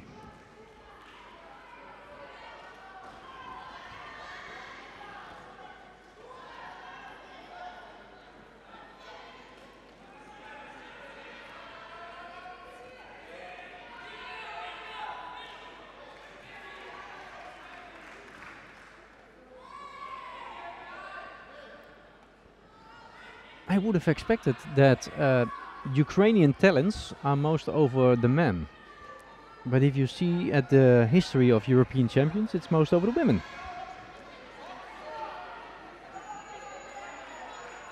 I count 9 European medalists, or 9 European champions, and 6 of them are women. 5 actually, if I need to be honest. Natalia Ilkiv won 2 European titles. And the last one was Anastasia Turkin, who's now a junior. So, Yadov, maybe here's a chance. Today.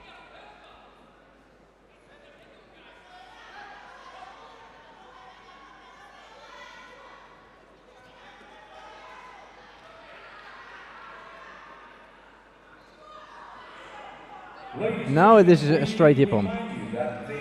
Okay, good decision. Yadov takes the victory. Smashing hip on against Gaitero. Too bad for him and too bad for Spain. He's a good talent, really. But Yadov is too strong. The number 2 of the European ranking list. Download it at edu.net. Go to our service links in the homepage. On the right side you see all kinds of rankings, and one of them is the cadet ranking list. And you can see who are the favorites for this tournament. For sure it helps me as well. In white for Portugal, Maria Sidera. In blue, representing Turkey, Melissa Çakmakli.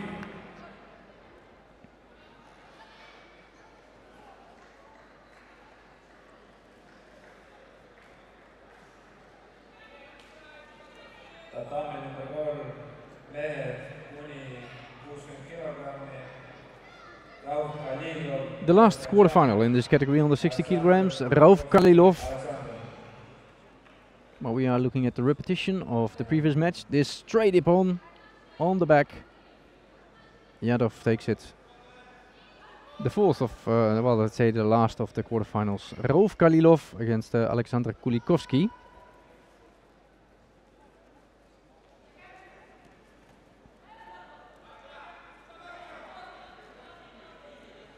Let's see what the gentlemen have done so far in their careers, in their young careers. Kulikovsky took 1 medal this season, not so much. In Antalya, bronze.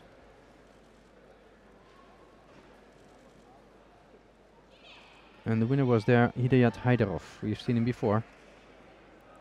This is another guy from Azerbaijan, Kalilov. First semi-final on Mat 1. He won in Teplice. Strong tournament in Teplice. Kalilov defeated Elios Manzi at that time, but Manzi is here at this European Championships in the under 55 kilograms.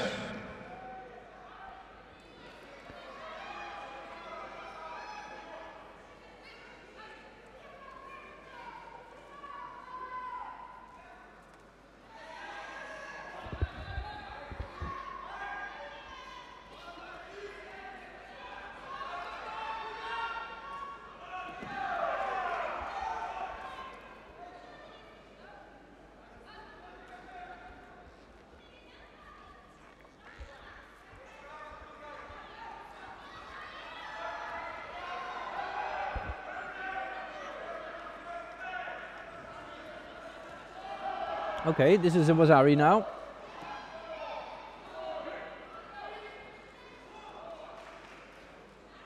Well, it surprises me.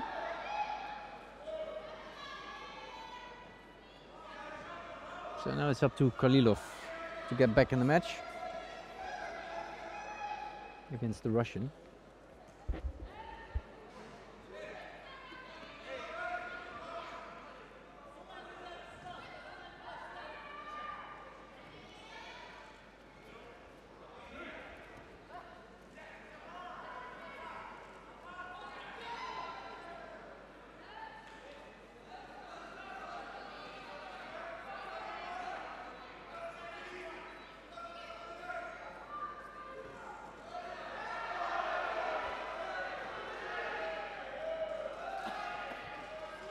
Yuko now.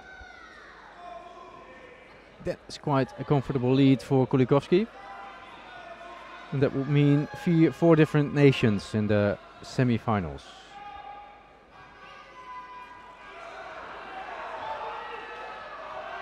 Another one.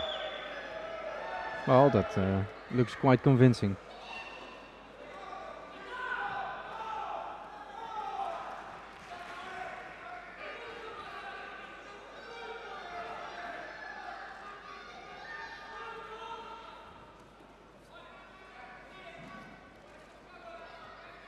So this is the last fight in the quarterfinals, and then we proceed with the semifinals.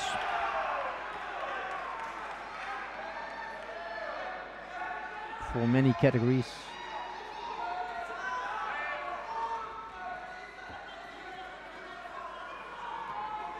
I like to see those lightweights. Anything can happen, but still, you can say anything can happen, but the favorites come in the front. They are so far convincingly in the semifinals. And I didn't expect that, because yeah, you know, they're young, they're fast, so they can also make the mistakes. But still the favorites, who were the best at the European Tour so far, we see them back.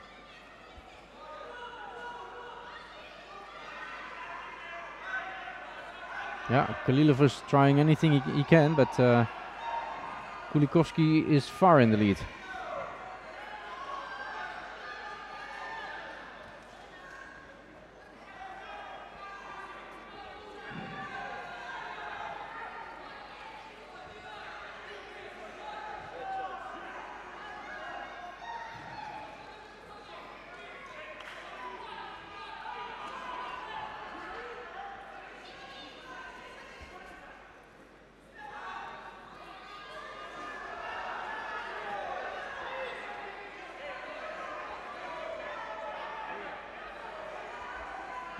And another Juko.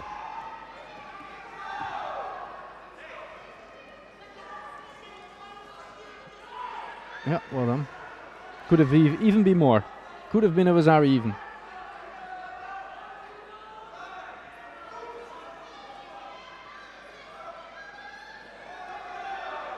Yeah, it's not Kalilov who should have the penalty. He should, but there's one thing he should do is attack, attack, attack for those last 30 seconds. Yeah. He's being smashed from every corner by Kulikovsky.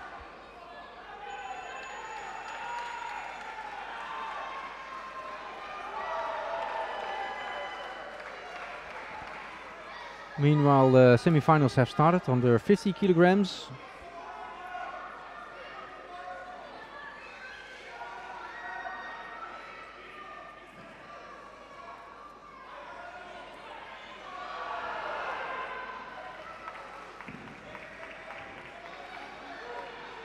So now it's definitely over. Kulikovsky is the last one for the quarterfinal, which means that in the semis we'll see the next guys back. Daniel Ben David fighting Hidayat Haydarov, and Bogdan Yadov is going to be the opponent of Alexander Kulikovsky. Okay, I'll sneak out. You can have a look at the semi-finals. I think it's good to go to Tatami 1, an interesting match between Khazanov and Dario of Pantano. Angelo. Semi-finals for men under 55 kilo on map 2.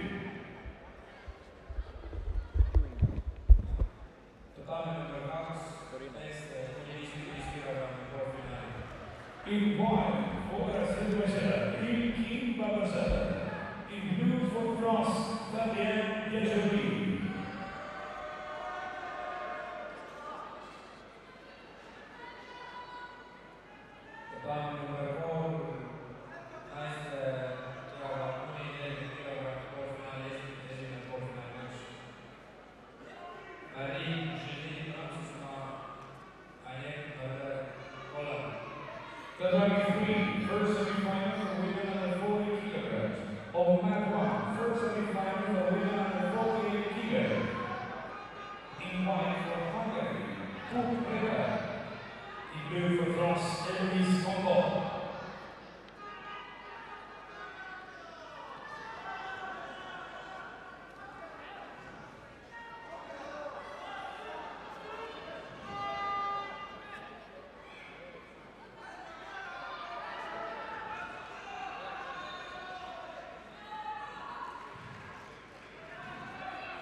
Semi-finals for women under 48 kilograms, Tatami 1.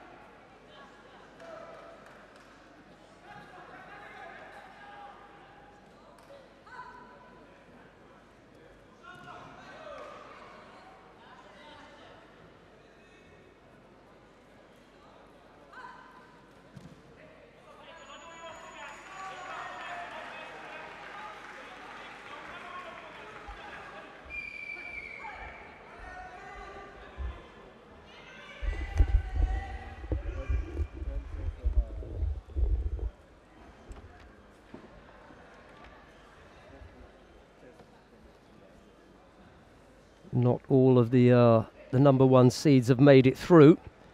Here's one who has Paprika of Hungary in the first of the semi-finals, and French opponent Eloise Combo. Welcome to the second semi-final for men under 55 kilo Tatami 2. In white for Italy, Elios Mazzi. In blue for Azerbaijan, Rufa Takizadeh. Yeah, a really interesting second semi-final as well. Andrea Leshki of Slovenia faces Mzia Beboshvili of Georgia. That could be a turn-up for the book if the Georgian makes it into the final.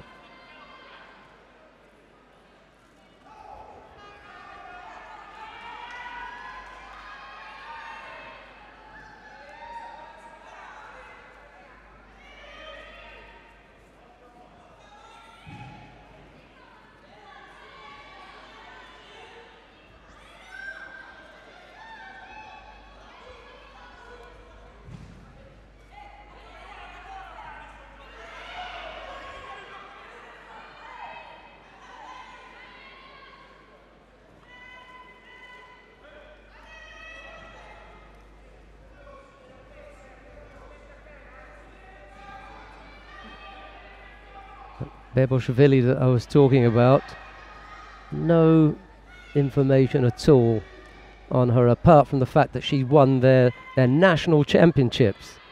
And we're not talking about their cadet championships. She won the national championships in Georgia. And apart from that, she's got no other record. Never been outside as far as I know. But nothing. No information on her at all. So she's having quite a day here.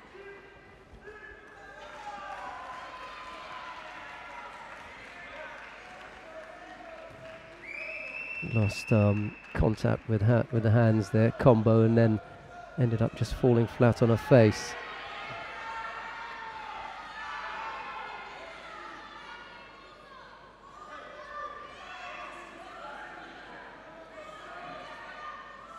The next fight on mat 3 will be the first dressage for men under 60 kilo.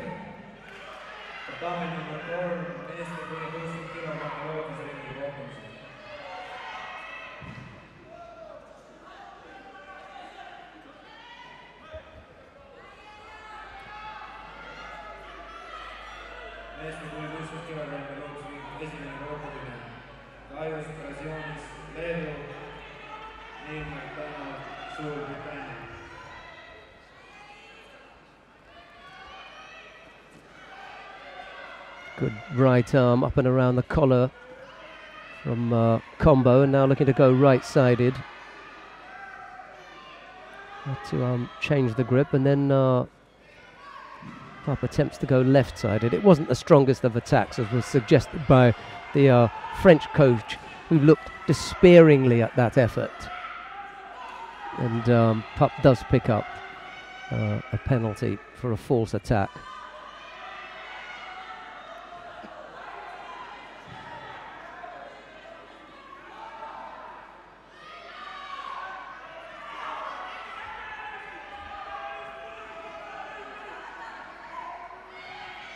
40-odd seconds left to go. The problem for Pup now is that she's beginning to think of holding on. Always dangerous. It's so dangerous just to think about holding on. Far better to think about an attacking action, some kind of action that's going to slow your opponent down if you can.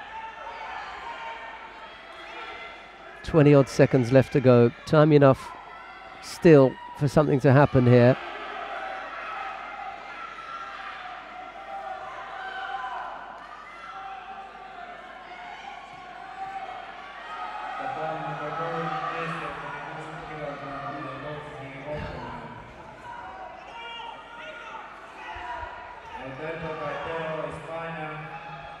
It was that poor an effort.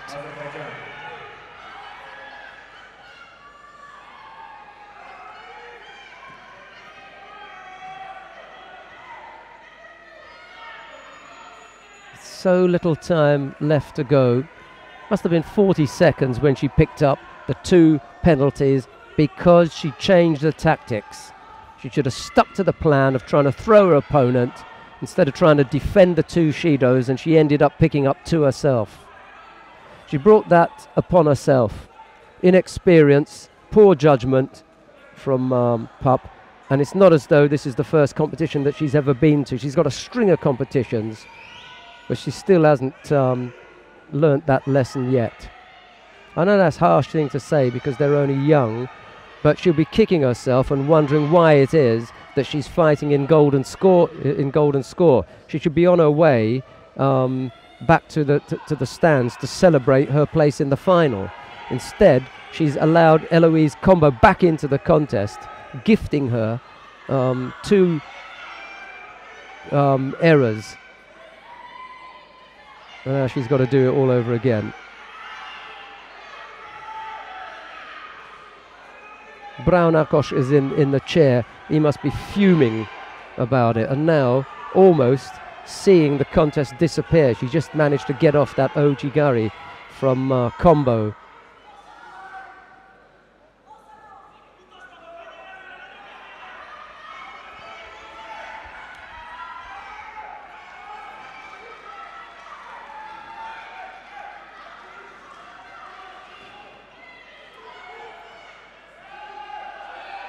Lost contact with the hands just as well. She didn't end up on the ground.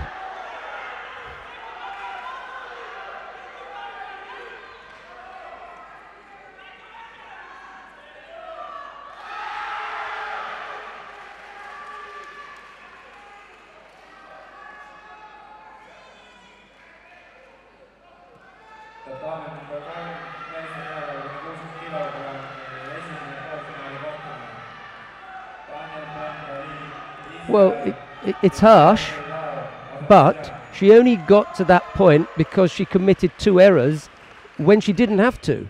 They were both drops, both false attacks. She didn't have to do that, and then put herself in the difficult position of having to start all over again when Combo had her momentum going.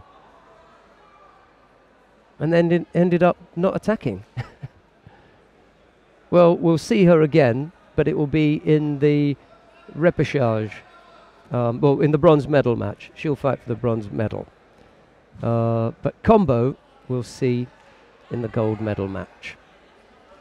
Right, here's the second semi-final. The winner of this will face Eloise Combo in the final, and it's possible that the winner is going to come from this semi-final. Andrea Leshki of Slovenia faces Zia Beboshvili of Georgia. The surprise package from Georgia, Beboshvili is, as far as I'm concerned, because I've never seen her anywhere, and she has no record of doing anything, and here she is in the semi-final of the European Cadet Championships.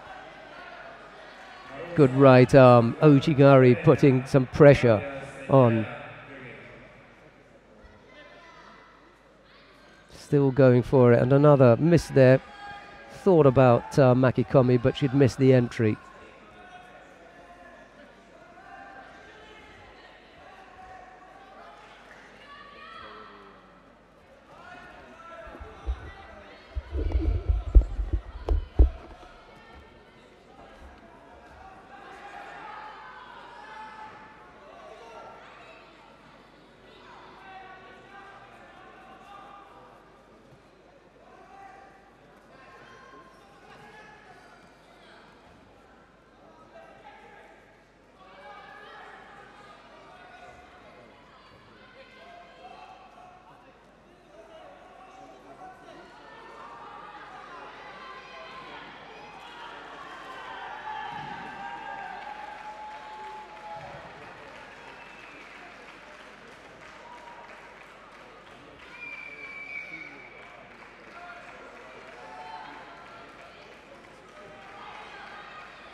gramm number 3 meeste kuni 60 kilogrammi, teine poolfinaali kohtumine.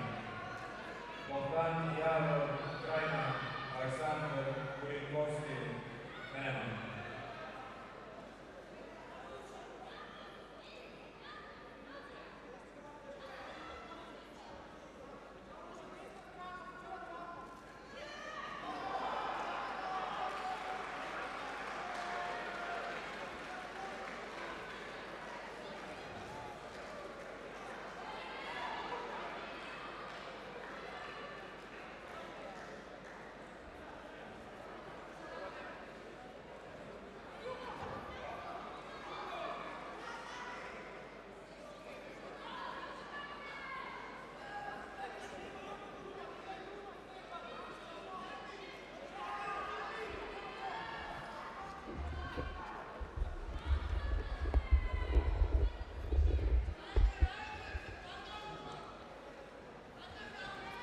Minute 16 left to go. Leshki it is who's picked up the penalty. Nice looking stance at the moment from Beboshvili, and another good attack from the Georgian. Just needs to keep that up. 1 minute and 4 seconds left to go. What a thing this would be if she makes it into the final. Another passivity penalty from for Leshki. Mitya in the chair's going crazy over there, wondering why his fighter's picked up another penalty inside the last minute. Second semi-final, women under 44 kilo. In white for Russia, Anastasia Dujeva. That's not really an attack. That little throwing out of the right foot. She's going to have to come up with something a little bit more serious than that, or else Beboshvili will pick up a penalty. Here's the, and then, you know, you can see it coming.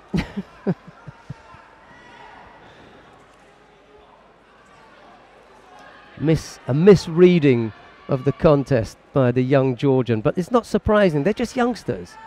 You know, they're not going to have the same kind of experience and mat awareness that you get as you get a little bit older. But she can't afford to give this away. 18 seconds to go. One big attack, and she's in the final.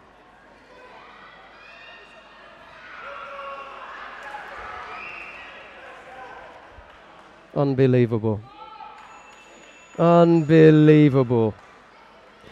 The minute that she started to think about a different tactic, she gave Leshki the chance to come back in. That was the only thing that opened the contest up. She started looking exactly the same way. It was exactly the same thing that happened with Pup. Her opponent had 2 Shidos, and the 2 Shidos gave her that kind of comfort zone, and that made her change her tactics. If she hadn't changed her tactics, she'd be in the final. But that's the learning process. She's going to be distraught now coming off there, but she's got to concentrate on the next fight. That's the important thing. Right, we've got another semi-final taking place on mat number 2. Let's go and have a look at the remaining time, and that Anastasia Terchieva of Russia faces Mihailovic Kinchko of Hungary.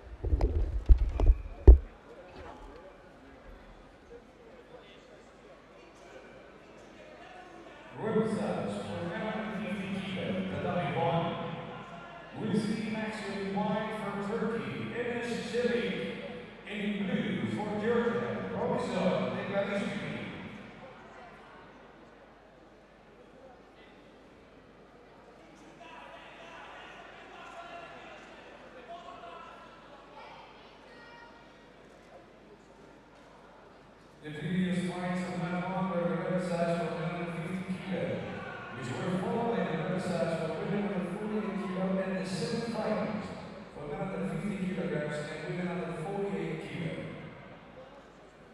Right now, action on mat 2, the semi-finals for women under 44 kilograms. We remind you once again that the final contest are out of 3, featuring the gospel fights and the finals.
Ladies and gentlemen, that was the last fight of the preliminary round. We will be back at 3:30 with the first bronze medal fight of the first day of this competition, the 2013 European Championships for Cadets, Tallinn, Estonia.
Control from here. 1, 2. This we only control the two microphones.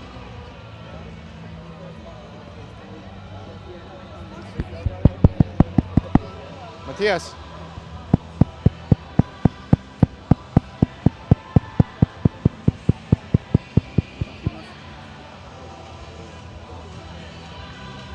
He says that he controls only two microphones, not more. He says that he's controlling only two microphones. No, they have the video connection together. It's an hour.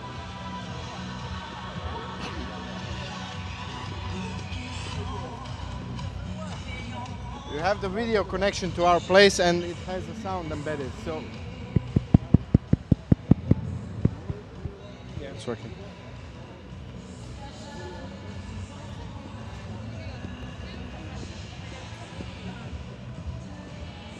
You should speak something.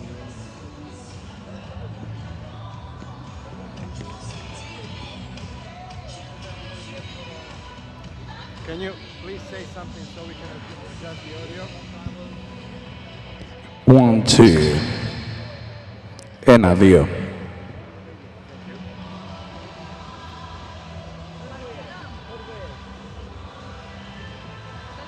Not very cooperative.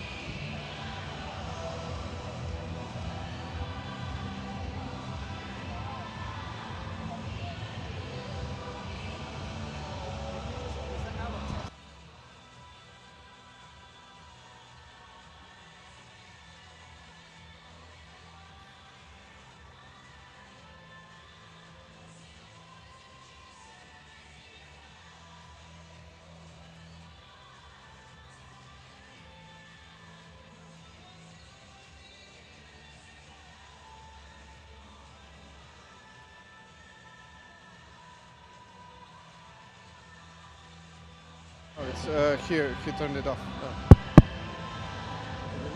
It'll be okay.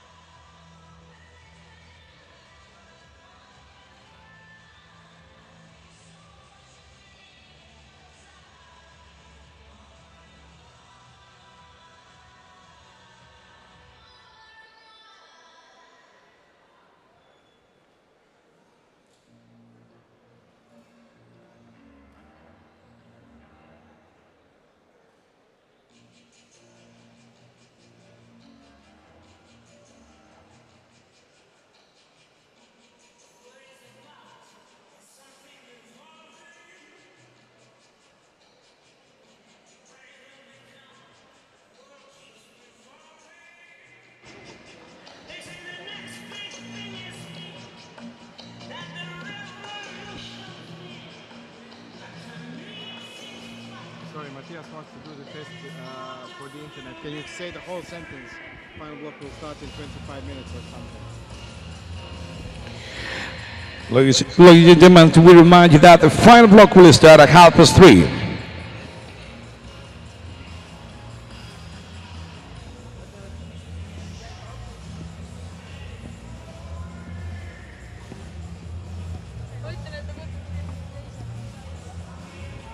So for doing it, we need one of their wireless microphones. We don't use this one.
enter the tatami.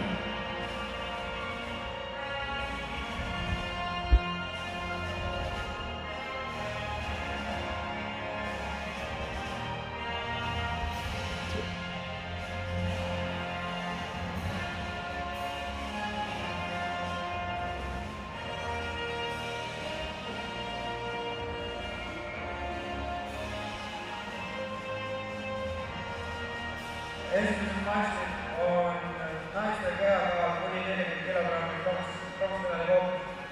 Ladies and gentlemen, the first fight of the final block will be the bronze medal fight for women under 40 kilograms. And now, it's time to welcome the judoka.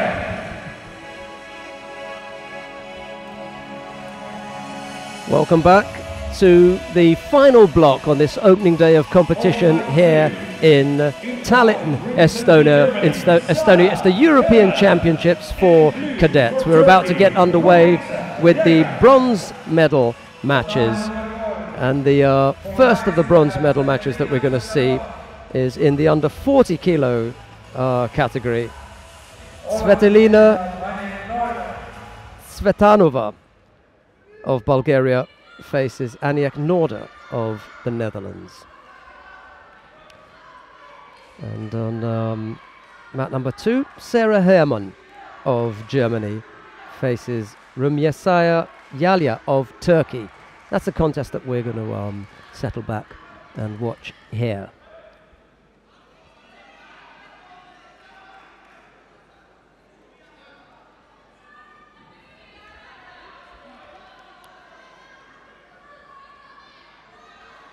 Yala and Norda made it through to the semi-final stage.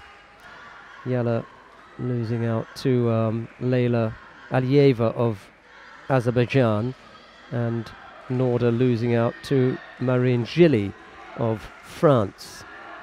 That's how they managed to end up in the bronze medal matches.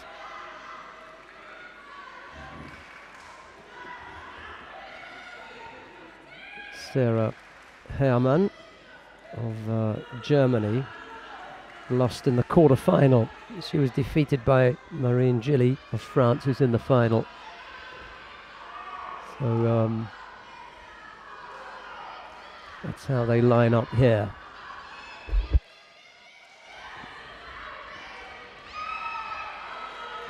Not sure if Mate had already been called.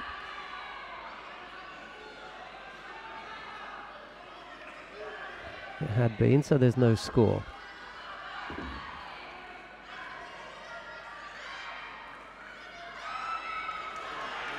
Good counter for Wazari. Yala of Turkey coming up with that score. Said earlier on, and it's, you know, a well-known fact that Turkish lightweight women normally present a real difficulty. And there are a few of them around here, almost getting caught there. Yes, Yuko on the board, so good score for the German. Sorry, Yala picks up a second score. Hermann going down a second time.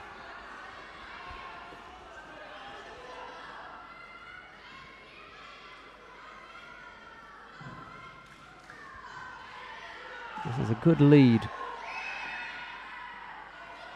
with half the contest still to go. It's still looking aggressive. Yala on the left side. Thought about initially the Osotogari and then a hip technique of some description. Didn't quite come off. She was collapsing as she was attempting it, so I won't try and identify it. Safe to say that she was trying to get her over a hip.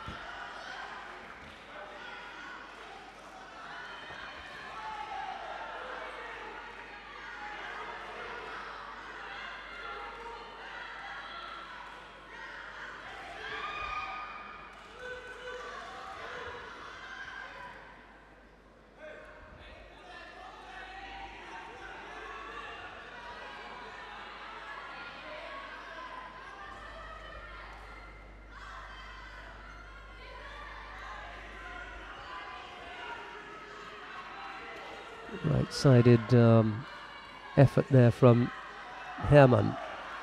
Couldn't quite come up with a strong attack though. We need a little bit of medical attention. Just a bump to the nose may have caused a little bit of bleeding, but nothing serious.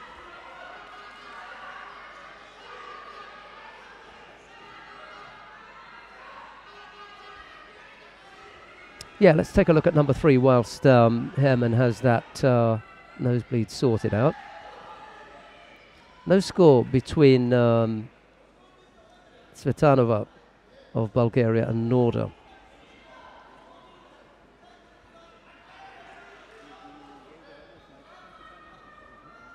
Half a minute left to go. Both fighters have been penalised, however. Good effort from Tsvetanova. Couldn't quite bring it off.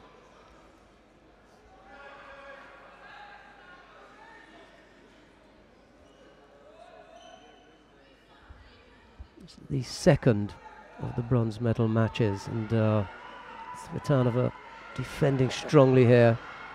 This Yoko Sangakujimi attempt from Norda, not quite there yet. And the referee calls Mate.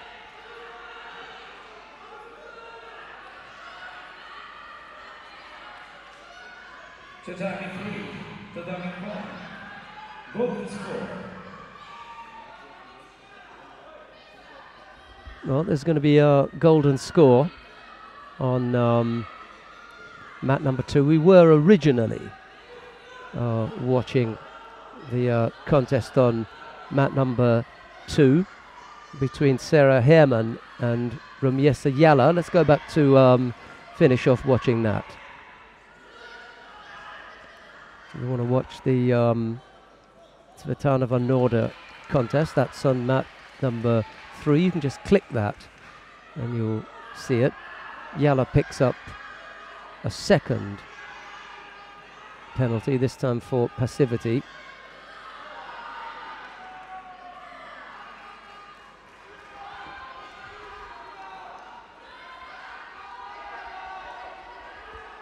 He's given up a Yuko. Just needs to avoid giving up anything bigger. Just over half a minute left to go. Oh, that was neat effort. Really neat effort. Didn't quite come up with the score.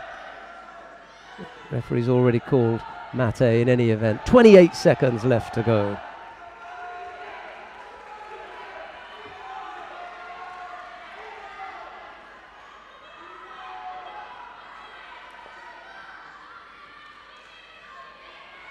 Uchimata. Unbelievable. Another one that's gotten away from the Turkish team in the last 15, 16 seconds. Well, last time it was 40 seconds.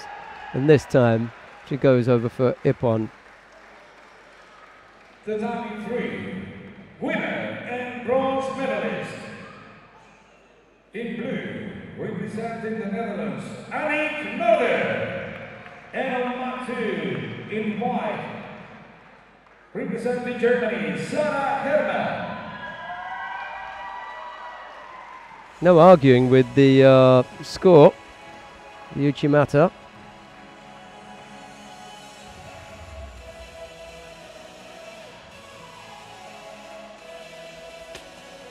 It's heartbreaking when you see that, but now, ladies and gentlemen, bronze medal fights are gone. It's time for the final. Women under 40 kilograms. right, well, we've got the final coming up. Women under 40 kilos. Marin Gilly and Leila Alieva.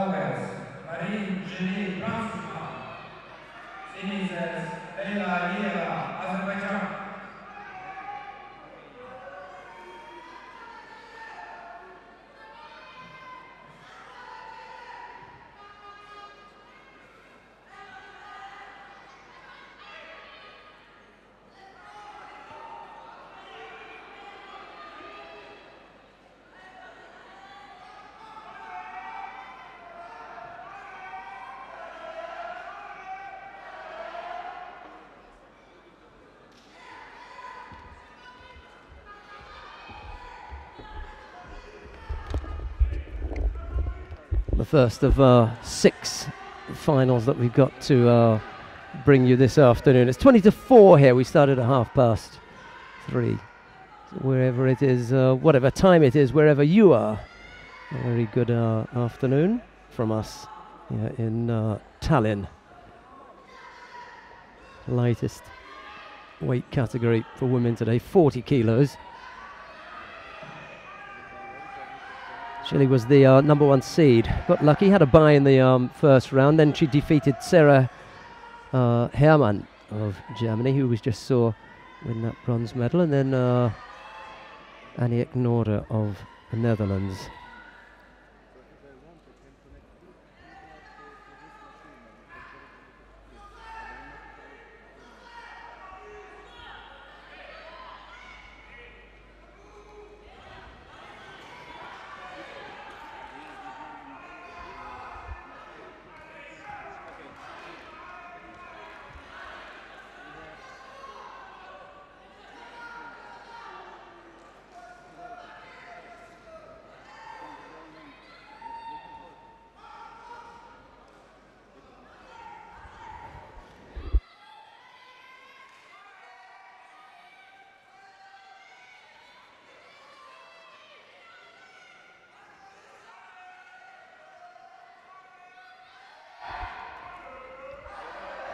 Lots of support from the her French teammates. Both fighters picking up penalties for avoiding to take a grip.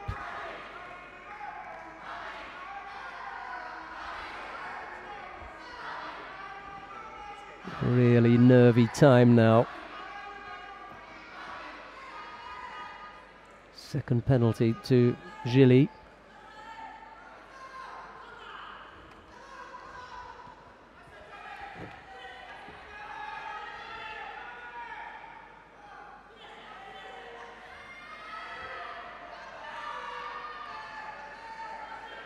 Offside Komi is called.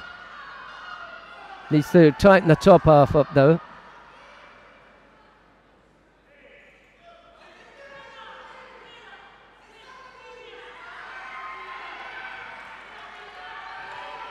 Minute 29. Alieva leading Marie and Gilly here. If I say that with a sound of surprise in my voice, I am.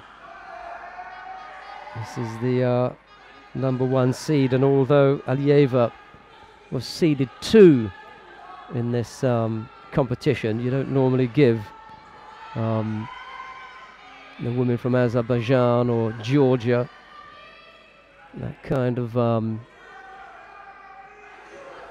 credibility. They're certainly doing well here today, though. Turkey's no surprise. Always produce good lightweight female fighters.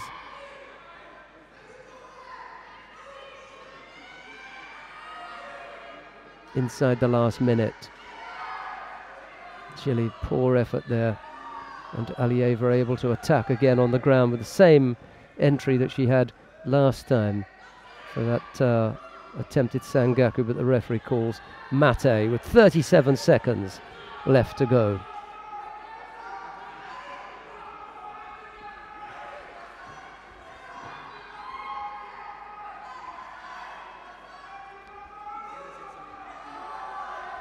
So Inagi attempted there, and then Maki Komi, perhaps.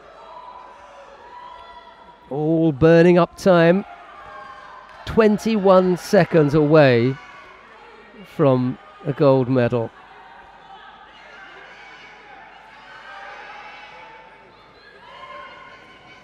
What a thing this would be if Leyla Alieva took this gold medal for Azerbaijan here. A nice strong left-sided attack there. This is going to use up the rest of the time. There'll be 3 seconds left when they get to their feet. And that's it. Leyla Alieva of Azerbaijan defeats Marine Gilly in the final of the under 40 kilo category. It's a gold medal to Azerbaijan.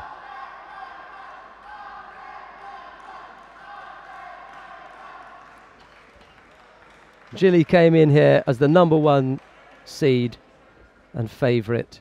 They are the form book. It went to form with the #2 seed making it to the final.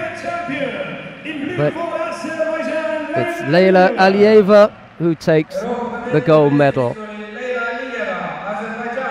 And now let's see if we can get Tatiana Flada of our media team to have a word with Aliyeva. And now, ladies and gentlemen, get ready for the next bronze medal fight. No, the stupid woman.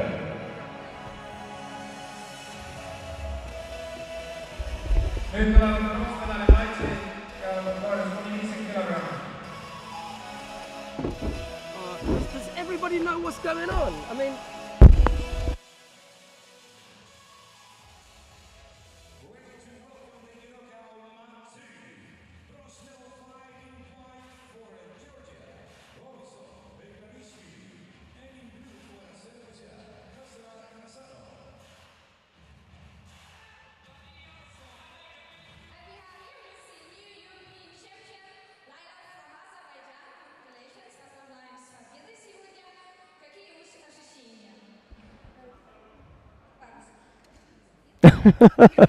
She doesn't speak Russian.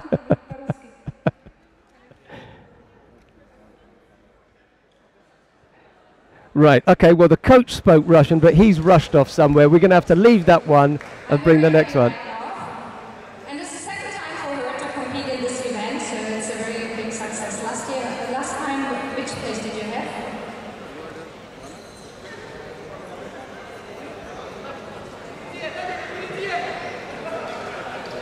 Give her the microphone. Last year she lost already in the first round, but this time, so it's a winner.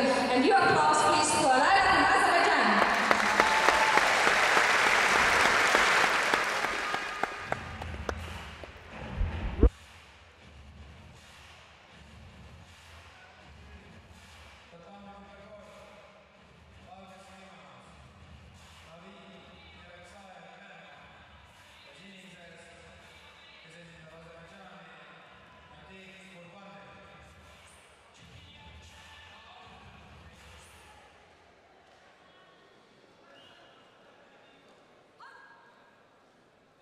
Right, we're underway with the final of the bronze medal matches in the under 50 kilo category.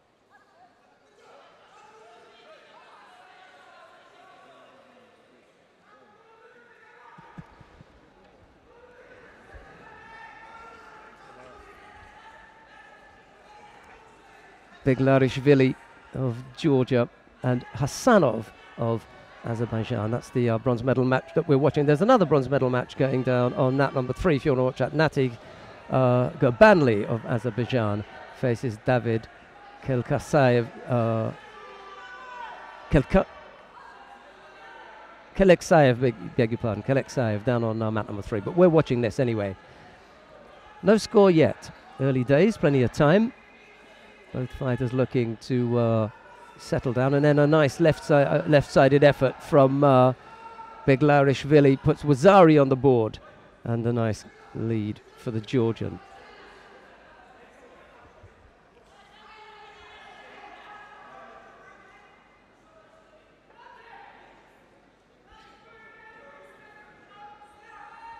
That's a good score.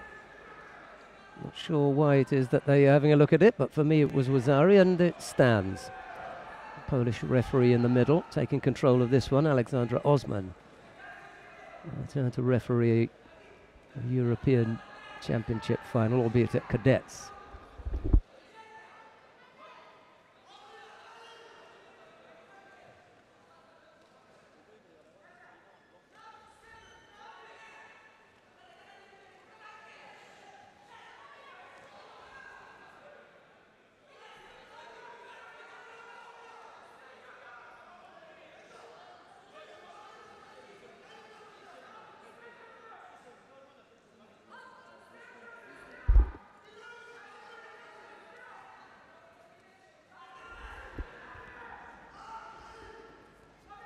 the difficulty for a lot of fighters at this level is what they've done is they've got a lead and then they've changed the way that they're fighting.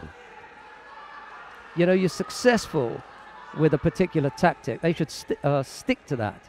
Sometimes they see that their opponent has got 2 Shidos and then they begin to run, thinking, "Oh, I'm gonna use this and take this to the end." I don't think they're that tactically astute yet to be changing tactics mid contest. Haven't quite reached that level where they've got 3 or 4 different ways of approaching a contest.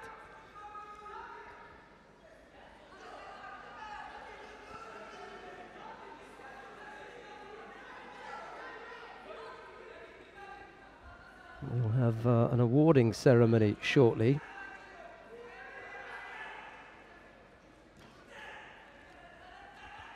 They're preparing for that. Meanwhile, the bronze medal matches are still underway. Beglarishvili continues to lead here with a little over a minute left to go. Speculative from Hassanov, but it doesn't catch the Georgian.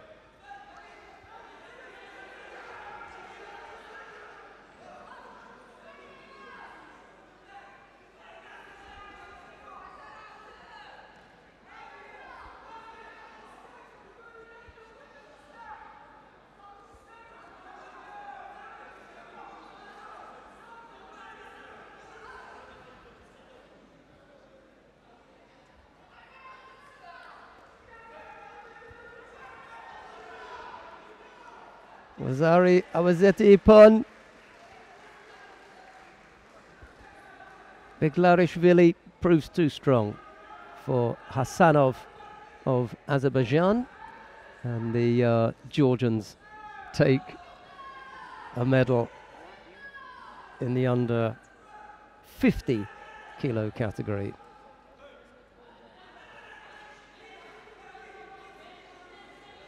Tallinn 2, winner in bronze medalation white for Georgia, Robinson Beglarishvili. Damen nummer 2, bronzmedali võitis Robinson Beglarishvili, Gruusia.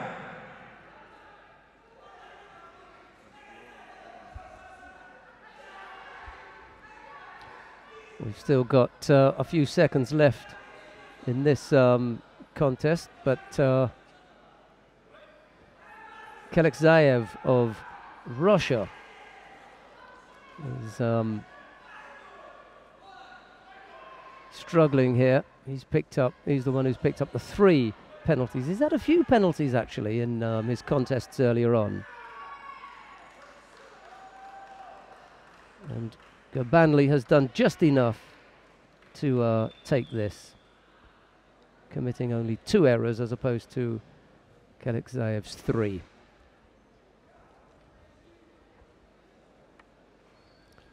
So Gurbanli, who came in here as the number 1 seed, manages to take a bronze medal. Bronze medali võitis Nadine Gurbanli, Azerbaijan.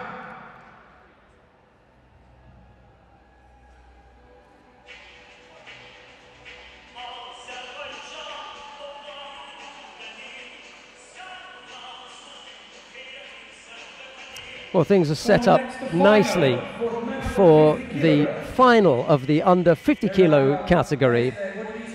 It's Matthias van Harten of the Netherlands, and he faces Angelo Pantano. Representing the Netherlands, Matthias van Harten. In blue, representing Italy, Angelo Pantano.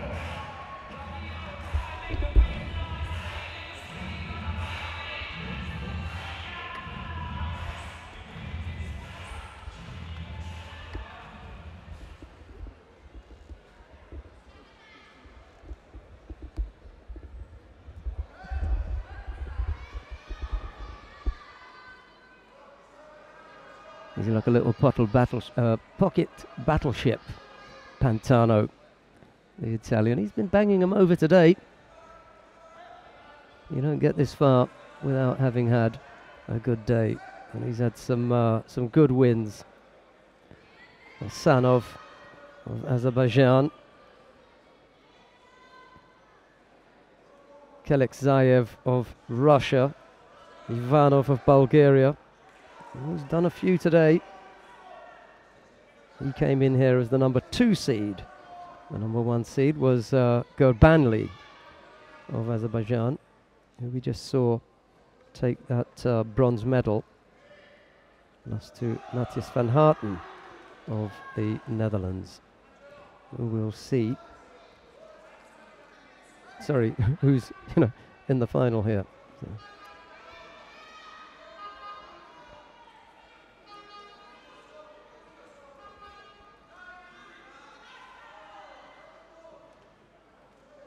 Left-sided attempt from Pantano. Fails there though.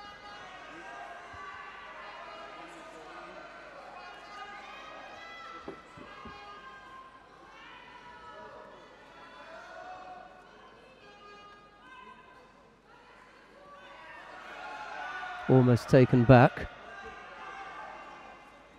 Pantano.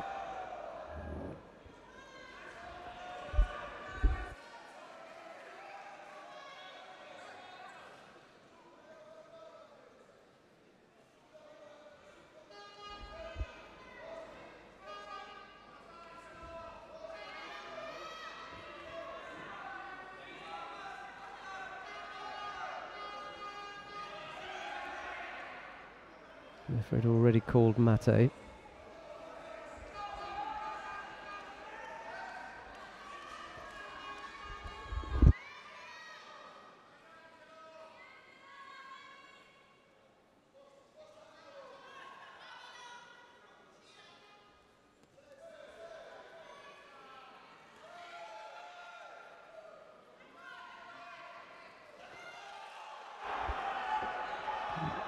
Thought about giving a score, didn't he?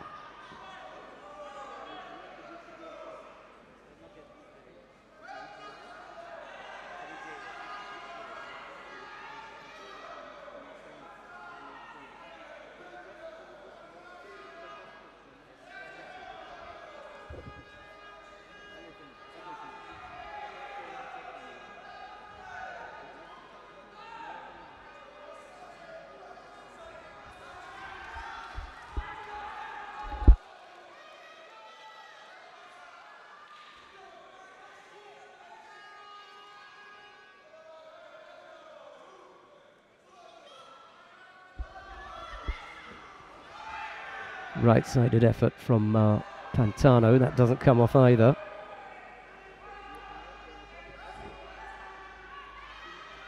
Good amount of attacking from both fighters.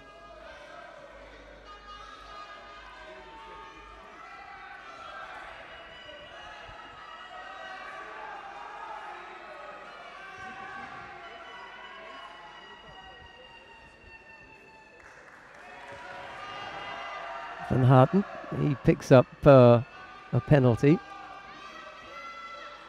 Time enough, however, to get a score. He's attacked well all day. There's no reason why he should stop that policy. That was a good plan. It worked for him. He should stick to it. Easy to say, sitting here, never having won anything. Well, never having won anything of real consequence. Let's put it that way. And now Pantano picks up a penalty for being a little bit loose with the area. Both fighters penalised.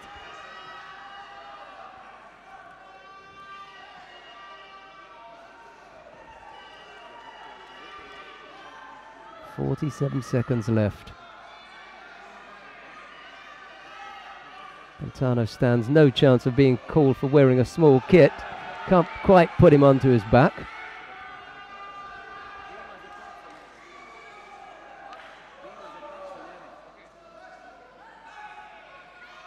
Love the way that some of the Italian fans were calling for a Wazzari for that. Wonder what they would have said if Van Harten had sat Pantano down on his backside. It's easy to get excited at times like this. Van Harten needs to dig deep here. He gave up 2 penalties. Gives up a third now. And really, just a score. A score would win it for him. And he got countered. Pantano countered Van Harten. And it's the Italian who takes the contest.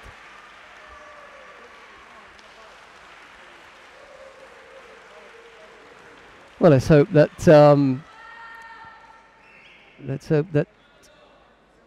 Pantano can speak a bit of English, or his coach. They're sorting that out now. Interesting. They're preparing for the awarding ceremony as well. We'll have a little chat with Pantano first. Angelo Pantano, and now here it comes. Well, we'll find out. We'll see who speaks what.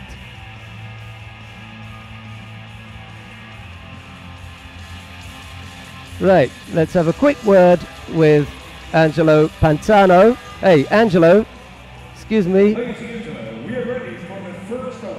No, we're not. We're not. We are not.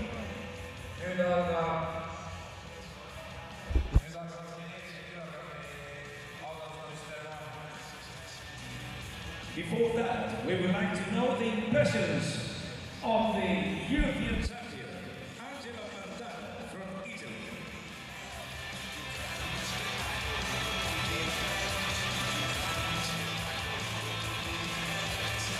Right, here we go with a few impressions from Pantano, the gold medal winner here. Here is Angelo Pantano from Italy. As a new European champion, Angelo, how do you feel about winning this tournament? I am very happy. I don't know what to say.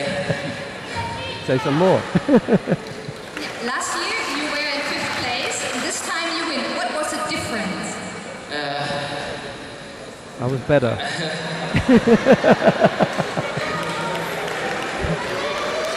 Help him out, coach. Help him out. Because it is the second champion of Europe for Sicily, from Sicily, and like school of Nancy. Okay, congratulations. Thank you very much. Mille grazie. Okay. Grazie mille, complimenti. Look, it's always going to be difficult when there's absolutely no English at all, but it's still nice to hear from the fighter, and it takes 30 seconds, so you know there's no big deal for me. Let's hear from the fighters. I think it's great. Women under 40 kilograms.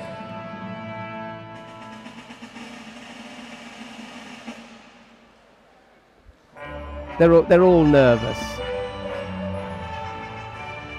Right, now the awarding ceremony in the under 40 kilo category. This awarding ceremony, the medals will be presented by the president of the European Judo Union, Mr. Sergei Sovichik. And the other thing is, if we can't spare 30 seconds for the fighters just to say I'm happy, you know, what's it about? So for me it's perfect. Let's have them up there, see him smiling, hear a couple of words, great. And anyway, they're only preparing for the awarding ceremony, so gave them 30 seconds longer. Right, Sergei Soloveichik, the president of the European Judo Union and vice president of the International Judo Federation, is presenting the bronze medals to Sarah Herman and to Aniek Norda. Silver medal went to Marine Gilly of France. But the gold medal winner was Leila Alieva of Azerbaijan. What a thing, eh? We've heard the national anthem for Azerbaijan at judo competitions any number of times, but I think I can count the number of times I've heard it for women on one hand, and it would be Yusobova would be one of them.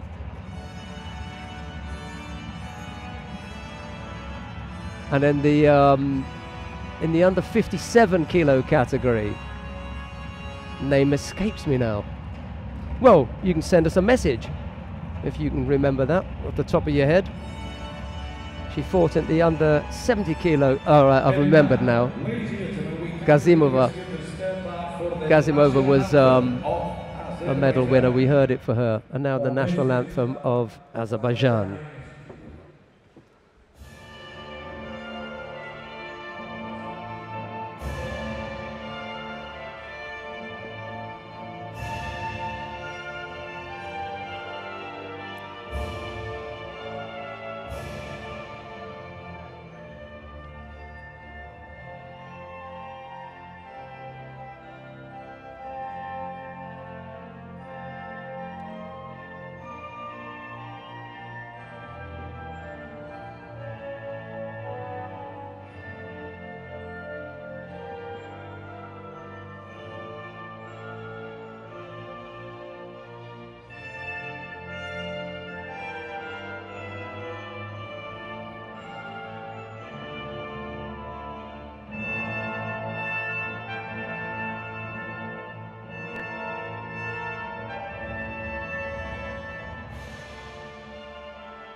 Ladies and gentlemen, the national anthem of Azerbaijan for the European Cadet Champion, Leyla. Well, huge congratulations to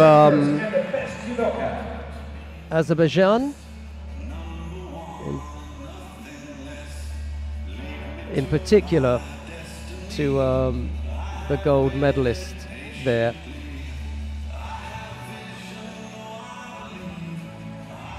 Leyla Aliyeva. Nice shot of the medal winners there. So 5 more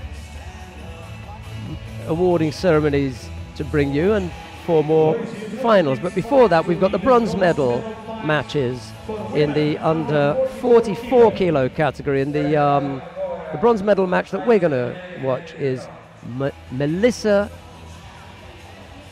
Kakmakli. Melissa Kakmakli of Turkey. She faces Marusa Stanger of Slovenia. The reason that we're going to watch this is the Slovenian came in here as the number 1 seed.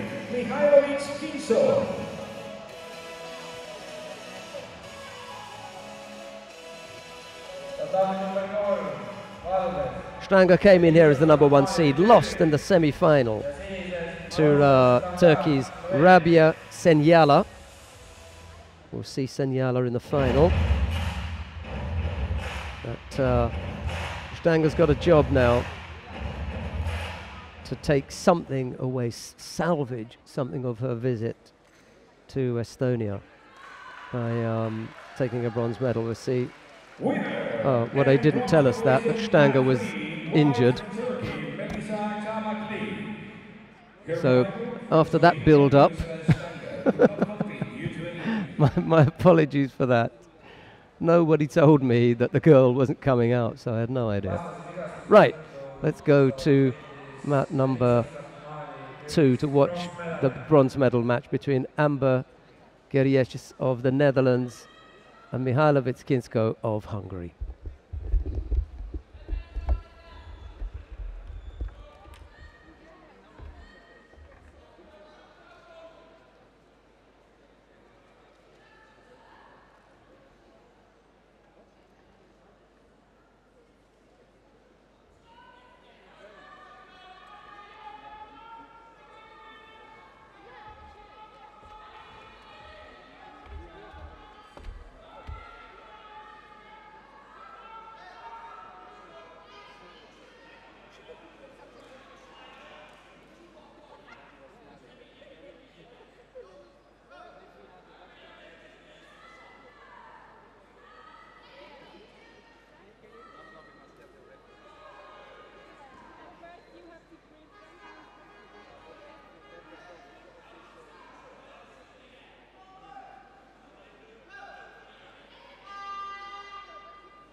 Right, let's settle back and see what happens in this bronze medal match, given that nothing happened in the other one because there was no contest.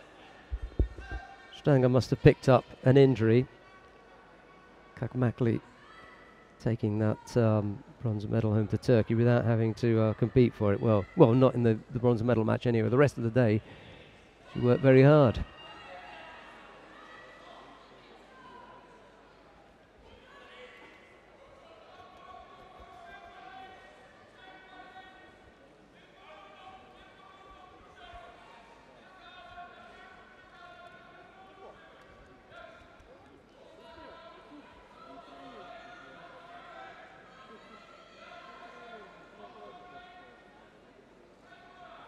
Can't free the arm.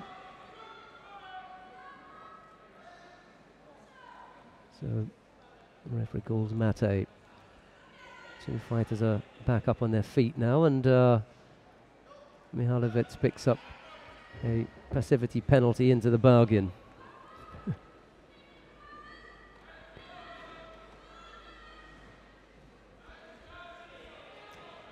Quarter after 4 here in the afternoon. We may very well finish up before 5 o'clock.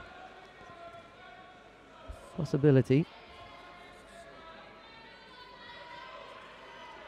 And with the nights going way into midnight, it's still light at midnight here.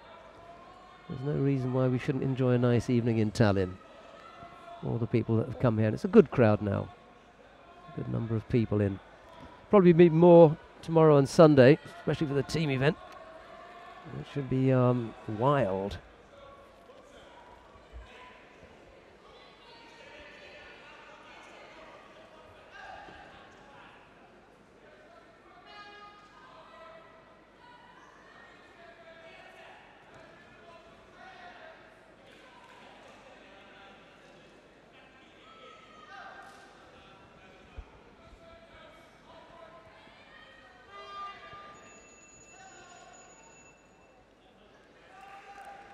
Well, frustration for Mihailovic as she collected 2 penalties along the way and loses out to Amber Geries of the Netherlands.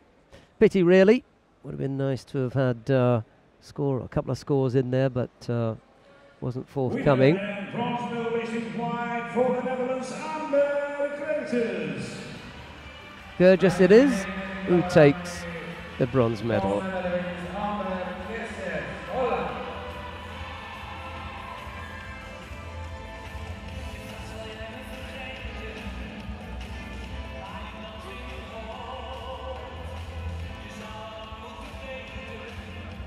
Up next to final for women under 44 kilo. Järgmisena naiste kuni 44 kilo finaal.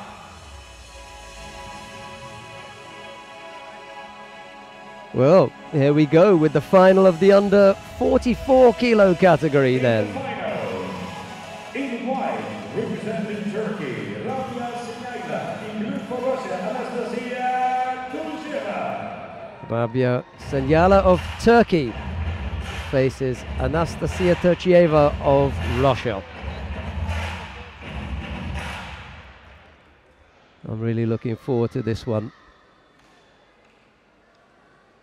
Spoke earlier on about the history of high quality lightweights that Russia has produced, especially in the last 4 or 5 years. But good start by Senyala.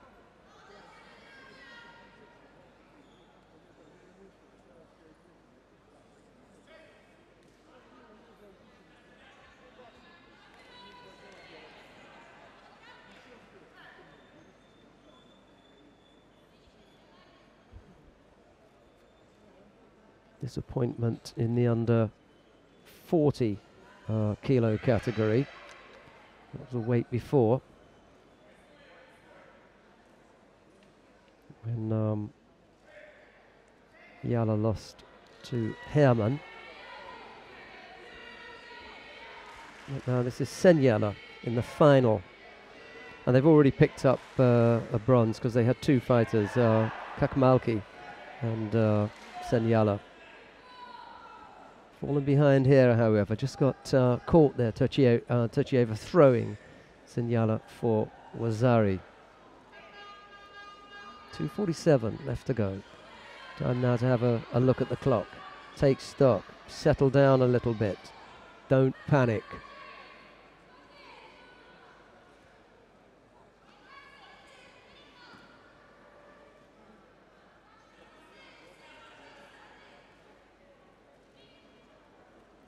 Uchigari and Uchimata attempt. Couldn't quite come up with a score.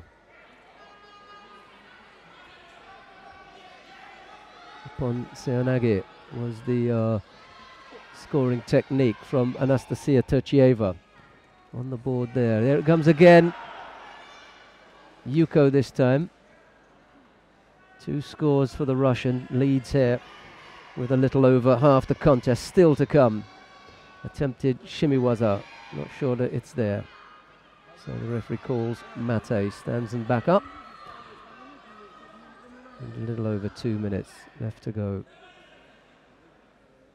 Good position from the referee. You could see exactly what part of the body hit the tatami, and he decided Yuko was the value. Needs to get her head up here. Senyala.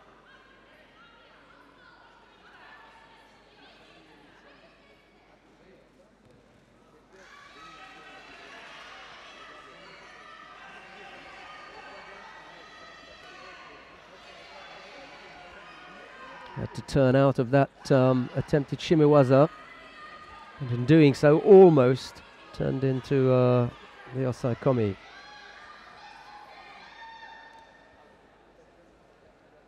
Two scores on the board for Turchieva. And there goes a third. That'll be the end of it, though. A comprehensive win for Turchieva of Russia. She takes the gold medal here, which makes it infinitely more easy for our interviewer because she speaks Russian. So there you go. Gold medal to Turchieva of Russia. Silver and a good effort from Rabia Senyala of Turkey. The Turkish team will take 2 medals from this weight. Winner and European Cadet Champion blue for Russia, Anastasia Turchieva. Right. There's the winning score. And now here comes Anastasia Turchieva to have a word with Tatiana Vlada.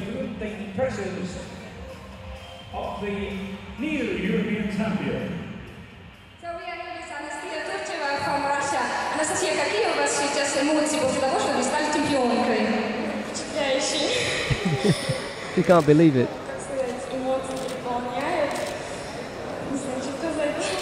I'm really overwhelmed by emotions right now. I don't know what to say.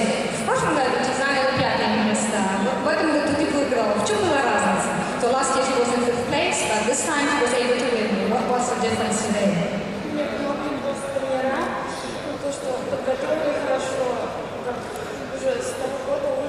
The training was good up to this point. So yes, she said that the coaches have been preparing her very well, and this time it was different, and also she has been training better, so she was able to achieve the successes. Anastasia, поздравляем, спасибо, больше удачи. That's great. Coming next, the awarding ceremony for men at 50 kilograms.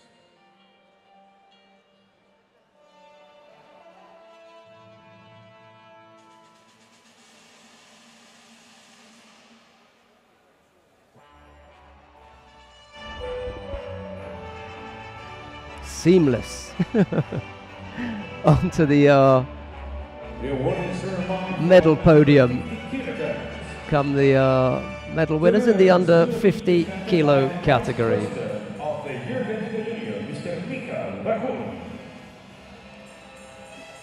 Michael Vahun presenting bronze medals. And from Georgia, Robinson Beglarishvili. And the bronze medals go to Natih Gurbanli of Azerbaijan and to Robinson Beglarishvili of Georgia. Second place, silver medalist from the Netherlands, Matthijs van Harten. Silver medal to Matthias van Harten of the Netherlands. First place gold medalist, European cadet champion from Italy, Angelo Pantano. And the gold medal to Angelo Pantano of Italy, to the strains of Goldfinger, the theme music from a James Bond movie written by the late John Barry.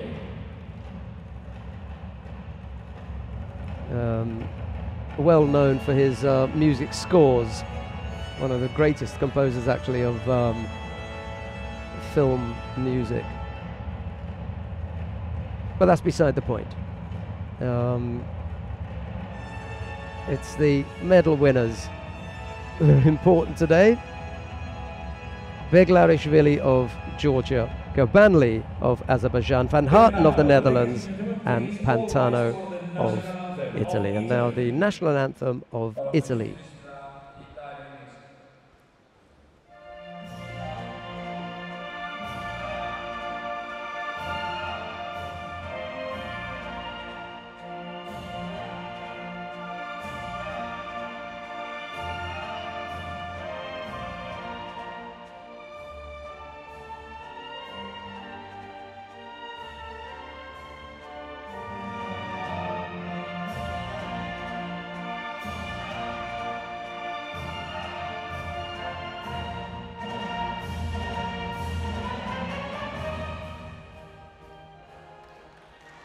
Well, there's a chance for another medal for Italy, because they've got Elios Manzi in the final of the under 55 kilo category, but we're jumping the gun a little bit because that final will come up immediately after the bronze medal matches, and we have two exciting bronze medal matches in store for you.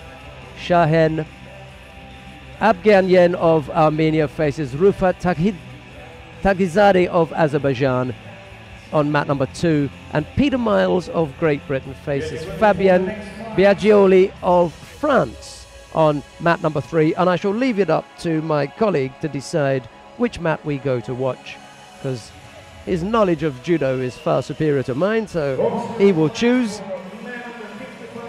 so that I don't get accused of being biased at all. But you can watch whichever of the matches you want. Click on mat 2 for Shahen Abganyan of Armenia and Rufat Taghizadeh of Azerbaijan. But here on mat number 3, we've got Peter Miles and Fabien Biagioli. Miles of Great Britain and white judogi, Biagioli of France in blue. And we're underway with this bronze medal match.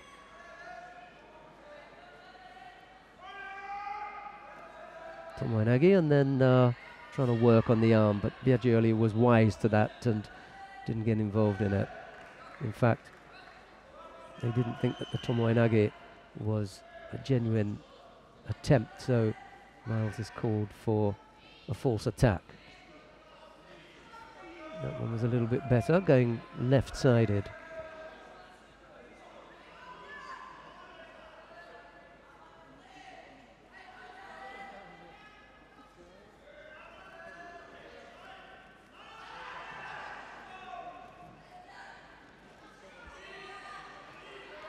Again, Tomoinagi, and you can see from Miles's reaction there that he's upset with that himself.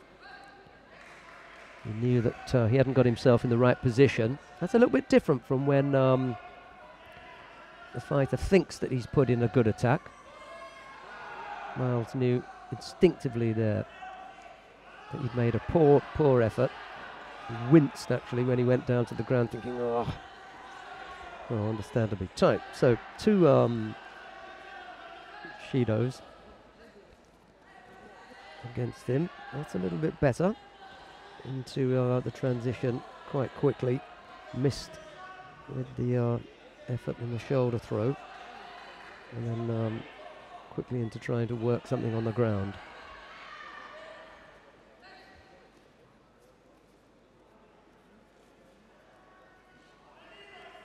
It's not working today, that.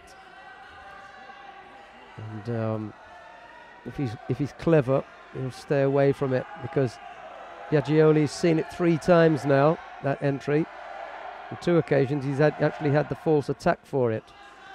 And on the 3rd one, well, it didn't look that clever.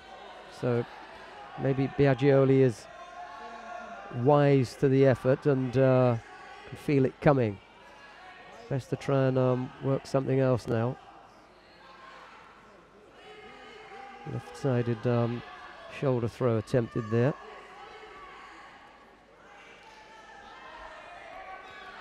And then a Makikomi effort. Well, he's busy enough. He's throwing enough attacks in. Just hasn't managed to come up with a score yet.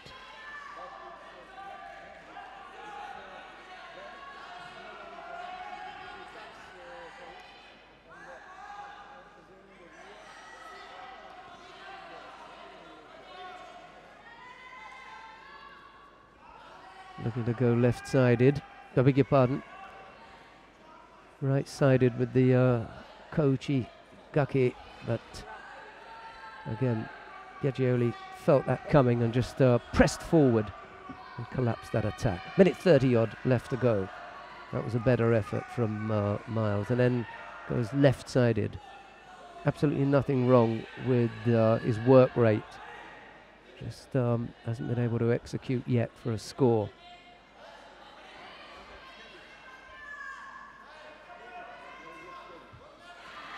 He does now, though, and that bridge, phew, he's lucky to get away with that. Wazari on the board. Wonder if they're going to talk about this, because he complete bridge. Complete bridge. He's lucky to get away with that. Maybe it was they decided that after the landing, and here comes Miles again.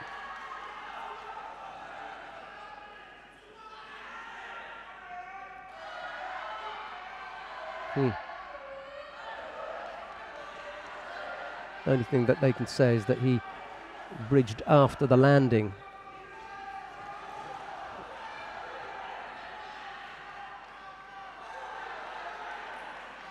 Here's the danger for Peter Miles. He's picked up a 3rd penalty. He can't afford another one. He's the one who scored. Has to stay on his feet. He has to stay in the area, and he can't afford to take a drop for a false attack.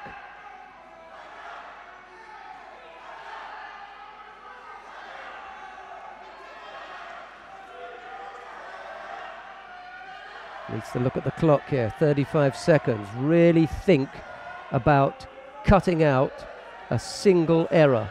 Can't afford a single error now. He's also got to know what the Frenchman has got to be doing here.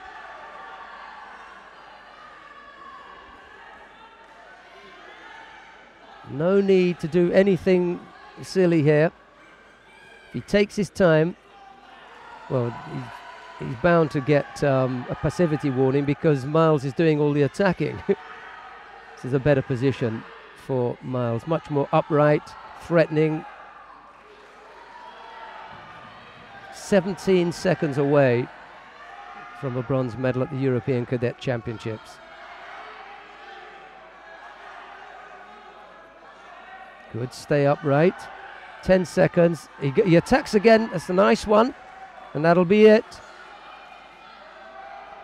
No good the French coach begging for a false attack. If your fighter's got to defend someone attacking him, it's a legitimate attack. It's only a false attack if you don't have to do anything. You had to step off the attack. Must have been an attack. So... And in all honesty, Biagioli offered up very little in that. I expected a little bit more from him.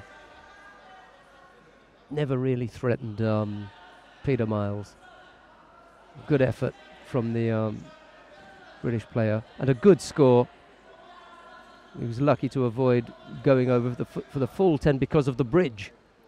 If he hadn't already landed and then bridged, he might have that may have gone against him, because they don't want players using the neck and feet to bridge in an attempt to avoid a throw. Anyway, it's a moot point now. Peter Miles takes the bronze medal over on that side for Great Britain.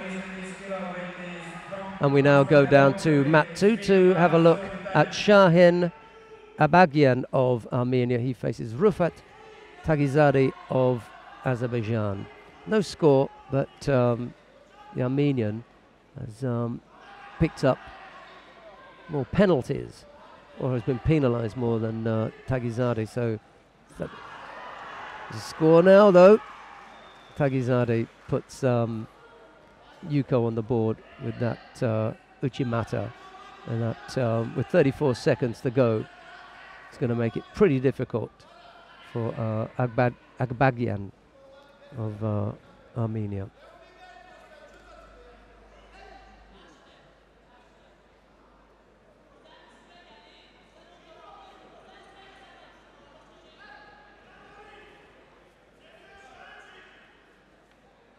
Yeah, good Yuko score.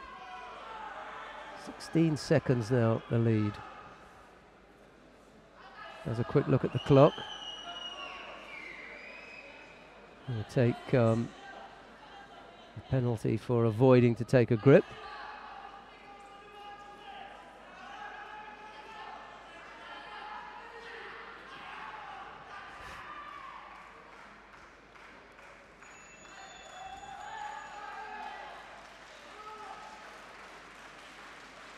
Tagizadeh of Azerbaijan wins it.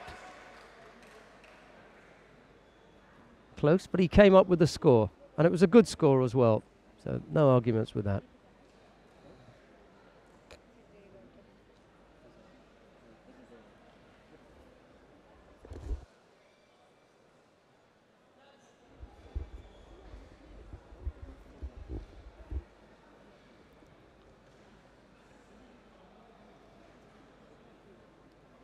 The hands trapped there, couldn't feel the danger.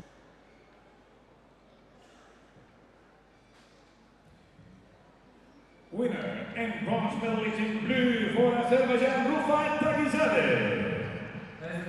At the very least, there was, well, first of all, you expect that all the protocol will be carried out, which it was. Both bowed to each other, but they also came in with a handshake at the end. So reasonably sporting end to the contest.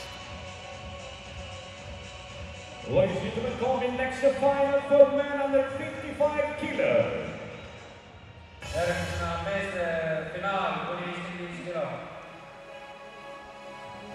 Well, we come now to the final of the under 55 kilo category. Ilking Babazada of Azerbaijan and Elios Manzi of Italy.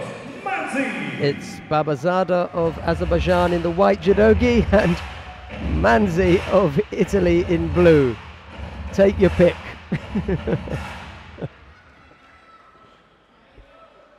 Let's see where we go with this one.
Babazada and Manzi. This is going to... This follows exactly the seeding here, 1 and 2.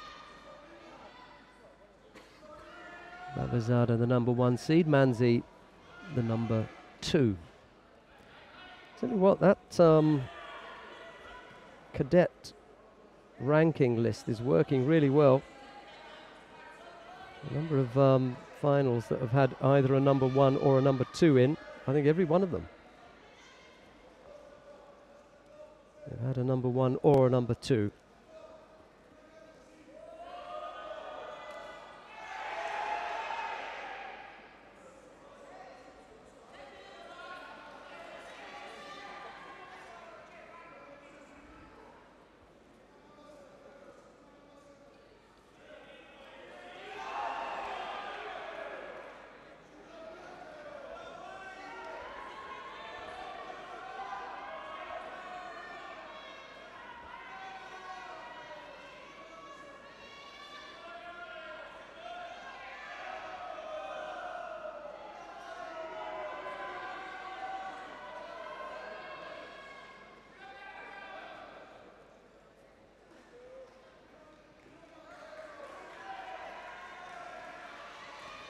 Babazada picks up the passivity penalty.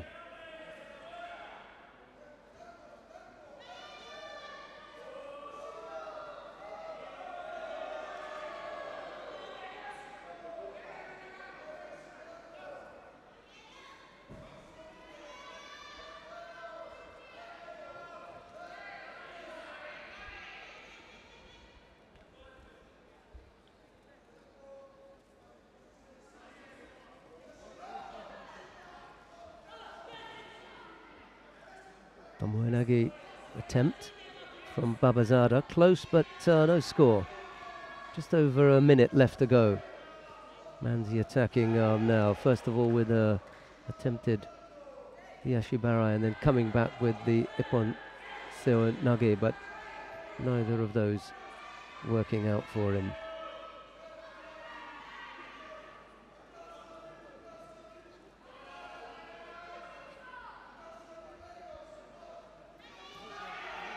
Low left-sided Toshi attempt. Doesn't quite manage that either.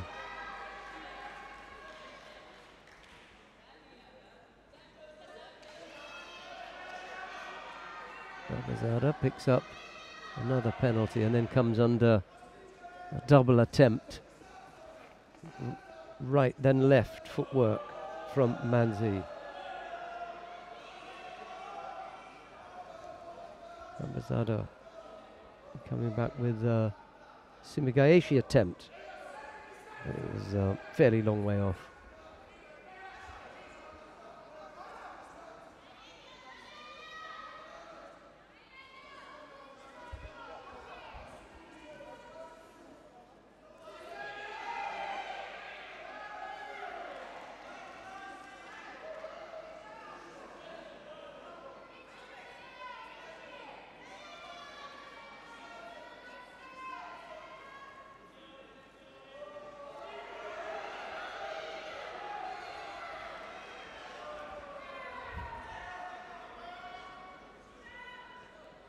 Babazada picks up a penalty for a false attack right at the end, but he's already had 3, and this probably would have been another. Won't matter now. Elios Manzi of Italy takes it, and with it, a gold medal in the under 55 kilo category. It's another gold medal to Italy.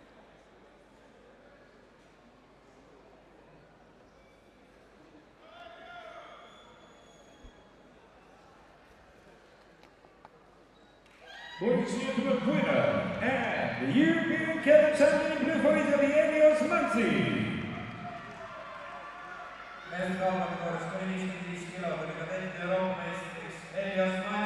Well, Manzi steps off to be congratulated, and now he'll have a word with Tatiana Flada. Let's see how this one goes, because the last time that we chatted with an Italian, it was a little bit tricky. But, and now we are here with Elios Manzi from Italy. You won for the 2nd time this title. So how is it to win again? The only thing He's a superstar. He grabbed the I mic. told you is believe in your dream. Great. Okay. Will you say hello to your family? Are they here or on TV? My father is here. My mother is at home. Hello, Mum, from your son. So bye-bye. Okay, well, there's the message from your boy. Must be celebrating in Italy somewhere.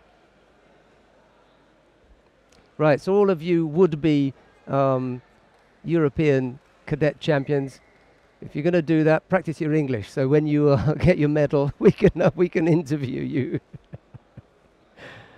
That's nice. And now we've come to the awarding ceremony for the under 44 kilo category. I think the girls are up there and they're ready, or young women anyway. They should all be primed and ready, and the medal presenters are off there.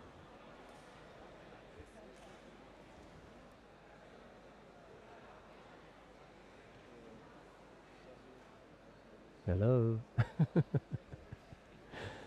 We should be underway with the awarding ceremony shortly.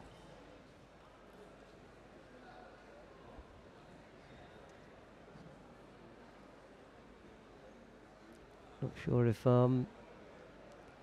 Luis's microphone is working. May have to lend him another. Shouldn't be too long anyway, and we'll get underway.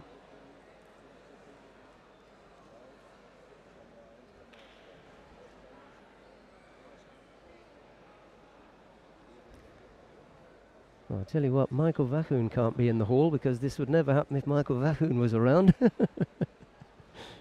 Oh, he is. He's now made an appearance to see what's happening.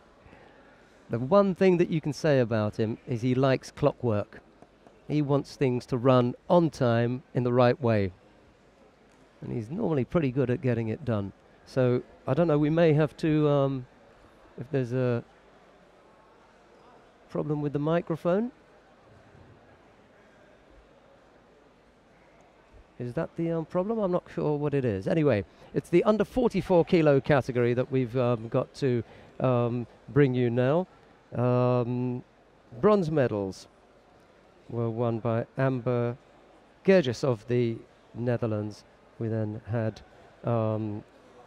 Melissa Kakmakli having a walkover from the injured Marusa Stanger of Slovenia.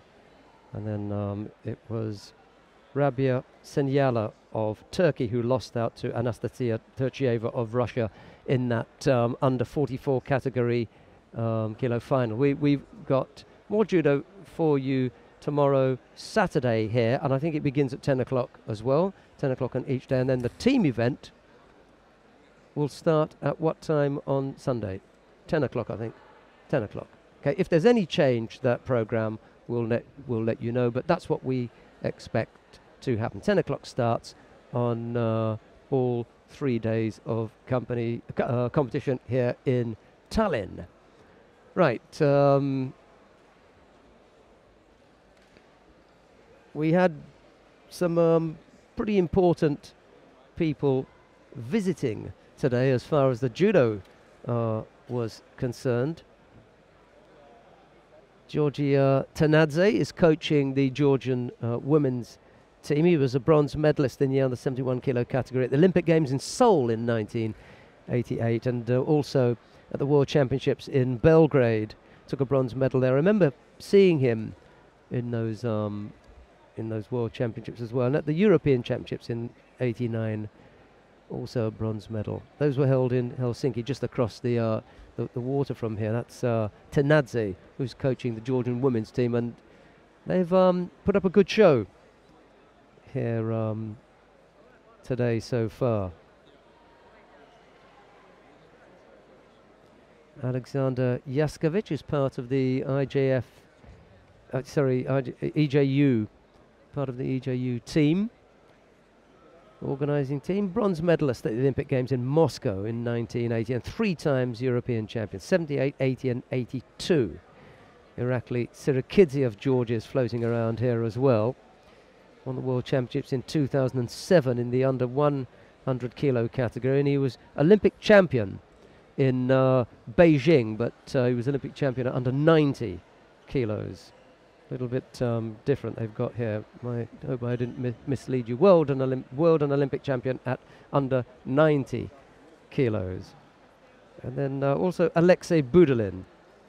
Budilin was a bronze medalist at the Olympic Games in Sydney. So just going to check with Martina Ziengrasser why there's a delay. There's a minor technical problem which they're trying to fix.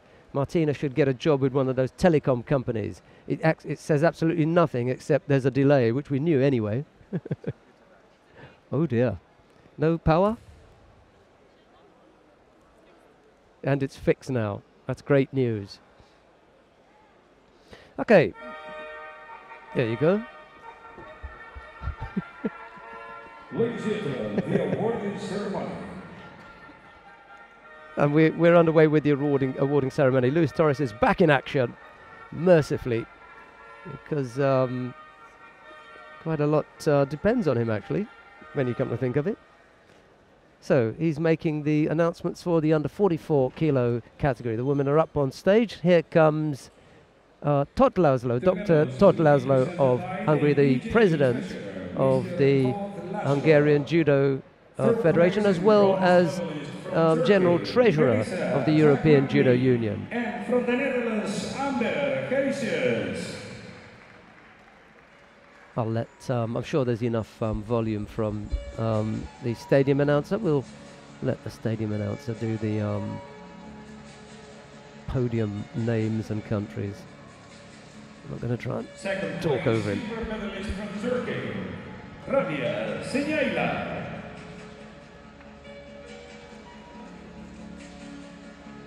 First place gold medalist from Russia, Anastasia Turcheva. The flowers and diplomas will be presented by the EJU Sport Director, Mr. Alexander Yatskevich.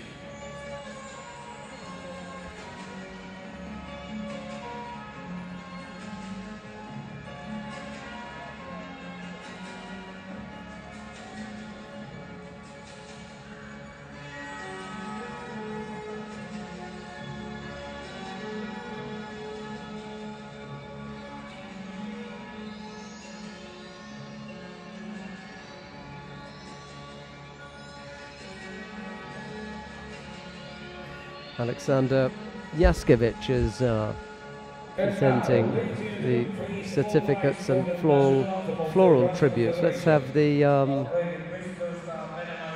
national anthem now.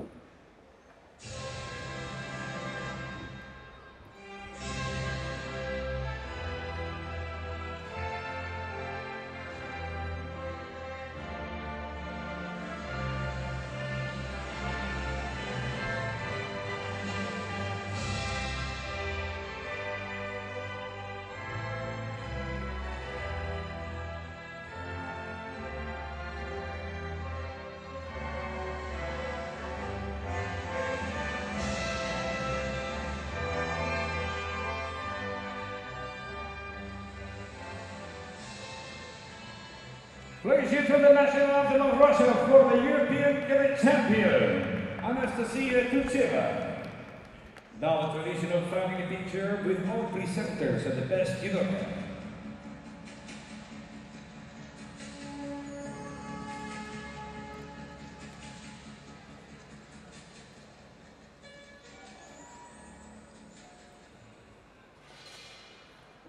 We've got the bronze medal matches in the under 48 kilo category coming up now. You can choose to watch the contest between Kristina Shilova of Russia and Paprika of Hungary. That is on mat number 3. But we're going to watch the contest on mat number 2, and there's a good reason for that, because there's the possibility that we're going to witness the first medal by a Georgian woman at European level, cadet, junior or senior, and so we're going to give her the chance.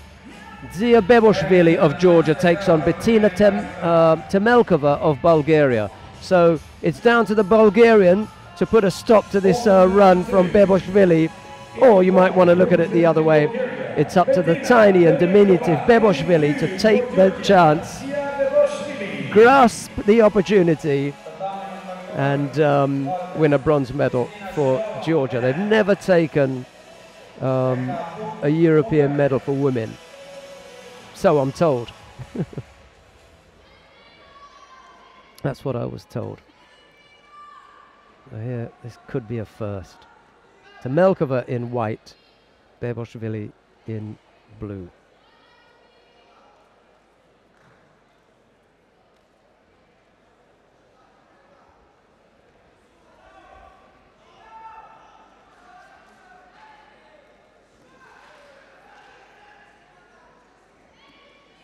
Tamelkova coming under a bit of pressure there. They're the wrong way round, yes.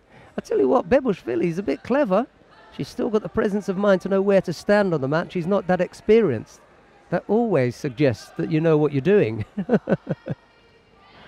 Uchiigari is her favorite technique. Oh, tried the Yoko Otoshi, but it was a little bit too far away. And now puts herself in some pressure. Under some pressure, there's Tamelkova. And she's going to pick up a second there. She looks over defensive, yeah.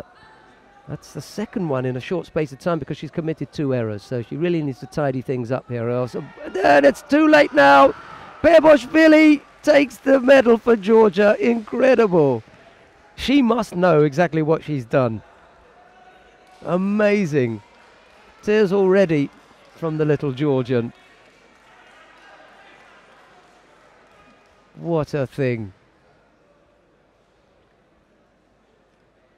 A great achievement for Beboshvili, and what a way to do it with that beautiful Uchiigari, which is her favourite technique, right-sided on this occasion, pushing back and flat on her back. Commiserations for Bettina Tamelkova, having to settle for 5th place. What a thing. Well, we've got another bronze medal match taking place on the adjoining mat. That's mat number 3. Kristina Shilova of Russia faces Paprika of Hungary. That's on mat 3 now. I wonder if Tatiana Flada is going to be able to sneak a word with the Georgian coaching staff, congratulating them about that win. Uchimata attempt right-sided from Pup. Let's hope that she's recovered from her semi-final loss.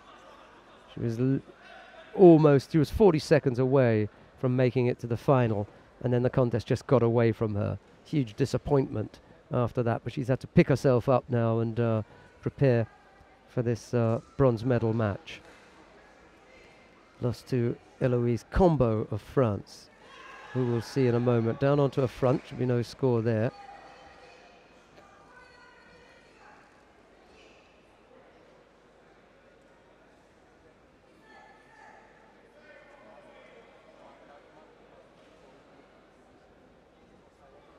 Yep, there'll be a few people going back to that medal win by the tiny Georgian girl. Another slip there, this time in Nevaza from Pup. She just rolled to the wrong side, left-sided there.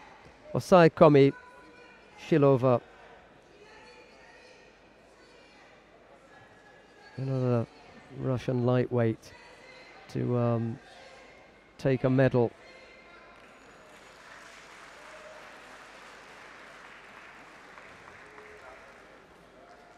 Terchieva took gold in the under 44 kilo category, and we're going to see Shilova taking bronze here.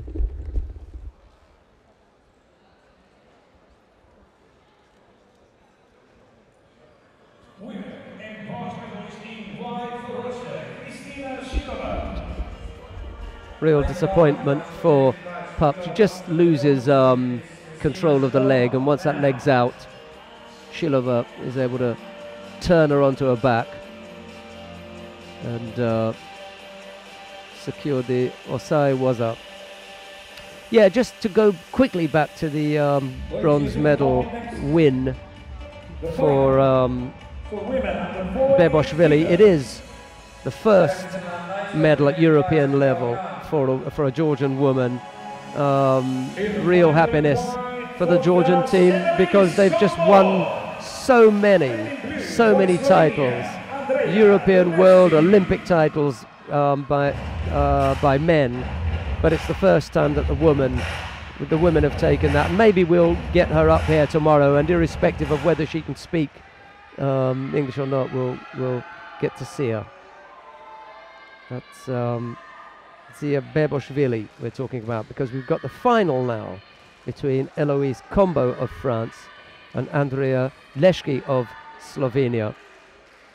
Slovenian came in here as the number 2 seed. It was Pup who was the number 1. We've just seen her lose the bronze medal match.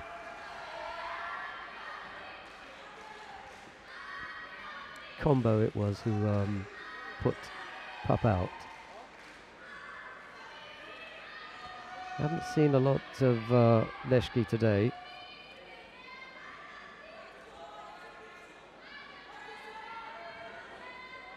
Both fighters guilty of overly defensive gripping, well, negative. Trying to keep their opponent away from them without attacking themselves.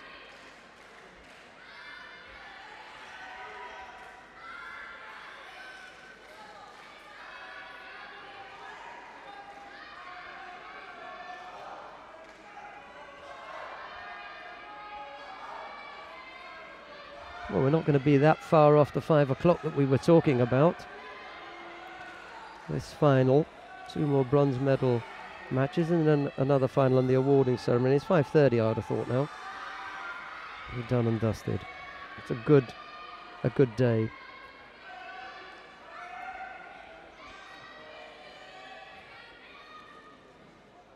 Right-sided effort, but slightly untidy with the handwork from Combo, and doesn't manage to come up with a clean technique.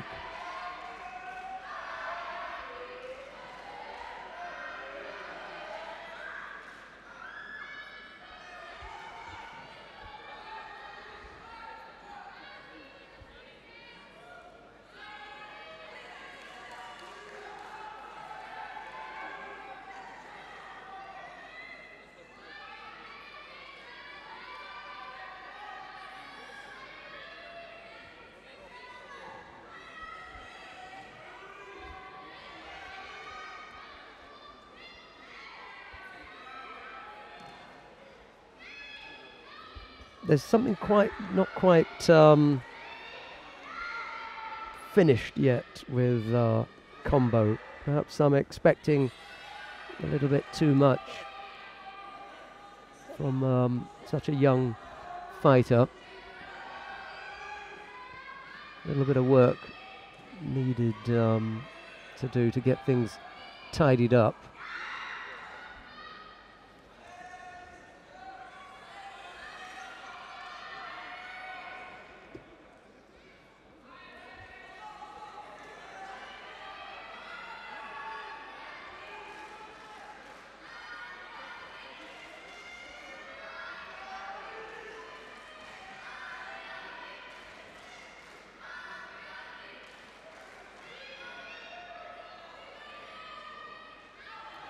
Strong effort there from Combo. Had Leszki defending, trying to turn away from the oncoming French girl.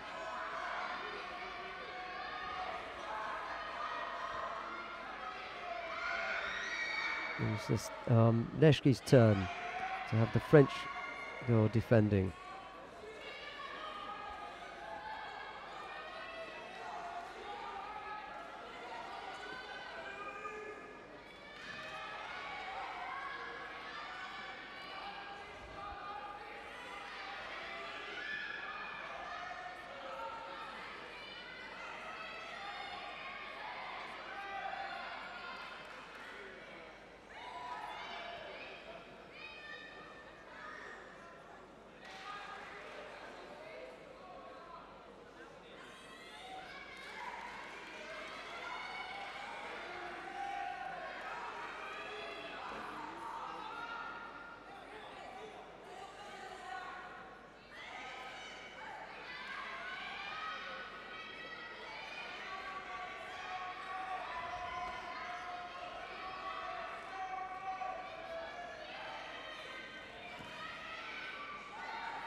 Leszki was penalised. There's 20 odd seconds left to go.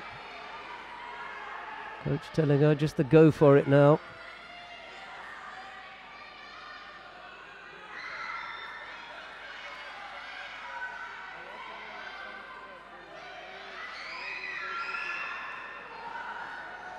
That's as close as you get.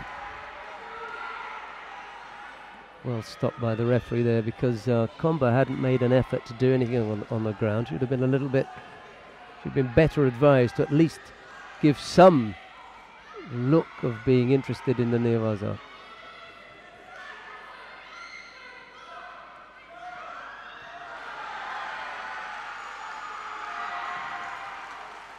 Well, she wasn't quite able to come up with the score, but it won't matter, because Leszki committed 2 more errors, or committed 2 errors in the contest, and those penalties are what did for her in the end.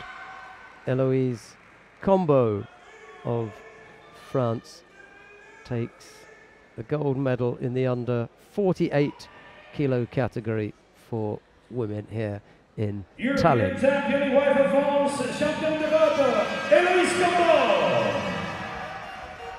Naiste maailmanmeister kuni 8 kilogrammi kadetti Euroopa meistriks Eloise Combo, Prantsusmaa.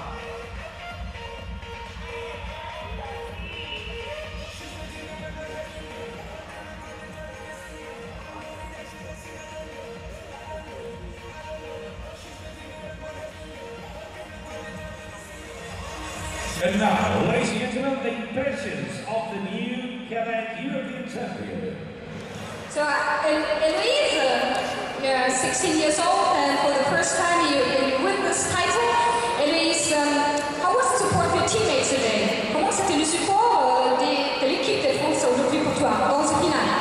C'est ce qui pousse à gagner ça, d'avoir les amis qui me poussent derrière ça.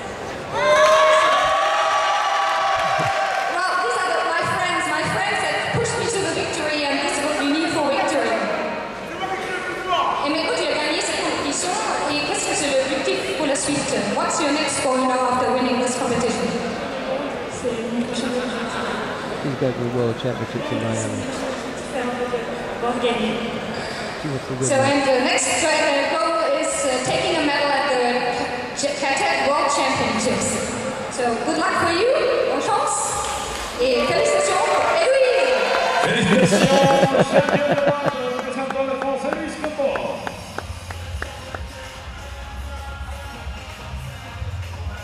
Really nice actually to hear them, get them to say something after the event. I think that's a nice innovation. Tatiana Flado is our on the floor reporter with the flash quotes. Awarding ceremony for a man under 55 kilo.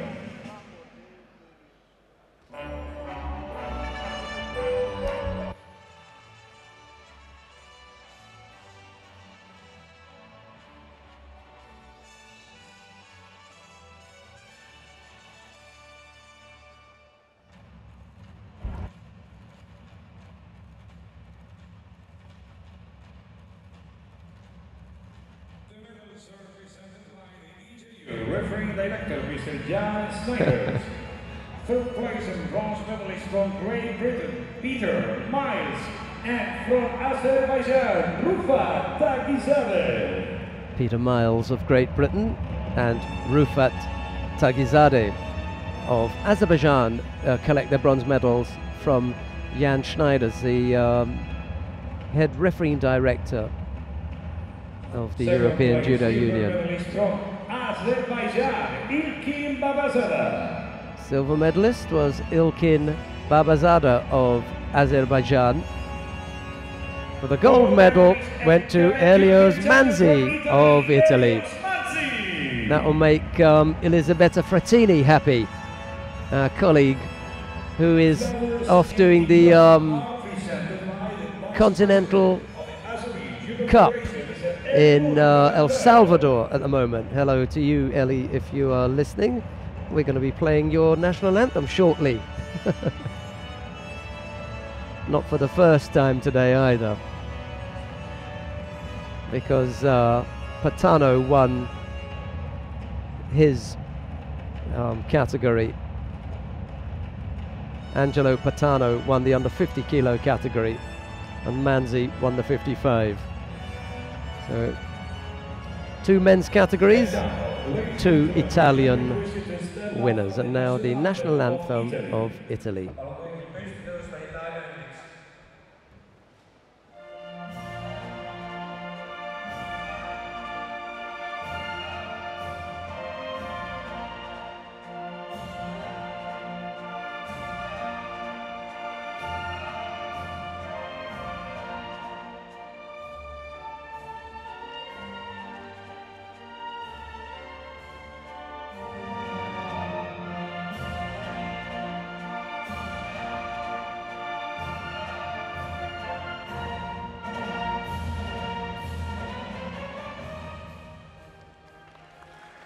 European champion, Elios Manzi. Traditional family picture with the presenters of the awards at the best event. Right, everybody is up on the #1 spot, sharing the limelight for a moment. Just before we get back underway with the last category. Coming next, bronze medal fights for men under 60 kilo. And even if I get accused of a slight bias, I haven't seen any of Neil McDonald's fights today, and he's fighting the Russian Alexander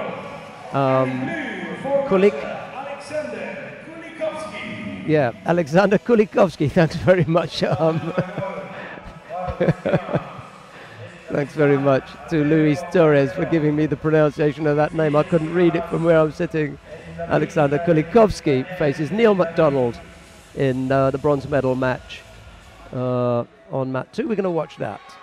If you want to watch the second of the bronze medal matches, that's down on mat number 3. Just click on that. But let's have a look at the Russian and the Briton in the first of these under 60 kilo category bronze medal matches.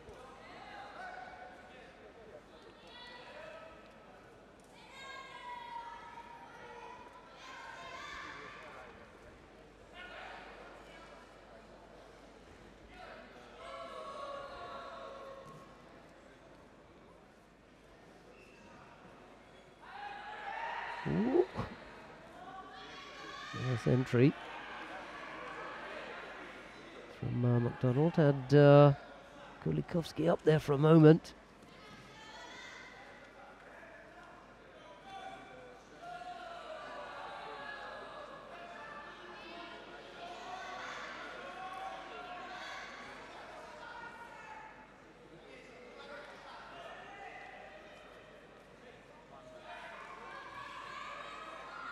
Kulikovsky saying he doesn't need any attention, but he's probably not aware that there's some blood there that needs wiping up.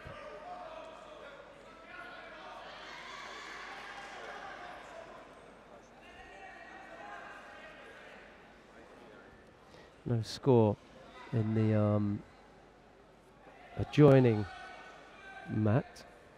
Alberto Gatero Matan of Spain and Daniel Ben David of Israel. Ben David, beg your pardon.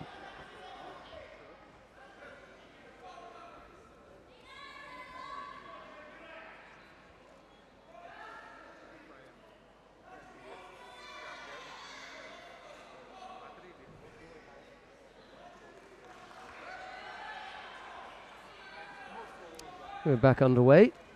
A little over 3 minutes left to go. McDonald has shaped nicely on a couple of occasions, right-sided. There goes Kulikovsky again with the attempted Sutemi-waza. He likes to use that to set up an attempted arm lock. There he goes again.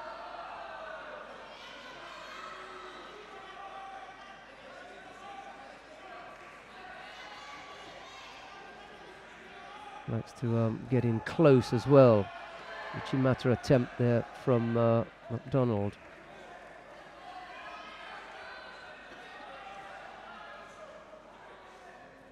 2.5 minutes to go.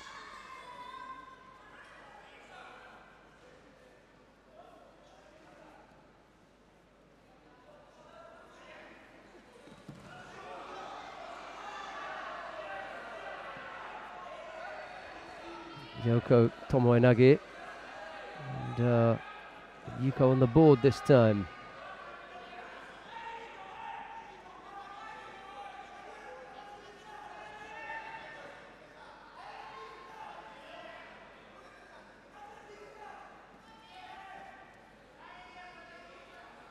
Minutes left to go.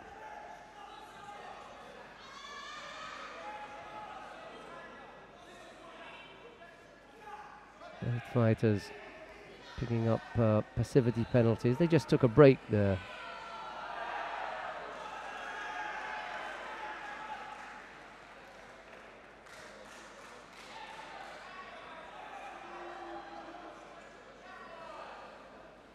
We've taken off the passivity penalty for Kulikovsky as well.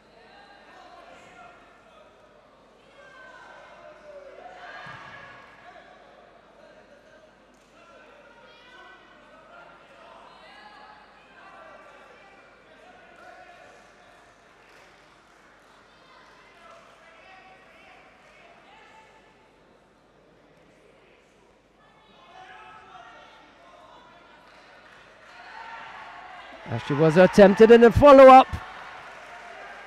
So Wazari on the board for McDonald. That was clever work from McDonald. Missed with the Ashiwaza, but didn't let that stop him.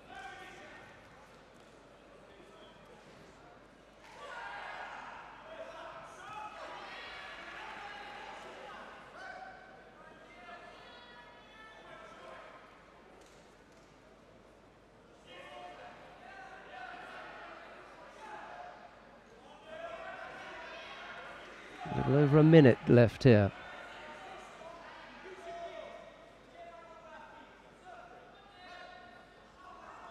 Needs to be clever with the grips here, does McDonald. Doesn't want to get pulled down.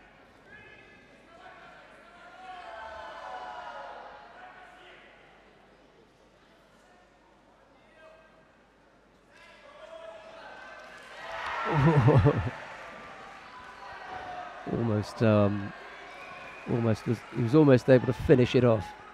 There's another score on the board though. Yuko.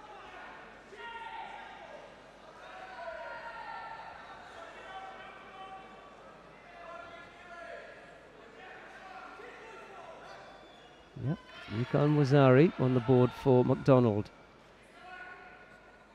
Really wants to try and get that right hand off. That's what's causing the problems.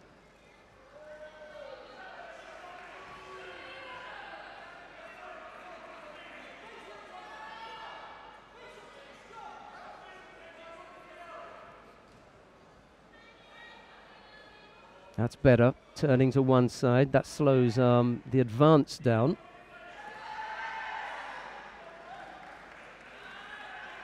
"25 seconds away. McDonald's got to be aware of Kulikovsky's movement here. Should be another score there. He brought Kulikovsky down. They haven't put it on the board. Maybe they thought there was insufficient control to warrant having a score. 12 seconds left. Sideways is the best way to move with Kulikovsky, not back. Tomoenagi again, but that'll be it now. He's spent. He's now left. And McDonald just holds on in the end, but two good scores from the British fighter. And he takes the bronze medal in the under 60 kilo category. The other bronze medal in the under 60 kilo category was won by Daniel Ben David of Israel.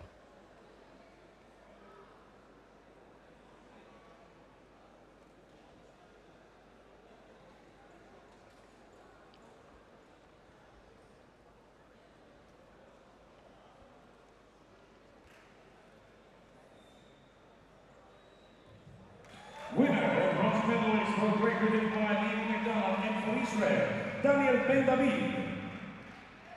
Pronksmedali võitis Neil McDonald Suurbritanniast ja Daniel Ben-David Iisraelist.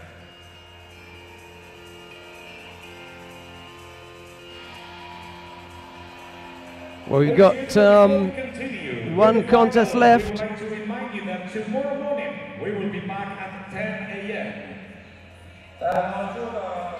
And to introduce the finals, introduce the fighters for this final, here's Luis Torres. In white for Azerbaijan, Hidayat Kildarov, and in blue for Ukraine, Bogdan Yadov. Thanks very much for that. Referee in the middle for this final contest of the day is Alexandra Osman of Poland. She takes control of this match. Hidarov in the white judogi and Iadov in blue.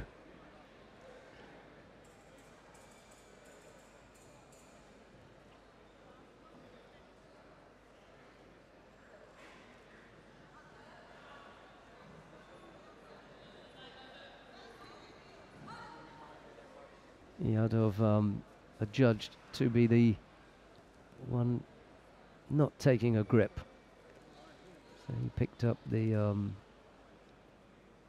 penalty.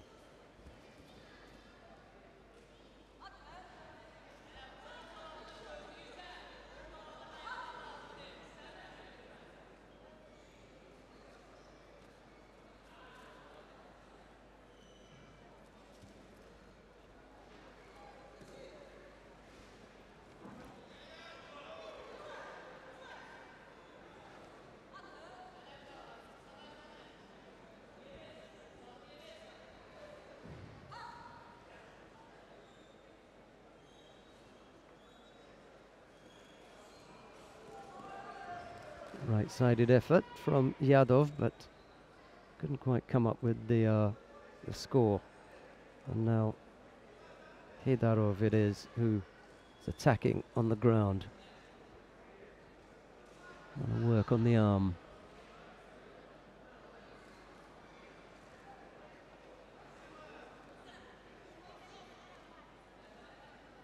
Needs to be tight there now. Yadov doesn't want to get caught up for too long down there, and the referee calls mate.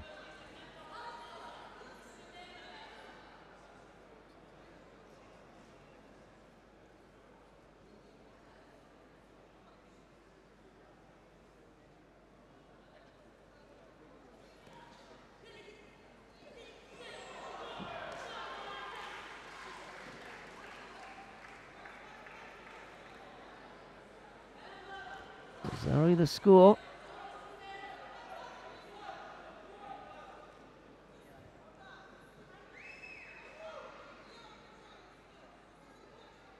Just asking the fighters to get tidied up properly.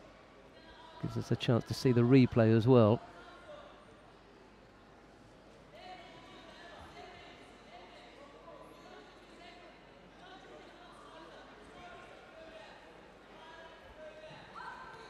Zari it is then.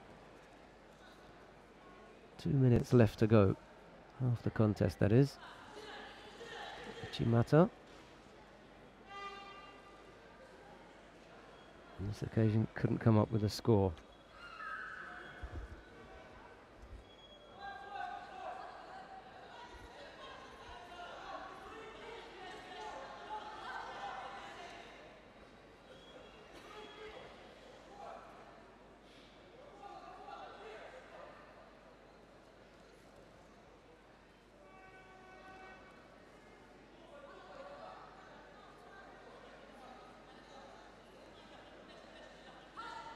Hidarov leading here with 1.5 minutes left to go. Lots of work for Iadov to do.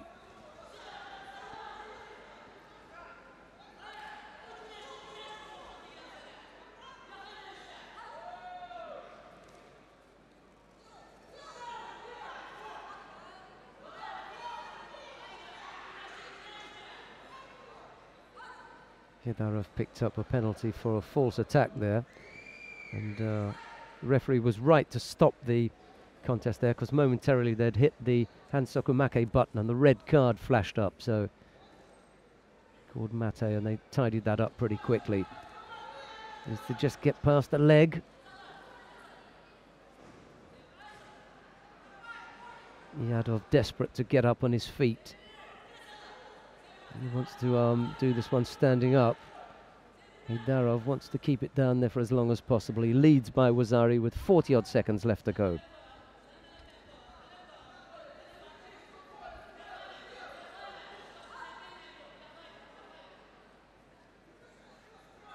Ukrainian leaping in there, trying to get close to his man.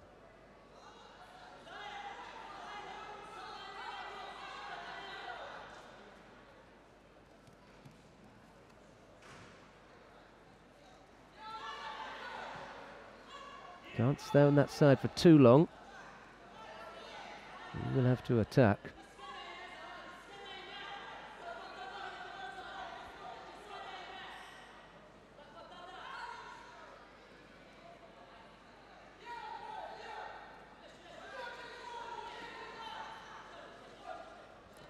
A little bit desperate, I'm afraid. And that attack pretty much done for it as far as the time is concerned. Osai Komi as well. There'll only be 15 seconds required here. He's already got Wazari on the board. So Hedarov has a look across at the scoreboard, realizes that this one has gone his way. It's a gold medal to Hidayat Hedarov of Azerbaijan. Bogdan Yadov of the Ukraine will have to settle for a silver medal.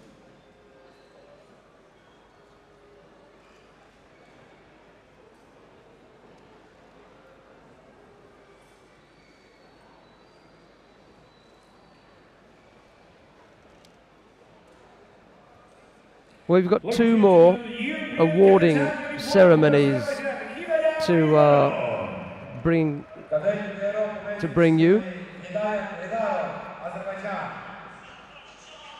We'll try and catch a word with Hedarov.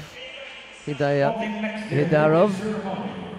After we get impressions of a new cadet champion in the 960 kilo category.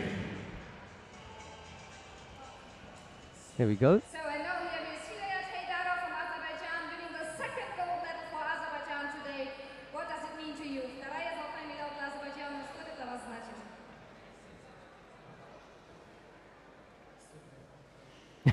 It's great. It's just great. Yeah, we all got that. He's very happy right now. Что сегодня было самое тяжелое схватка для вас? Почему?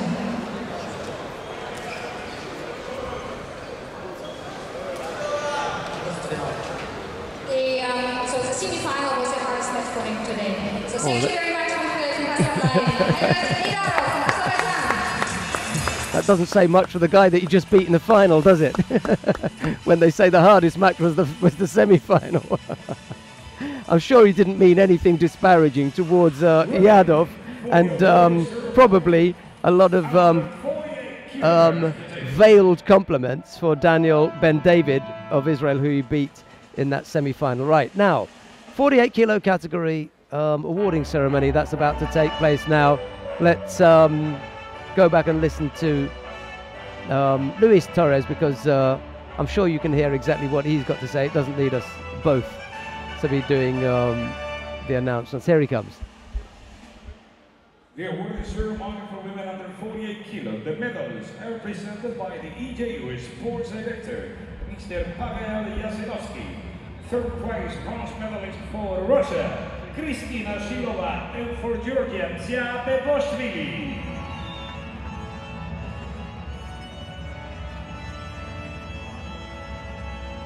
Well, just in case you you didn't catch that, Zia Beboshvili of Georgia and Kristina Shilova of Russia, they were the bronze medalists. Silver medal went to Andrea Leški of Slovenia, but the gold medal went to Eloise Combo of France. Right, we're going to have the French national anthem shortly, and then we'll have the last of the awarding ceremonies, but we'll be back with you at 10 o'clock tomorrow. Stay with us if you want to watch the last awarding ceremony, but from all the broadcast team here in Tallinn in Estonia, we look forward to your company tomorrow at 10 o'clock, but it's bye-bye from me and bye-bye from Shinisha Veer, who was our technical expert today. Take care. See you tomorrow. Bye-bye.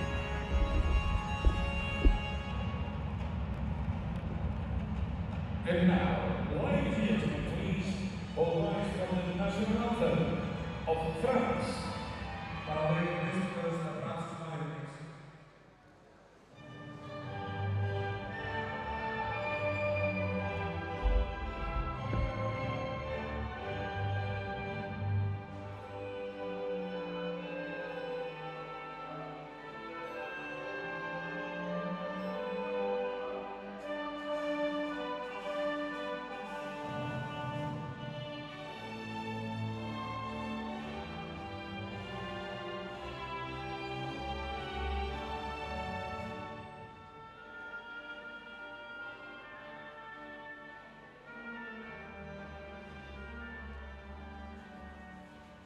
That was the national anthem of France. Now, ladies and gentlemen, one more family picture with the judoka activity centers.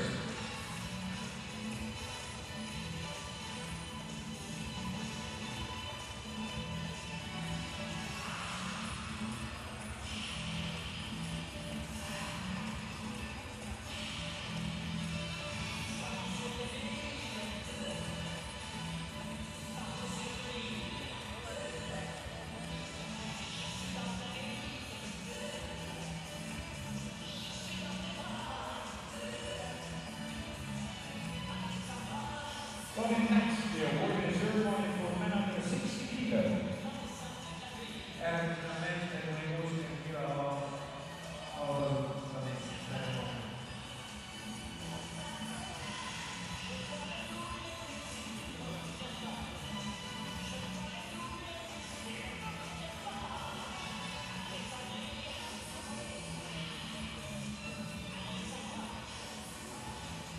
Three, two, one, go.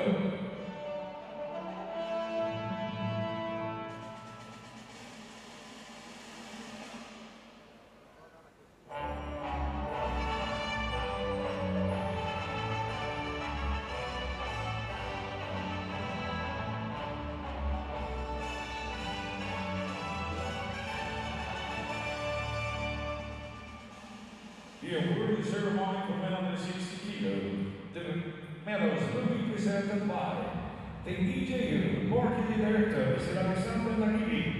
Third place in bronze medalist from Israel, Daniel Ben David. And from Great Britain, Neil McDonald.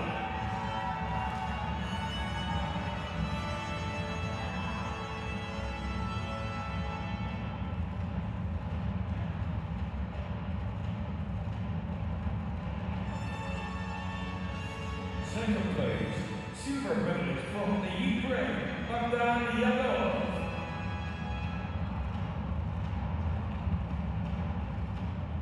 Gold medalist and European cadet champion from Azerbaijan, Vilada Pegorov.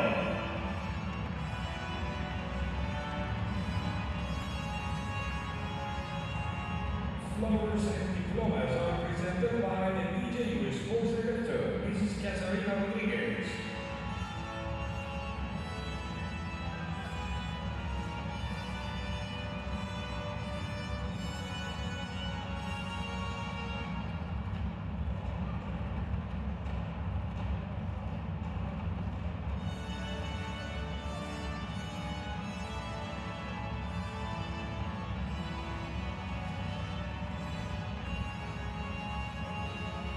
Ladies and gentlemen, please all rise for the national anthem of Azerbaijan. Following visitors to Azerbaijan University.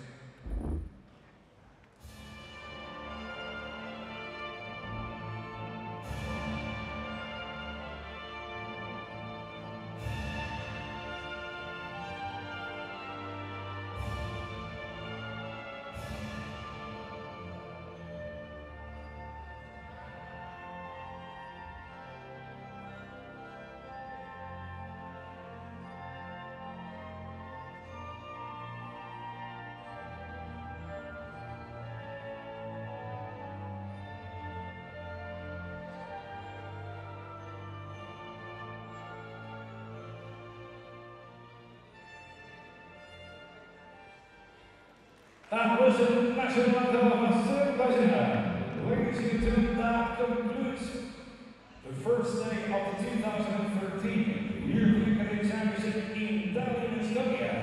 On behalf of the Estonian Judo Federation, the European Judo Union, and all our sponsors, thank you very much for your attention. We hope to see you tomorrow morning at 10 a.m.